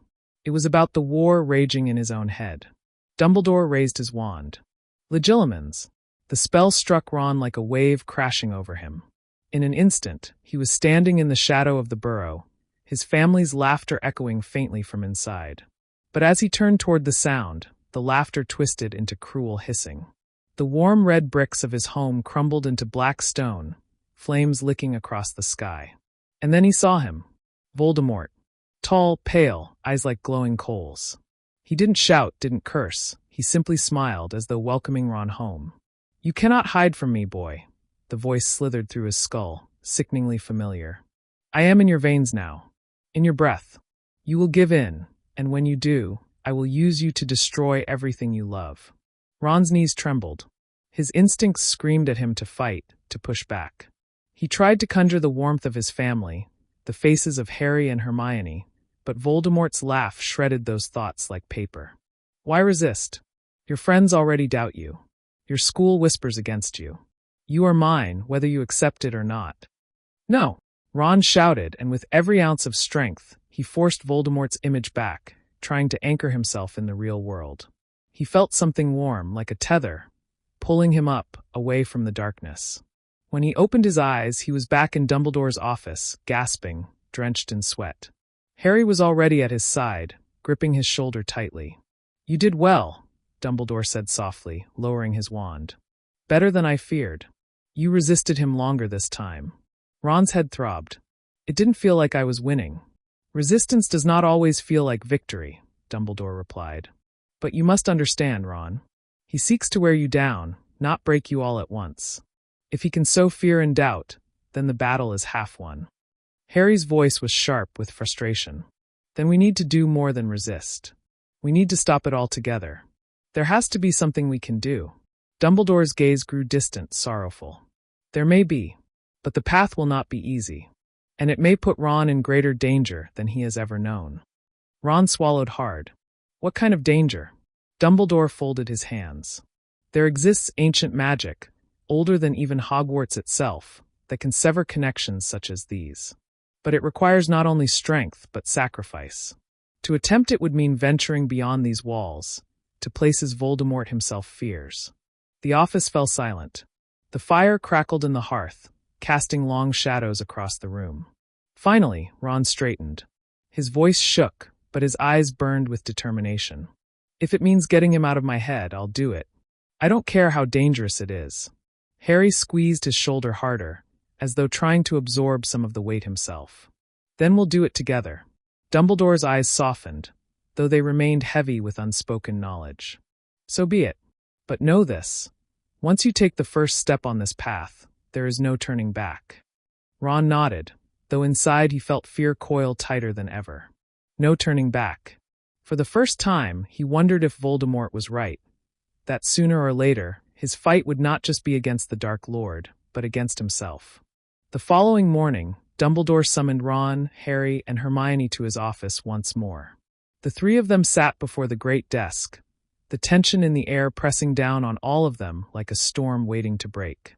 Fawkes sang softly in the background, but even his song couldn't calm Ron's shaking hands. Dumbledore leaned forward, his half-moon spectacles glinting in the candlelight. "I have thought long on what must be done. Voldemort's influence over you, Ron, is dangerous not only to you but to all of us. If he can invade your mind, he may use you to spy, to manipulate, even to kill. That is why you must learn to break this link. And for that, we will need ancient protections that do not exist within these walls." Hermione's brow furrowed. "You mean we'll have to leave Hogwarts?" "Indeed," Dumbledore replied gravely. "There are places of great old magic, where even Voldemort's power hesitates to tread. One such place lies in the north, deep within the Highlands of Scotland. A ruined keep, long abandoned, but the stones there remember enchantments older than time. It is said that those who pass through its gates can bind their minds in ways no intruder can touch." Harry leaned forward sharply. "Then we'll go. Tell us where and how." But Dumbledore lifted a hand. "You must understand. This will not be a simple journey. The keep is guarded by enchantments of its own. You will face trials that test not your wands, but your hearts. And if you fail, the cost will be severe." Ron tried to mask his fear, but Hermione saw it flicker in his eyes. She placed her hand gently on his arm. "We've faced worse. We'll do it together." Ron gave her a small, grateful nod. "When do we leave?" "Tonight," Dumbledore said firmly. "Before Voldemort suspects what we are attempting. I will arrange for your absence to go unnoticed. No one else must know where you have gone. Secrets can be as powerful as spells." That evening, under the cover of darkness, the trio left Hogwarts. The air was bitter and cold, the November winds biting at their cloaks as they followed a narrow, winding path through the forest beyond the gates. Dumbledore had given them a map, charmed so that only they could read it. By wand light, Hermione guided them along, murmuring spells under her breath to check for wards and traps. Ron's mind was a battlefield. Every step forward, he felt Voldemort lurking in the corners of his thoughts, whispering doubts. "You will fail. You are weak. Your friends will turn on you."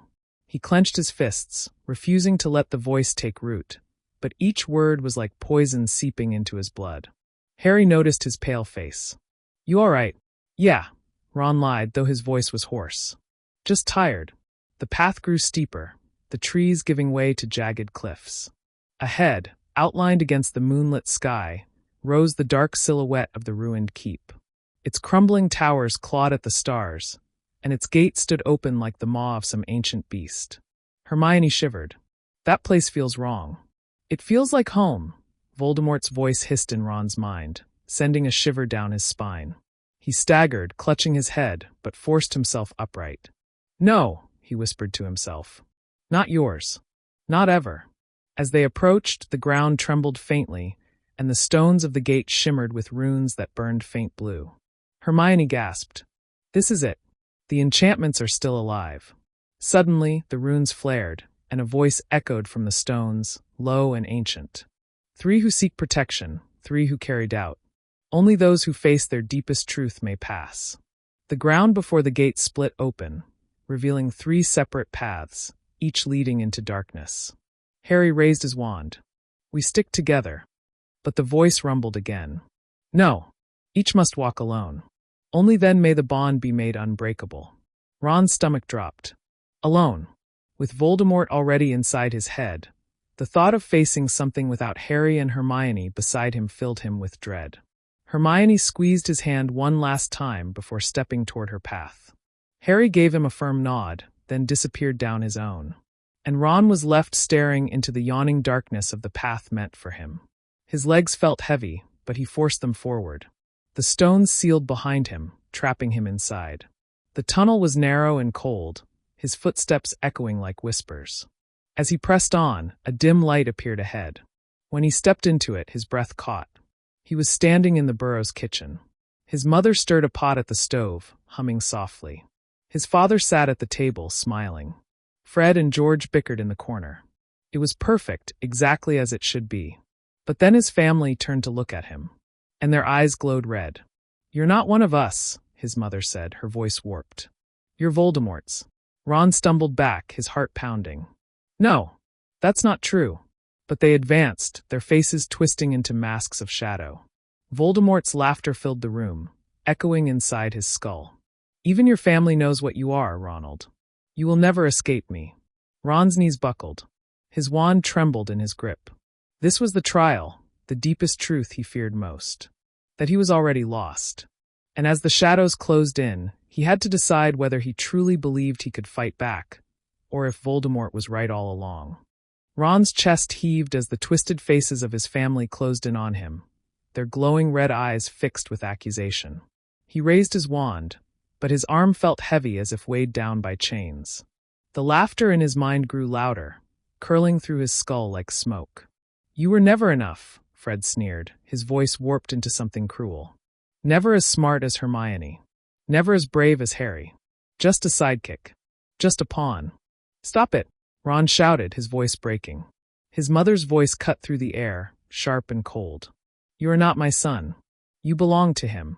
The kitchen walls melted into darkness, shadows writhing like serpents. Voldemort's voice spoke from everywhere and nowhere. You will not escape me, Ronald. You are mine. Every doubt, every fear, you feed me. Ron fell to his knees, clutching his head. Memories surged. Harry defeating the basilisk while Ron watched helplessly, Hermione always with the answers while he stammered, the image of his brothers outshining him in everything. The words cut deep because part of him believed them. But then another memory surfaced, unbidden. Hermione grabbing his arm at the lake during the Horcrux hunt. Harry shouting his name when the chess pieces almost crushed him. His mother's embrace after he returned from the Department of Mysteries. They had never abandoned him, no matter how weak he felt. Ron forced himself to stand. His voice shook, but it grew stronger with every word. I'm not yours. I'll never be yours. I'm scared, yeah, but fear doesn't mean I belong to you. It means I've got something worth fighting for. The shadows hissed, but he raised his wand, a spark of defiance blazing in his chest. You're wrong about me. I'm not a pawn. I'm not a failure. I'm Ron Weasley, and I choose who I am. A blinding light erupted from his wand, flooding the kitchen. The twisted figures of his family screamed and dissolved into smoke. The laughter in his mind faltered, then receded, leaving only silence. When the light faded, he was standing alone in a stone chamber, his breath ragged, but the weight in his head had lessened. The oppressive presence of Voldemort was weaker, fainter than before. The voice of the keep returned, resonating in the air. You have faced the truth of your heart. Fear acknowledged as power reclaimed.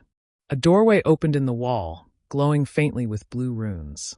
Ron stumbled toward it, exhausted but steady. He wasn't free of Voldemort, not yet, but he had proven something to himself. He could fight.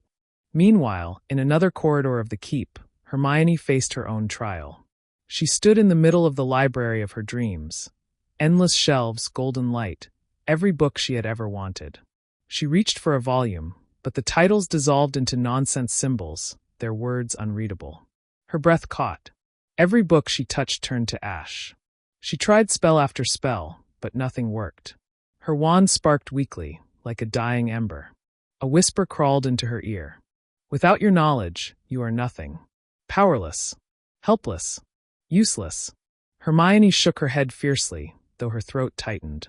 That's not true. I'm more than what I know. But the library began to collapse, shelves crashing down around her, the whisper growing louder. Without answers, you cannot save them. You cannot save him. Harry's face flickered in her mind. Harry screaming in pain, Ron clutching his head. Her greatest fear wasn't losing knowledge. It was failing the people she loved. She gripped her wand, knuckles white, and whispered to herself, I don't need all the answers. I just need courage. The ruins of the library froze mid-collapse, then dissolved, leaving her standing in the same glowing chamber Ron had found. She placed her hand against the runes, a surge of magic answering her resolve. Farther still, Harry entered his trial. He stood in a graveyard, moonlight gleaming on endless headstones. Every grave bore the name of someone he loved, Sirius, Dumbledore, Hagrid, Ron, Hermione. Their voices whispered through the fog. You couldn't save us. You never save anyone. Everyone you love will die. His scar burned and Voldemort's voice coiled through the mist. It is your fate, Harry Potter. To lose. To be alone. You are death's companion. Harry's chest clenched, the weight of every loss pressing down on him. But as the mist thickened, he whispered through gritted teeth, No, that's not my fate. My fate is what I choose to fight for. You can't take that from me. A golden glow burst from his chest, brighter than fire, scattering the mist. The graves vanished, and Harry staggered into the ruined chamber, sweat dripping down his face, but defiance burning in his eyes. At last, the three of them stood together once more in the heart of the keep. The runes pulsed with light, merging their paths into one. The voice of the ancient magic rumbled one final time. Your fears do not define you. Your choices do. Bound by truth, you are shielded. No darkness may enter unless you invite it. A surge of magic rippled through the chamber, wrapping around them like a shield. Ron gasped. The whisper in his mind was silenced, cut off completely for the first time since the connection had begun. For the first time in weeks, his thoughts were his own. Hermione reached for his hand, her eyes shining. You did it. Ron squeezed her hand tightly. No, we did it. But deep in the shadows of the keep, unseen by them, something stirred. An echo that did not belong to Voldemort, but to something older. Something that had awakened when they passed the trials. And it was watching. The runes faded into stillness, and the chamber slowly dimmed. The oppressive tension that had hung over Ron for weeks was gone, and though his body still trembled, his mind felt sharper, clearer. For the first time in months, silence in his head was comforting rather than ominous. He wanted to savor it, but Hermione's sharp gaze lingered on the shadows curling along the walls, her hand tightening on her wand. That wasn't just Voldemort, she murmured, almost to herself. Something else is here. Harry followed her gaze, his jaw tightening. Yeah, I felt it too. Like we weren't just being tested, like something was watching. Ron frowned. You think this keep has its own magic? I mean, it's ancient. Could have been built to trap intruders, or guard something. The runes pulsed faintly, as if answering his words, then dimmed again. Harry took a step forward, scanning the chamber. Whatever it is, we've done what we came for. Voldemort's hold on you is broken. That's a victory. Ron let out a shaky laugh. Never thought I'd be grateful for a creepy ruin. Hermione didn't laugh. She kept her eyes on the shadows, her expression unreadable. Victory, yes. But magic like this doesn't give without asking for something in return. We may have paid a price we don't yet understand. They didn't linger. The doorways opened once more, guiding them out of the heart of the keep. When they stepped outside, the night air hit them like a blessing. The stars spread above, and for a moment the world felt normal again. But far away, in a hidden chamber deep within the Dark Lord's lair, Voldemort's fury was unmistakable. His connection to Ron had snapped. He had felt the severing like a blade across his mind. He lashed out, curses striking the stone walls until cracks spider-webbed outward. "How?" he hissed, pacing like a caged predator. "How does a boy cast me out?" His followers knelt in silence, heads bowed low, terrified of even breathing. Only Bellatrix dared to speak, her voice trembling with equal parts fear and worship. "My lord, perhaps the keep itself interfered. Ancient places can hold power older than any wizard, even older than Hogwarts." Voldemort's crimson eyes burned. "Then we will tear its secrets from the earth. Nothing defies me. Nothing shields them." Still, though his rage consumed him, a whisper of unease lingered in the back of his mind. For the first time in years, he had been forced out of a mind he believed his to command. And that whisper unsettled him. Back at Hogwarts, the trio slipped through the castle doors under the cover of night. The wards of the keep had clung to them, their bond stronger than before, almost tangible. Students were asleep, the corridors silent, yet they moved carefully, as though shadows might leap alive at any moment. Once in the Gryffindor common room, Ron collapsed into an armchair, burying his face in his hands. "I can't believe it's actually quiet," he muttered. "I didn't realize how much it was eating me alive until now." Hermione perched on the armrest, her hand brushing his shoulder gently. "You were strong enough to fight him. That matters." Harry sat across from them, eyes tired but determined. "This changes things. Voldemort will know he lost his grip. He won't stop until he finds out how." Ron lifted his head, unease flickering across his face. "So we painted a target on our backs." "Great." Hermione's lips pressed into a thin line. "It's not just that. He'll realize we know about the keep now. He'll want it. He'll want to twist its power." For a long moment, silence settled over them, the fire crackling low in the grate. Then Harry spoke the thought none of them wanted to say aloud. "We didn't just cut him off from you, Ron. We might have woken something else up in there." Ron's stomach dropped. He remembered the way the shadows had seemed alive, the way the runes had pulsed like a heartbeat. He shivered. "If that's true, what have we dragged into this fight?" Hermione met his eyes, her voice low but steady. "Something we may have to face. And soon." Far away, in the ruins they had left behind, the shadows stirred again. The runes glowed faintly, then shifted, rearranging themselves into a new pattern, as though the keep itself was no longer asleep but listening. And what it heard was not Voldemort. It was the voices of 3 students who had awakened it.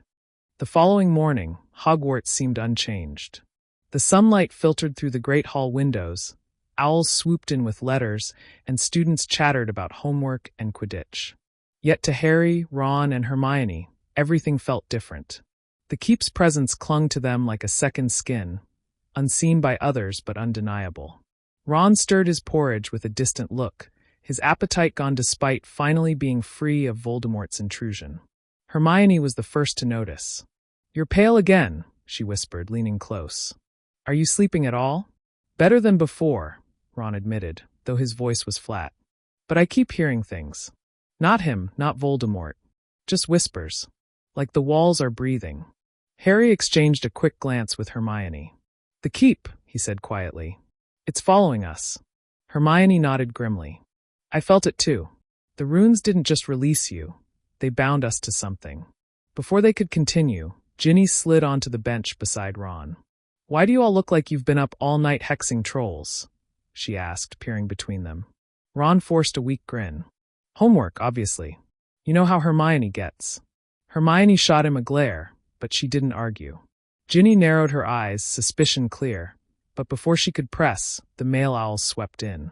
Among the fluttering wings, a black-feathered owl landed right in front of Hermione, dropping a single scroll sealed with a sigil none of them recognized. An angular, shifting mark that seemed to rearrange itself as they stared. "Not good," Hermione muttered, breaking the seal. The parchment unrolled, and strange symbols burned across the surface, pulsing faintly like a heartbeat. The whispers Ron had described filled all 3 of their ears now, though Ginny seemed oblivious. "What's it say?" Harry asked tensely. Hermione swallowed, her eyes darting across the page. It isn't in any language I know. But I think it's a message from the keep. Before Harry could respond, Professor McGonagall's sharp voice cut across the hall. Potter, Granger, Weasley, my office. Immediately. They rose at once, clutching the scroll. Ginny frowned, about to follow, but McGonagall's piercing look kept her in place. The three hurried after their headmistress, unease growing with every step. Inside her office, McGonagall didn't sit. She paced behind her desk, lips pursed. You've been somewhere you shouldn't have, she said without preamble. Don't bother denying it. The wards of Hogwarts stirred last night. Something foreign clings to you three. Ron blinked. You can feel it too? McGonagall stopped pacing, her expression grave. Yes, and so can others. If I can sense it, you can be sure Voldemort will, sooner or later. Her eyes fell on the scroll Hermione carried. What is that? Reluctantly, Hermione handed it over. McGonagall studied the shifting runes for only a moment before dropping the parchment as though it burned. It floated onto the desk, still pulsing faintly. That magic, she whispered, her Scottish lilt tighter than usual, is older than the school itself. Harry frowned. Professor, the keep. That place, it broke Voldemort's connection to Ron. But it also awakened, McGonagall finished, voice low. She moved to the window, looking out toward the forbidden forest, as though the shadows might creep across the grounds at any moment. There are places in this world built on foundations no wizard should disturb. You've stirred one of them. Ron's chest tightened. So what do we do now?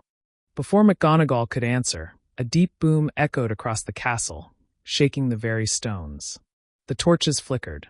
Students' distant screams carried faintly through the halls. Harry's hand went to his wand at once. Death Eaters. But McGonagall shook her head slowly, eyes wide with something between awe and dread. No, not Death Eaters. This is something else.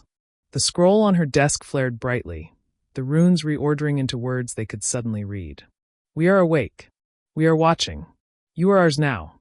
The flames in the torches extinguished all at once, plunging the office into darkness. The darkness inside McGonagall's office pressed against them like a suffocating blanket. The words on the scroll still glowed faintly, casting eerie shadows across the walls. Hermione gripped Harry's sleeve tightly, her breath shallow. Ron fumbled for his wand, whispering, "Lumos," but the tip sputtered out, as though smothered by unseen hands. McGonagall's voice was sharp but steady. Stay calm.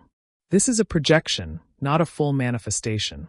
Her wand drew a complex arc, and a faint, silvery light shimmered around the office, holding back the oppressive black. But it means the keep has tethered itself here, to Hogwarts. Harry's jaw tightened. Then it's not finished with us. Hermione, still holding onto his sleeve, whispered, It's communicating. If it wanted to destroy us, it would have by now. She glanced at the glowing words again, shuddering. But it doesn't see us as free. It sees us as claimed. The light around the office flickered.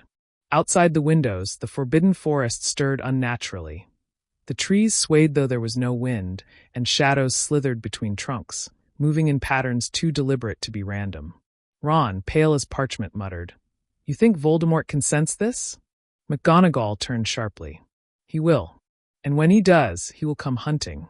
Whatever this keep wants, Voldemort will try to seize it first. The scroll pulsed again, new runes forming. Hermione translated aloud in a trembling voice. The Master seeks us. But you are chosen. Decide who commands. Silence followed. The words sank in like stones thrown into water, their ripples impossible to ignore. Harry felt the weight settle in his chest. It's giving us a choice, he murmured. Either us or him. Ron laughed bitterly, though it sounded hollow. As if that's even a question. If Voldemort gets hold of this thing, it's over. Done. World finished. Hermione chewed her lip, her eyes dark with worry. But what if it doesn't mean a simple choice? What if commanding it means binding ourselves even deeper? We barely know what it is. Harry met her gaze. Better us than him. At least we'd try to control it, not use it to burn the world down. McGonagall raised a hand, silencing them. This is not a decision to be made rashly. Hogwarts has its own defenses, but this power is beyond the school. Beyond me. You must tread carefully. Whatever answer you give, the consequences will ripple through more than just this war. A knock startled them all. The door creaked open before McGonagall could respond, and Professor Snape stepped in, his expression unreadable. His black eyes flicked to the glowing scroll, then to Harry, Ron, and Hermione. "I felt the surge," he said quietly, his voice low and smooth. "So, the children have awakened something." His gaze lingered on Harry, cold as ever, but for a moment there was something else behind it, concern, or perhaps recognition. "What do you know about this?" McGonagall demanded. Snape's lips curled slightly. "Enough to know it will not stay silent for long. And enough to know the Dark Lord is already searching for it. He feels absence." A tether snapped in the night. "He will come here." Harry's blood ran cold. Voldemort knew Ron's link was broken. He knew something had shifted. The scroll flared again, brighter this time, and the whispers filled the room, layering over each other until they formed a single, clear voice that only Harry, Ron, and Hermione seemed to hear. "Choose your allegiance. Delay, and both Master and Chosen will be claimed." Hermione's hand trembled. "It's forcing us. It won't wait." McGonagall and Snape both looked on, unable to hear the voice but watching their students' faces twist with the weight of the message. Harry straightened, the pressure in his chest nearly unbearable. "Then we decide now." Ron swallowed hard, eyes darting between his friends. "If this thing is stuck with us, better us than him. I say we claim it before Voldemort does." Hermione hesitated, torn between fear and resolve. Her voice was small but steady. "Then we need to understand it. Quickly. Before it swallows us whole." The scroll's glow faded, but a mark had burned into its surface. 3 interlocking circles, bound by a single line. Harry recognized it instantly.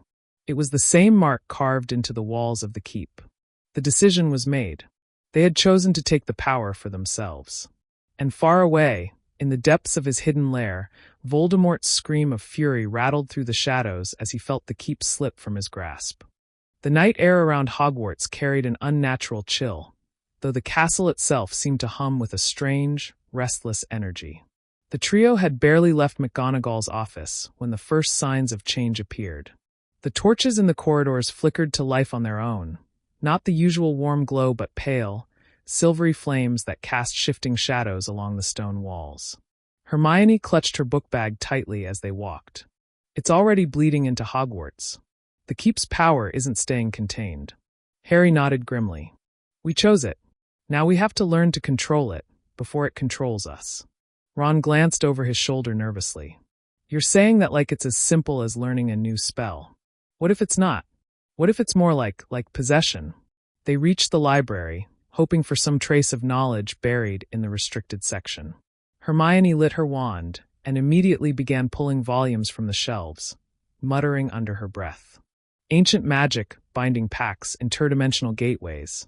The books were heavy, dust clinging to them as though they hadn't been touched in centuries.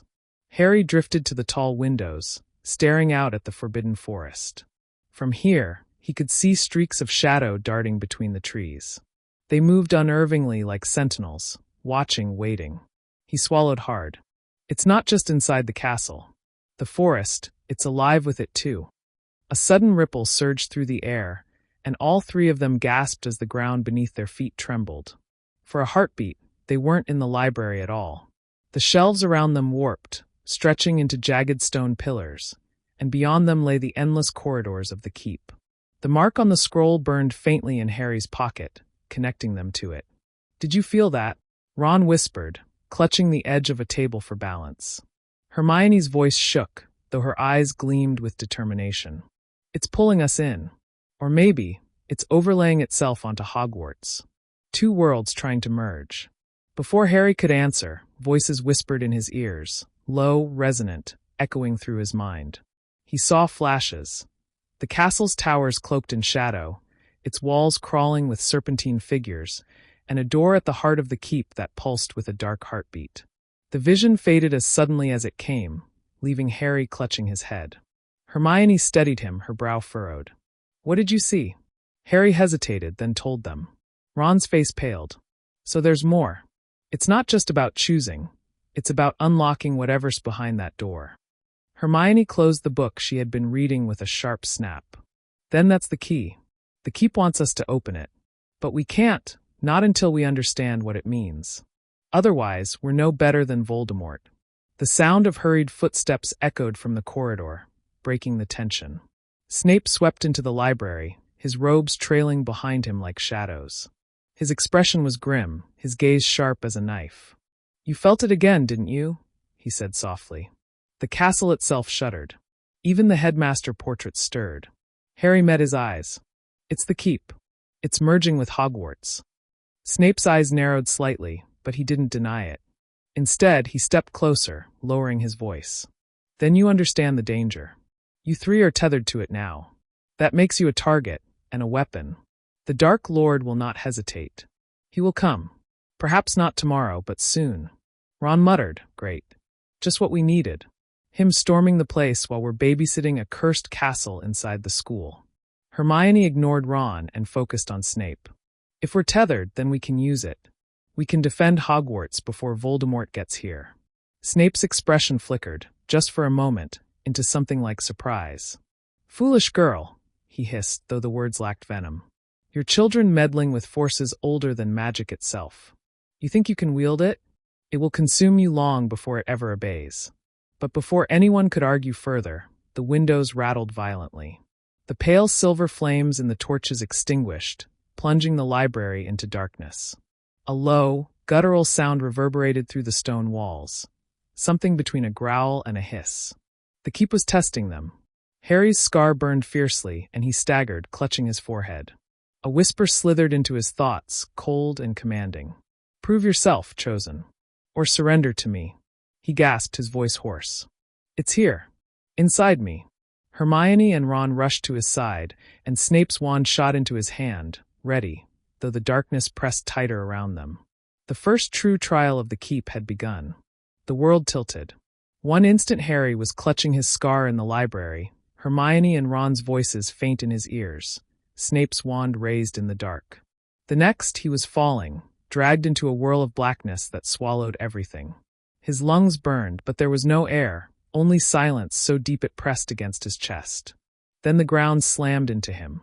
He staggered upright, blinking. He wasn't in the library anymore. He stood in a vast corridor, its walls carved from jagged stone that pulsed faintly with light, as though veins of molten shadow ran through them. Doors lined the hall, each etched with runes that writhed like living ink. Harry realized he was back inside the keep. Only this time he was alone. A voice whispered, close as breath in his ear. "You seek to master me. Then face what you are." A door creaked open ahead of him. Cold air spilled out, thick with dread. Harry tightened his grip on his wand and stepped inside.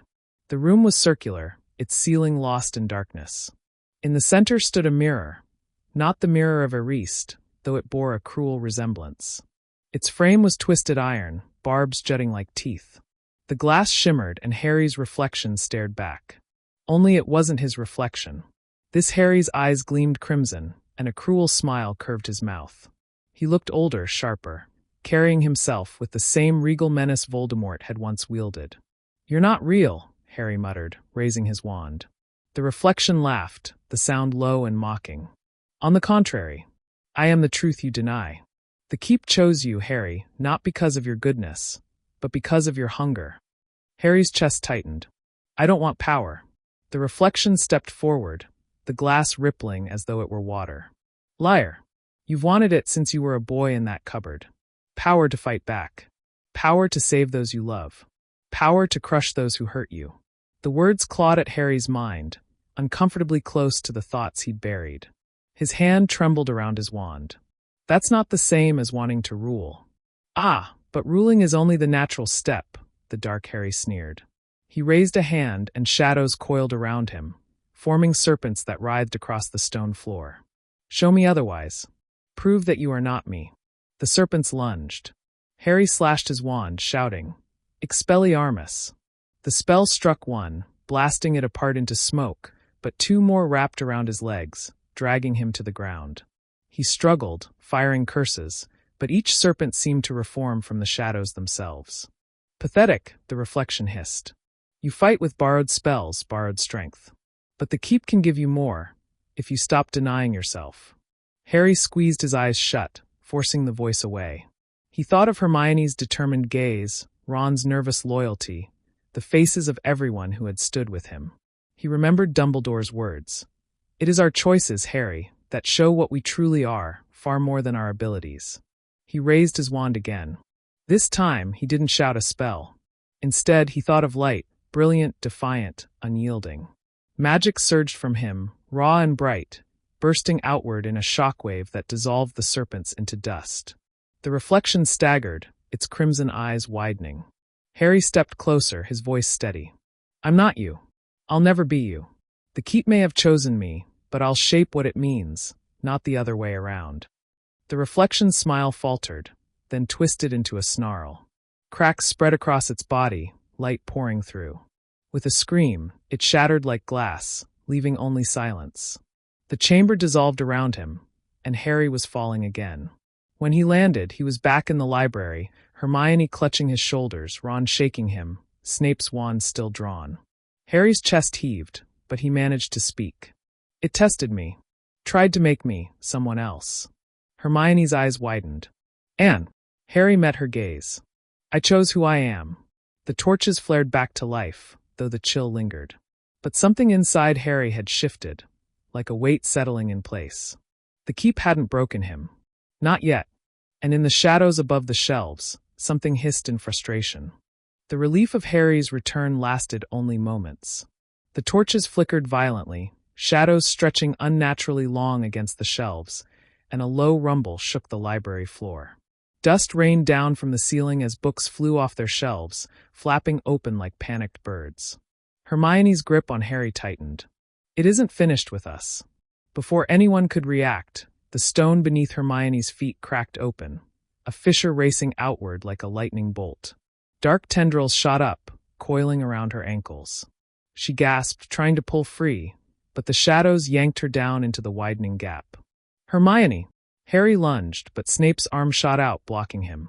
"Don't!" Snape barked. "This is her trial." "What do you mean, trial?" Ron shouted, his face pale. Snape's eyes flicked to Harry, then back to the writhing fissure. "The keep is testing each of you. She must face it alone, or be lost." The shadows swallowed Hermione whole. When she opened her eyes, she was standing in the great hall. Only it wasn't the same. The long tables were gone, replaced by rows of lecterns piled high with books, parchment, and quills. The enchanted ceiling above was blank, black as ink.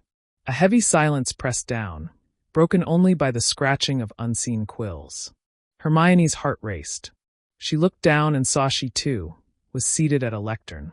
Before her lay a test, parchment covered in questions written in spidery script. A voice filled the hall, cold and resonant. "You have built your life upon knowledge. But knowledge is not enough. Will you cling to books, or will you sacrifice certainty for truth?" The parchment quivered, and the ink shifted, forming a new question. "You must choose one friend to save. The other will perish. Harry or Ron?" Hermione's breath caught. "No," she whispered. Her quill moved of its own accord, scratching impatiently. The voice pressed harder. "Choose." She shook her head. "I won't." The parchment darkened, words writhing across its surface like snakes. "Indecision is weakness. Choose, or both are lost." Her hands trembled. Memories flooded her. Harry's unwavering courage, Ron's awkward but steadfast loyalty. How could she condemn either? But deep down, a sharper fear gnawed at her. It wasn't just about them. It was about her own worth. Would she always be the one defined by her knowledge, her cleverness? What if she chose wrong? What if her choice proved she didn't belong at their side? Her throat tightened. There has to be another way. The voice grew colder. Then prove it. Knowledge alone cannot save you. What do you cling to when answers fail? The parchment dissolved into smoke. The hall trembled, walls cracking. From the fractures, shadowy figures spilled out, mocking silhouettes of Death Eaters, their masks twisted, their wands raised. Hermione's instinct screamed at her to reach for a spellbook, but none was there. No neat answer, no reference, no guide. Only her wand in her hand and her pounding heart. She raised it, her voice steady despite the fear. "You don't get to decide who I am." The shadows lunged. Hermione fired curses, not from calculation but instinct. A streak of light erupted from her wand, raw and brilliant, hurling the nearest figure back into the darkness. Another came, and she met it with a shield, the spell forming faster than she thought possible. Each time she acted, the hall grew brighter, the oppressive weight lifting. She wasn't reciting learned magic anymore. She was creating it, fueled by conviction rather than pages. Finally, with a fierce cry, she unleashed a burst of light that swept the hall clean. The shadows evaporated, the cracked walls mended, and silence fell once more. The voice spoke again, softer this time. You have chosen. Not knowledge, but trust in yourself. Remember it. The hall dissolved, and Hermione was yanked upward, landing hard on the library floor. Harry and Ron rushed to her side, both pale with worry. You're back, Harry breathed. Hermione's chest heaved, her eyes still wide. She glanced at the dark fissure, now sealed, then at the boys. It tried to make me choose between you. Ron swallowed hard. Anne, Hermione shook her head firmly. I didn't. I won't. Ever. The torches sputtered again, as if in angry protest, but this time they steadied. The keep had tested her and failed to break her. Snape's eyes lingered on her, unreadable. Then he turned toward the looming dark shelves. 2 trials faced. The third will come soon. And when it does, his gaze flicked to Ron, sharp as a blade. We will see if your loyalty is as strong as you believe. The silence that followed was heavier than any shadow. The air in the library thickened, every breath heavy with anticipation. Hermione sat close to Harry, her hand still trembling from what she had endured, though she tried to mask it. Ron paced back and forth, his trainers squeaking faintly against the stone floor. His face was pale, jaw clenched as if bracing for something inevitable. Harry watched him closely. Ron, don't, he said quietly. Don't what? Ron snapped, his voice sharper than he intended. Don't be nervous? Don't think about the fact that some creepy castle is going to shove me into a nightmare like it just did to Hermione. Hermione reached out, her voice soft but steady. You're stronger than you think. Ron laughed bitterly, running a hand through his hair. Yeah, because so far, all I've done is stand around while the both of you keep saving the day. Harry always charging in, Hermione solving everything, and me, he stopped himself, staring at the floor. Snape's voice cut through the tension like a knife. Self-pity will get you killed, Weasley. This place preys on weakness. If you doubt yourself, it will tear you apart. Ron turned on him, fists tightening. Oh, and you'd know all about not being weak, wouldn't you? Always acting like you've got everything under control. Enough! Harry's shout startled both of them. This isn't the time. But before another word could be said, the floor beneath Ron groaned. The cracks spread outward like a spider's web, the same way they had for Hermione, only darker, deeper, as though the castle itself hungrily awaited him. Ron froze, eyes wide. Bloody hell! The fissure opened, shadows lashing upward, wrapping around his legs before he could move. He let out a strangled cry as the darkness swallowed him whole. Hermione screamed his name. Harry lunged forward, but again Snape held him back. You must let him face it, Snape said firmly, though his voice held a weight that suggested even he was uncertain of the outcome. The library faded away, and Ron found himself standing in the Gryffindor common room. At first, relief washed over him, the warm glow of the fire, the familiar armchairs, the banners draped across the walls. But then he noticed the silence. No chatter, no footsteps on the stairs, no laughter. Just emptiness. Then voices began to whisper. He's not good enough. Always second best. Nothing without them. Ron spun around, wand raised, but no one was there. Only the shadows in the corners, stretching longer, darker. The whispers grew harsher, morphing into the voices of people he knew. His mother's voice, full of pity. Poor Ronnie, never quite measuring up. Percy's, cold and dismissive. Always a step behind. And worst of all, Harry's. Why would I ever choose you? Hermione's the clever one.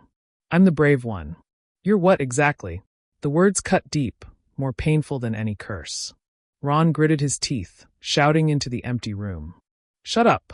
The fire flickered, and the shadows thickened, twisting into figures. They looked like his family, his friends, even Harry and Hermione, but their faces were sneering, eyes filled with contempt. One by one they spoke. You're a burden. You hold them back. Without you, they'd be better off. Ron's breath came fast, anger and despair battling inside him. He raised his wand, but his hand shook. What if they're right? He whispered. From the shadows, a figure stepped forward. Taller, stronger, more confident, another version of himself, but colder, sharper. His double smirked, twirling a wand effortlessly. "They are right," the doppelganger said. "You've always been the sidekick. The joke. But I could be more. I could take everything you've ever wanted, respect, power, even Hermione." Ron's stomach lurched. "No." The double grinned cruelly. "Yes. Because deep down, you're terrified that she sees you the same way they do. That Harry does too. And they're not wrong." Ron's wand wavered. He could almost feel the truth of it pressing down on him. The false Ron raised his wand. "So what will you do? Hide behind them again? Or admit you don't belong?" Ron's throat tightened. Every insecurity, every doubt, every hidden fear was laid bare before him. But then, he thought of Hermione's voice earlier, soft but unyielding. "You're stronger than you think." His grip steadied. "No," he said firmly. "You don't get to decide who I am. Not you, not the whispers, not anyone." The double laughed. "And who are you then?" Ron raised his wand higher, his voice shaking but resolute. "I'm Ron Weasley. Their friend. Their equal. And I'd rather die than let anyone take that from me." With a roar, he cast a spell, not one he had learned, but one born of sheer defiance. A blazing surge of light erupted, slamming into his double. The false Ron screamed, shattering into fragments of shadow that dissolved into nothing. The whispers ceased. The common room brightened, returning to its warm, familiar glow. Ron stood panting, tears stinging his eyes, but he was smiling. And then, just like Hermione before him, he was pulled back into the library, crashing to the floor in front of Harry and Hermione. "Ron!" Hermione cried, throwing her arms around him. Harry knelt, relief flooding his face. "You did it." Ron hugged her back, then looked at Harry with a shaky grin. "Told you I'm not just the sidekick." The torches blazed brighter, the keep acknowledging his triumph. But the air remained tense, the silence heavy. Snape's eyes lingered on Harry now, dark and knowing. Two have faced their trials. Only one remains. The library trembled again, as if the castle itself was eager for the final test. Harry's heart pounded so loudly he thought the others must hear it. The library had gone still again, the flickering torchlight casting long shadows across the shelves. Hermione held onto Ron as though she might never let go, but both of them were staring at Harry now. It was his turn, and he knew it. For a moment he wished the castle would just pull him under without warning, the way it had with Hermione and Ron. At least then he wouldn't have to stand here, waiting, feeling the weight of everyone's expectations pressing down on him. Snape stepped forward, his gaze sharp and unrelenting. "You've run from fear before, Potter. This place will not allow it. The question is whether you'll face what it shows you, or break." Hermione flinched. "Don't say that." But Harry knew Snape wasn't wrong. The thought of what the keep might force him to face made his stomach twist. He had battled Dementors, seen visions of his parents, even faced Voldemort. What worse thing could there be? The floor beneath him rumbled, the vibrations so strong the books rattled on the shelves. Hermione grabbed Ron's hand, and they both shouted Harry's name as the stones split apart beneath him. He felt the drop like falling into icy water. Darkness swallowed him whole. When he landed, he was no longer in the library. Instead, he stood in a graveyard. The air was damp and cold, the ground littered with mist curling around crooked gravestones. A memory rushed back instantly. The Triwizard Tournament, Cedric's body lying lifeless, Voldemort rising again. Harry's chest tightened, but this wasn't exactly the same. There were more graves now, stretching endlessly, each one carved with names he knew. He staggered forward, reading them. Hermione Granger, Ron Weasley, Sirius Black, Remus Lupin, Ginny Weasley, Albus Dumbledore. The list went on, names etched into stone, each one a person he cared for, someone who had fought beside him. "No," Harry whispered, his throat raw. "No, they're not, this isn't real." But then he heard footsteps behind him. He spun, wand raised, only to see Voldemort standing there. Except he wasn't alone. Figures emerged from the mist, Death Eaters with masks gleaming, their wands already raised. Voldemort's red eyes glowed. "This is your truth, Harry. Everyone you care for will die because of you. Their blood on your hands. Their death's inevitable." Harry's breath came fast. He wanted to shout that it wasn't true, that he'd do anything to protect them, but the grave said otherwise. His heart pounded as Voldemort raised his wand. Avada Kedavra! The green light shot toward him, but instead of striking Harry, it twisted past him and struck one of the gravestones. From it, Hermione's figure appeared, falling to the ground lifeless. Harry stumbled back. Stop! Another curse. Another gravestone cracked open. This time Ron's body appeared, pale and still. No! Harry screamed, dropping to his knees. Please stop. Voldemort stepped closer, voice silky and cruel. You are the cause of every death around you. Your parents, your godfather, your friends. You are a curse, Harry Potter. And the world would be safer without you. The Death Eaters laughed, the sound echoing like claws against stone. Harry clutched his head. He wanted to believe this wasn't real, but the sight of his friends' lifeless faces was unbearable. A voice in his mind whispered that Voldemort was right, that everyone he loved suffered because of him. But then another voice, faint but steady. Hermione's. Not the one in front of him, but the one that had always anchored him. You're not alone, Harry. You never were. He remembered Ron's words too, spoken in moments of loyalty. We're with you, mate. Always. And Dumbledore, calm and certain. It is our choices that show who we truly are, far more than our abilities. Harry forced himself to his feet, hands shaking, tears stinging his eyes. He looked Voldemort in the face. You're wrong. I'm not a curse. I'm not perfect. I've made mistakes, but I'm not the reason they fight. They fight because they choose to. Because they believe in something bigger than fear. And I do too. The gravestones trembled. The mist quivered. Voldemort snarled, his face twisting in fury. Lies! Harry raised his wand. His voice rang clear. I am not alone.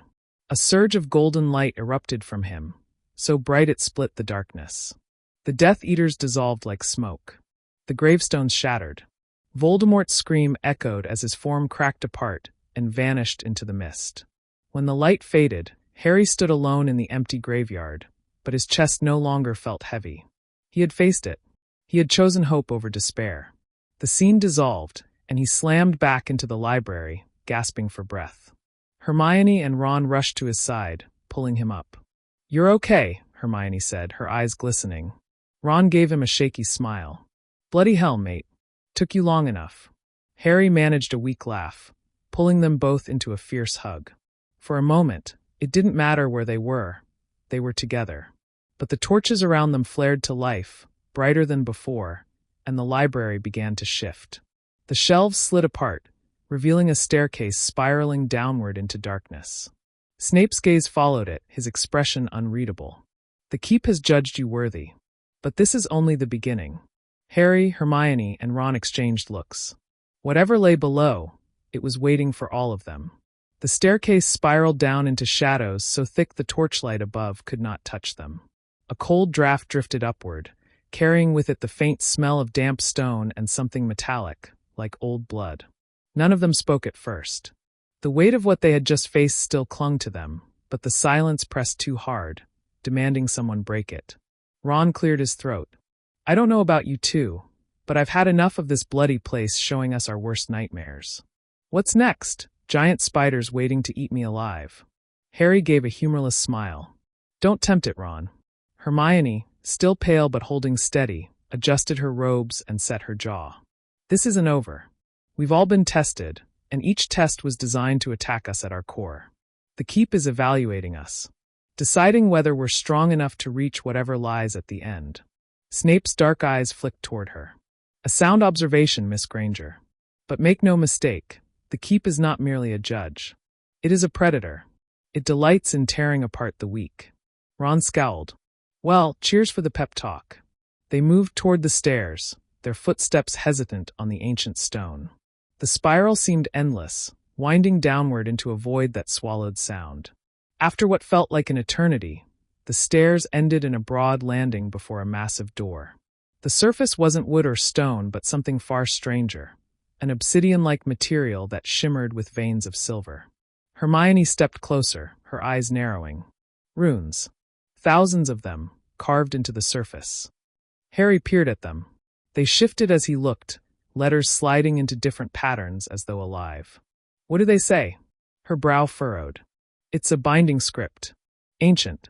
Designed to seal something away. Snape's voice was low. Or to keep intruders out. Ron grimaced. Brilliant. Either way, it's locked. As if in answer, the runes pulsed with a dull glow, and a voice, deep, resonant, and inhuman, spoke from the door itself. 3 entered. 3 endured. But unity must be proven. Alone you falter. Together you may proceed. Choose wisely. The silver veins blazed, and suddenly 3 keyholes formed across the surface of the door. Each shimmered faintly, waiting. Harry looked from Hermione to Ron, then at Snape, who remained silent, his face unreadable. Keys. It wants 3 keys. Hermione shook her head. Not keys. Choices. We'll have to give it something. Maybe a sacrifice or a piece of ourselves. Ron paled. What, like blood? Magic? A finger? Not necessarily, she replied quickly, though her voice wavered. The runes shifted again, and images flickered across the door like rippling water. For Harry, a vision of his parents appeared, James and Lily, smiling warmly. For Hermione, it was books and parchment, knowledge stacked higher than the eye could see. For Ron, it was the Gryffindor Quidditch cup, gleaming in golden light. The voice rumbled again. Offer what you value most. Only then shall the path open. Harry felt his throat tighten. His parents, their memory was the one thing he couldn't lose. He had nothing tangible of them except his memories. How could he give that away? Hermione's hands shook. Knowledge was her anchor, her strength. The thought of losing even part of it left her hollow. Ron stared at the vision, his mouth pressed in a thin line. For once, he didn't make a joke. Quidditch wasn't just a game to him. It was proof he wasn't invisible, that he mattered. Snape finally spoke. The keep demands proof of sacrifice. The question is, will you give up what you hold most dear for the sake of each other? Harry clenched his fists. If that's what it takes, I'll do it. Hermione looked stricken but nodded. Me too. Ron swallowed hard. Bloody unfair, this is. But yeah, I'll do it. Each stepped forward to their keyhole. The visions hovered in front of them, waiting. Harry lifted his wand, hand trembling, and pressed it to the image of his parents. A searing pain shot through him, as though something was being ripped from his very soul. He gasped but didn't pull back. Beside him, Hermione pressed her hand to the vision of knowledge. Tears streaked down her face as glowing words scattered like ashes into the air. Ron squeezed his eyes shut, muttering a curse, and slammed his palm against the Quidditch cup. The light flared. The door roared, the runes burning white. Then the obsidian split apart with a thunderous crack, revealing a vast chamber beyond. The air was hot and heavy, filled with the sound of something breathing. Something enormous. Hermione's voice trembled. Oh no, that's not possible. From the shadows, 2 glowing eyes opened, each the size of a lantern. A deep growl rumbled through the chamber, shaking the very floor beneath their feet. Ron whispered, "Tell me that's not a dragon." But it was. And it was awake. The dragon unfurled itself from the shadows like a nightmare given flesh. Its scales shimmered with a strange metallic sheen, as if forged from both obsidian and silver. When it drew in a breath, sparks rippled along its throat, the heat washing over them even from across the chamber. The creature was immense, wings folded tight against its body, tail coiled around piles of stone and shattered bones. Ron stumbled back until his shoulder hit the door. That's not just a dragon. What even is that? Hermione, her voice tight but steady, whispered, "It's not natural. It's a guardian, conjured or bound here." The runes weren't just a lock, they were a cage. The dragon's gaze swept over them, intelligent and merciless. When it spoke, its voice reverberated like an avalanche crashing down a mountainside. Thieves. Trespassers. You unseal what was never meant to be unsealed. For what purpose? Harry's throat went dry. He forced himself to take a step forward. We're not thieves. We're looking for answers. This place, it called to us. Tested us. We came this far. The dragon's lips curled back, revealing teeth as long as swords. And now you pay the price. Snape moved in front of them, wand raised, his black cloak billowing. If it's answers you guard, beast, then perhaps you would prefer words over fire. Killing us would only prove your cage remains unbroken. The dragon's eyes narrowed. It exhaled, a plume of smoke curling lazily into the air. Words. Empty things. The others spoke words too. They burned. Hermione's head snapped toward the dragon. Others. The creature's gaze pinned her, and for a moment she felt the weight of centuries pressing down. You are not the first to seek the heart of the keep. All who came before, brave, foolish, desperate, they fell. Their bones rest beneath my claws. The chamber floor was littered with fragments Harry hadn't noticed until now. Wands charred black, scraps of armor, shattered blades. His stomach twisted. Ron whispered, brilliant. So we're next. No, Hermione said sharply. Not if we're smarter. Look at it, it's bound here. The runes weren't just to seal it away. They were to tie it to this place. It can't leave. Maybe it doesn't want to guard whatever's ahead any more than we want to fight it. Harry glanced at her, then at the dragon. The idea sparked in his chest. Hope, fragile but real. He raised his voice. You don't want to be here, do you? The dragon's head tilted, and for the first time, the fire in its throat dimmed. I was forged in fire and chain. My will is not my own. I serve until death or release. Neither has come. Snape's eyes gleamed. So the keep enslaved even you. Tell me, guardian, what would you give for freedom? The dragon's tail lashed, the ground trembling beneath them. Freedom is no gift. It is stolen, fought for, clawed from the hand of tyrants. You think yourself strong enough to grant it. Harry tightened his grip on his wand. If it means not dying here, then yes. The dragon studied them in silence, its gaze lingering on Harry longer than the others. Finally, it gave a low, thunderous growl that was almost a laugh. Then prove it. Not in fire, but in will. Endure my trial, and I will let you pass. Fail, and your bones join the rest. The chamber shifted. The stone beneath their feet rippled like water, forming 3 platforms that rose high into the air, suspended by nothing.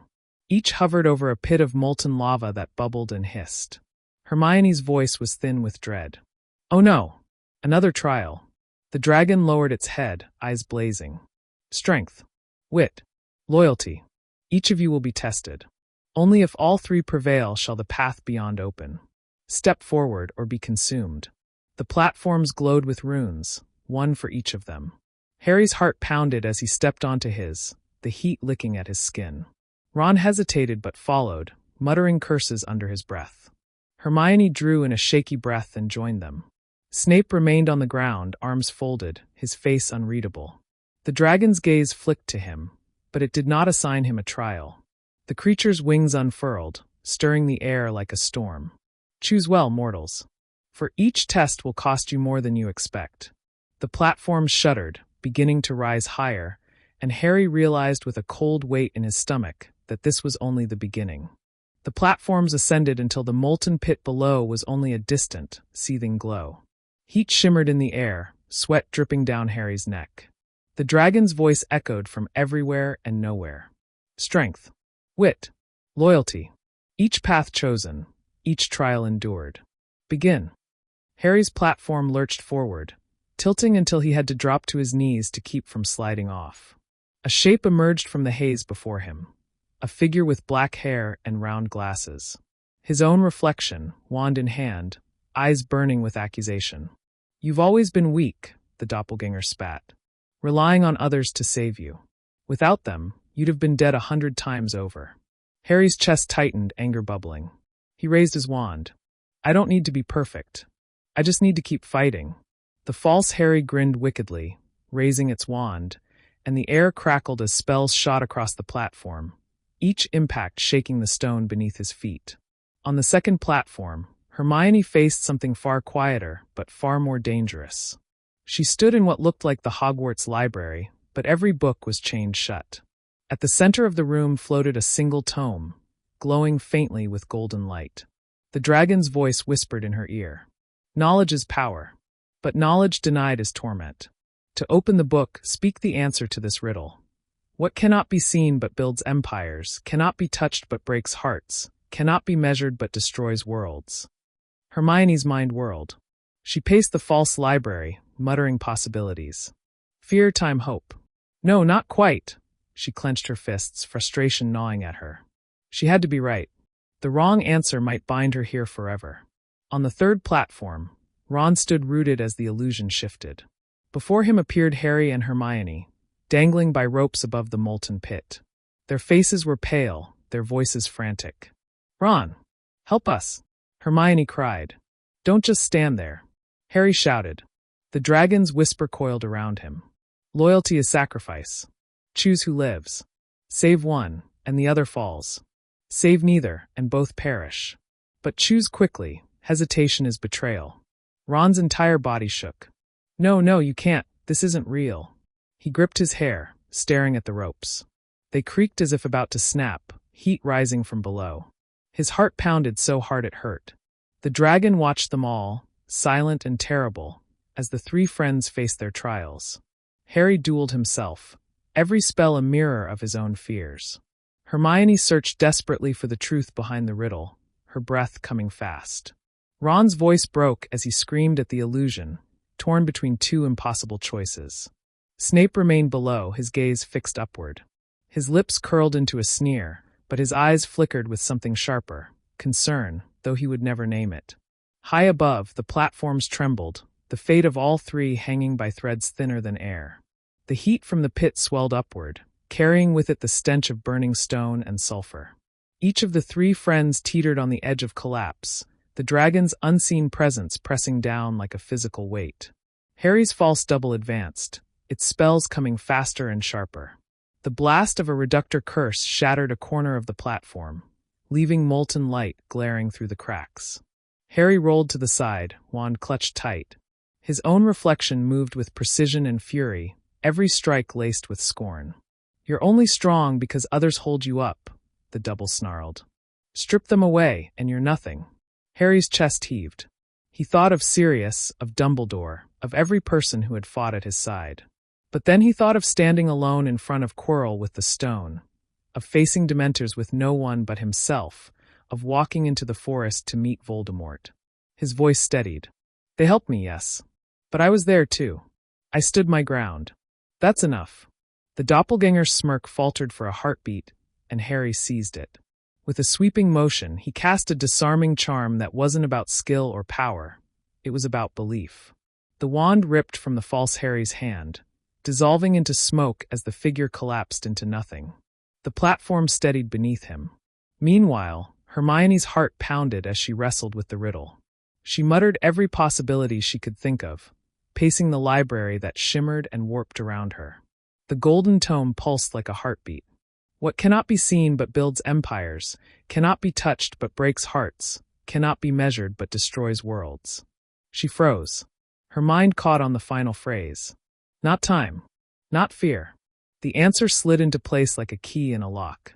"Love," she whispered. The chains around the glowing book dissolved instantly, the tome opening with a soft sigh. Its pages shimmered with light, and before her eyes the library vanished, leaving only her platform solid beneath her. Hermione exhaled shakily, both relieved and shaken by the truth of it. On the third platform, Ron's arms shook as he reached toward the ropes. Harry and Hermione's dangling forms begged him with frantic eyes. His chest burned with panic, the dragon's whisper threading through his thoughts. "Choose, or betray both." Tears welled in his eyes. I can't choose between them." His voice cracked, desperate. "They're both my friends." The ropes frayed.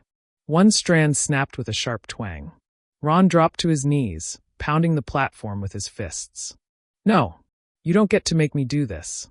If it takes me, then fine, but I won't betray either of them." At that declaration, the illusion shattered. The ropes, the molten pit below, even the false images of Harry and Hermione dissolved into dust. Ron was left kneeling on solid stone, sobbing with both relief and exhaustion. The three trials ended at once.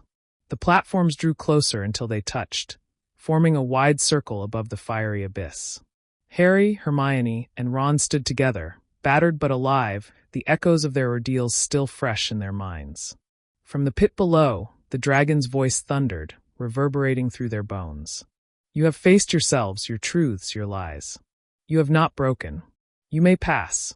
The molten light dimmed, and the cavern around them shifted. The platforms fused into a single path leading upward, out of the suffocating heat. The dragon's voice faded into silence, leaving only the sound of their heavy breathing. Snape, still below, looked up at them with unreadable eyes. For once, there was no sneer on his face. Only the faintest flicker of acknowledgement. Whether respect or calculation, none of them could tell. Together, the three friends stepped forward, ascending toward whatever new test awaited them, each silently changed by what they had just endured. The air grew cooler as they climbed the stone path, leaving behind the furnace-like cavern. The oppressive weight of the dragon's presence no longer pressed on their chests, but the silence that replaced it was almost worse. Every step echoed hollowly, as though the very walls of the ancient place were listening. Harry's legs trembled with exhaustion, though he refused to show it. He could still feel the ghost of his doppelganger's sneer burned into his mind. The words echoed over and over, nothing without them. He clenched his fists as if gripping an invisible wand, reminding himself that he had proven that voice wrong. But the doubt lingered like a shadow at the edge of his thoughts. Hermione walked just behind him, silent in a way that unnerved him more than the dragon's roar. Her lips moved soundlessly, as if rehearsing or re-examining the riddle she had solved. She hugged her arms across her chest, the memory of the word love still sitting uncomfortably in her mind. It was true, too true, and its power frightened her. She wondered if Voldemort's downfall might not come from a curse or prophecy, but from the very thing he despised. Ron, though, looked the most shaken. His face was pale, streaked with sweat and tears that he had not bothered to wipe away. His voice had cracked when he'd screamed his refusal to choose between them, and that sound still rattled in his head. He tried to force a grin, but his lips wouldn't obey. Instead, he trailed behind, hands shoved in his pockets, muttering occasionally under his breath. They reached a landing where the path widened into a chamber. The floor was smoother here, the stone polished by centuries of passage. Strange markings wound across the walls, twisting runes that seemed to shift if stared at too long. At the far side of the chamber, an archway loomed, tall and carved with serpents that writhed along its curve. "It feels like we're walking straight into a trap," Ron said finally, his voice hoarse. "It always does," Harry answered, though his tone carried more resolve than defeat. Hermione knelt by the markings, tracing one with her fingers. "These are protective wards," she whispered. "Ancient ones. They're meant to test more than skill. I think they respond to intent." "Intent?" Ron repeated. "What does that even mean? We just want to get through, don't we?" Hermione shook her head. "It's not about wanting. It's about why." Harry approached the archway, his scar prickling faintly. "Then maybe that's the point. Voldemort's intent is always destruction, conquest, power. If this place was built to guard against him, it'll only open to something different." Ron frowned, still uneasy. "So what, we tell the door we're nice people and it lets us through?" But before Hermione could answer, the serpents carved into the stone arch began to stir. Their stone bodies slithered along the curve, their eyes glowing with a faint green fire. Their voices hissed together, overlapping in a language that Harry understood immediately. "Speak your purpose." Harry froze, realizing it was Parseltongue. The sound sent shivers up Ron's spine. Hermione held her breath. Harry stepped closer, the weight of their trials still heavy, but his determination clear. In the serpent's tongue, he replied, "We seek to stop Voldemort. To end what he has begun." The serpents flicked their tongues, studying him.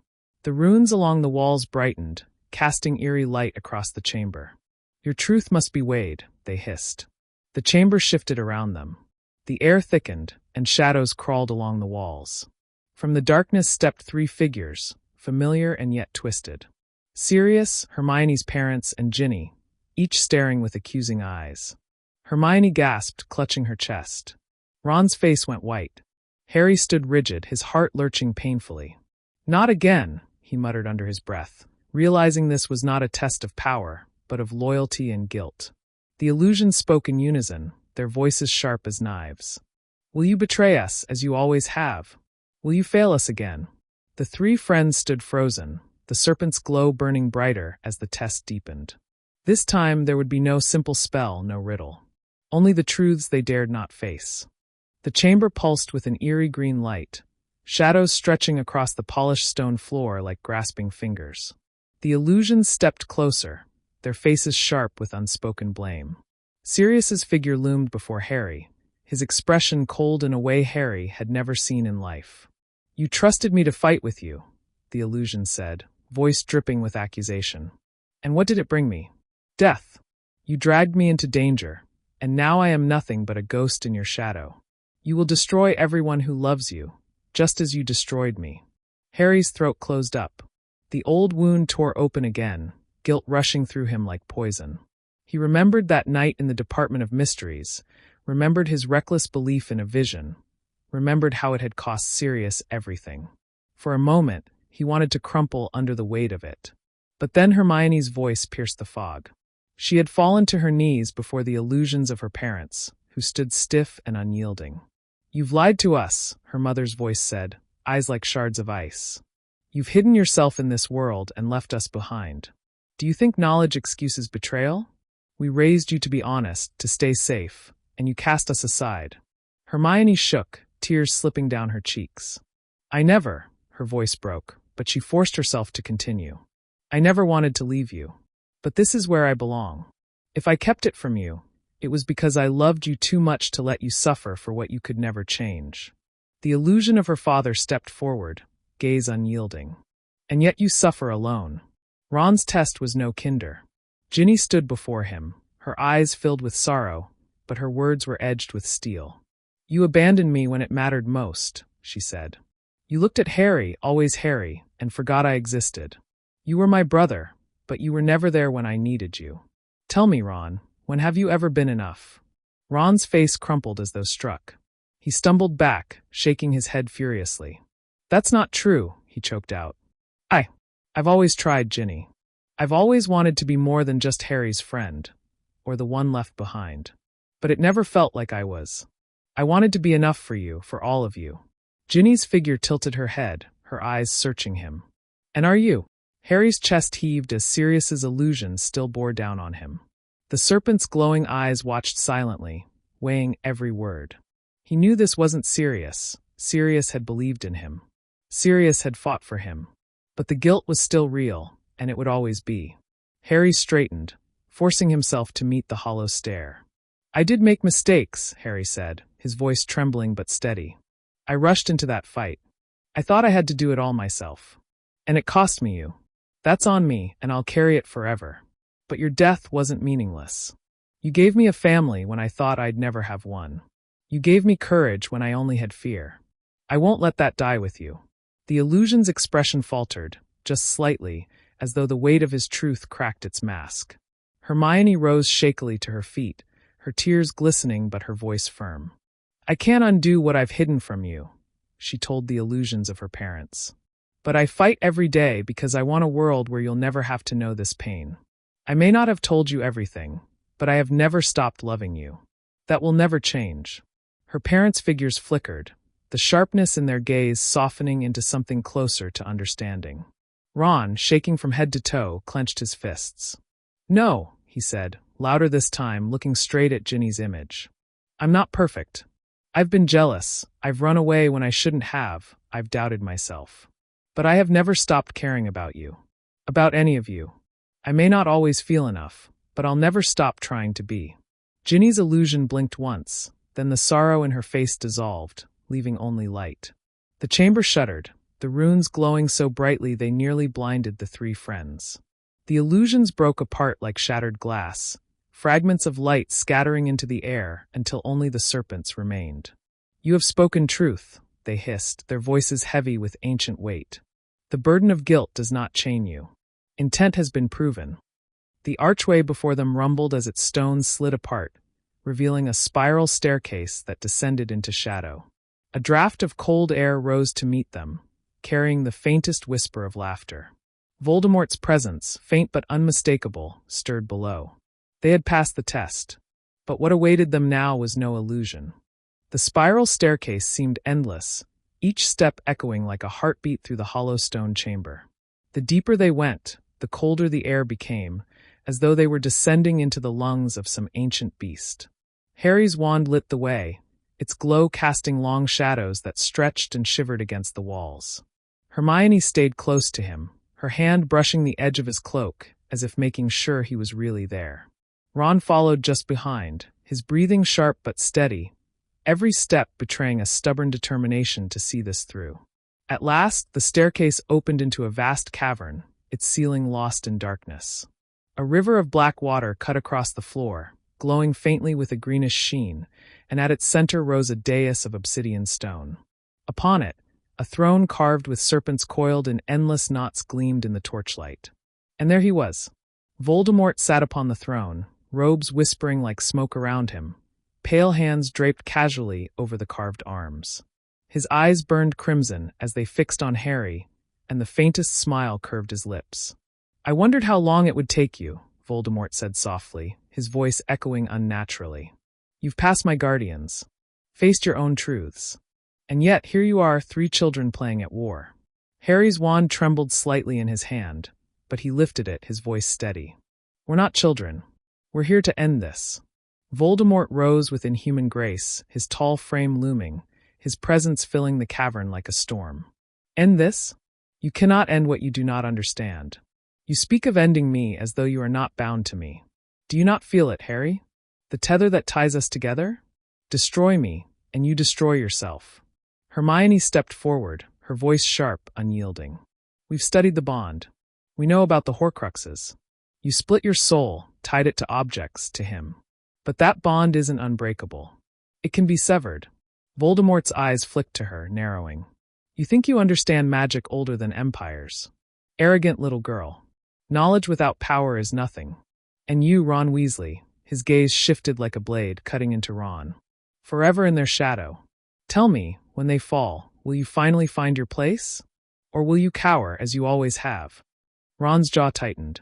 "You don't know me. You never did."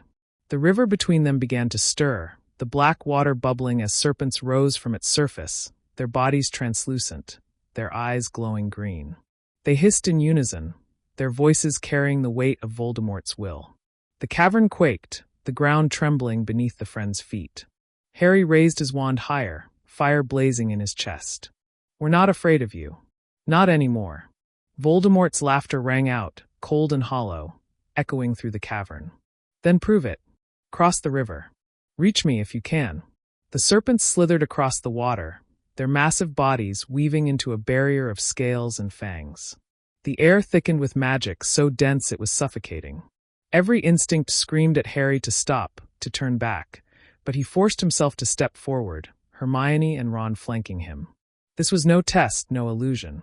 This was Voldemort's final gauntlet. As they reached the edge of the river, the first serpent lunged, its jaws snapping shut inches from Harry's arm.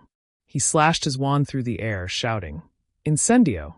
Flames roared to life, but instead of burning, the serpent's body split into 2 smaller ones, each hissing with doubled fury. Hermione's eyes widened. "It's feeding on our magic. Don't attack directly." Ron swore under his breath, raising his wand. "Then what the bloody hell do we do?" Hermione's mind raced, her eyes darting to the glowing patterns etched into the cavern walls. She grabbed Harry's arm. "They're not just guardians, they're bound to him, like the Horcruxes. We can't destroy them with power. We have to weaken the tether itself." Voldemort watched, his smile cold and knowing. "Let us see, then, whether friendship and love are weapons sharp enough to cut the soul." Harry felt the scar on his forehead burn like fire, the tether pulling tight as though something deep within him was being torn open. The serpents closed in, their eyes reflecting not just hunger, but fragments of his own fear. The river waited. The dais loomed. Voldemort's shadow stretched across the cavern, vast and unyielding. This was the edge of the war. The serpents coiled tighter, their massive bodies weaving an unbreakable wall of venom and shadow. The air pressed down on Harry's chest until he could hardly breathe. He glanced at Hermione and Ron. Their faces were pale, but their eyes burned with the same fire as his. They weren't going to back down. Not now. Not ever. Hermione clutched Harry's wrist, her voice urgent. "They're not real creatures. They're pieces of him, manifestations of the tether. If we fight them with spells, he wins. We have to fight them with what he doesn't understand." Harry's heart hammered as the serpents surged again. "Then what do we use?" Ron stepped forward, planting himself between his friends and the nearest serpent. "Us. Together. That's what he's always underestimated." He gripped his wand, but instead of casting, he pressed his other hand against Harry's shoulder, steadying him. Hermione placed her hand over Harry's too, forming a chain. The cavern shook as the serpents lunged, their fangs glistening with green fire. Harry closed his eyes and let the bond between the three of them surge through him.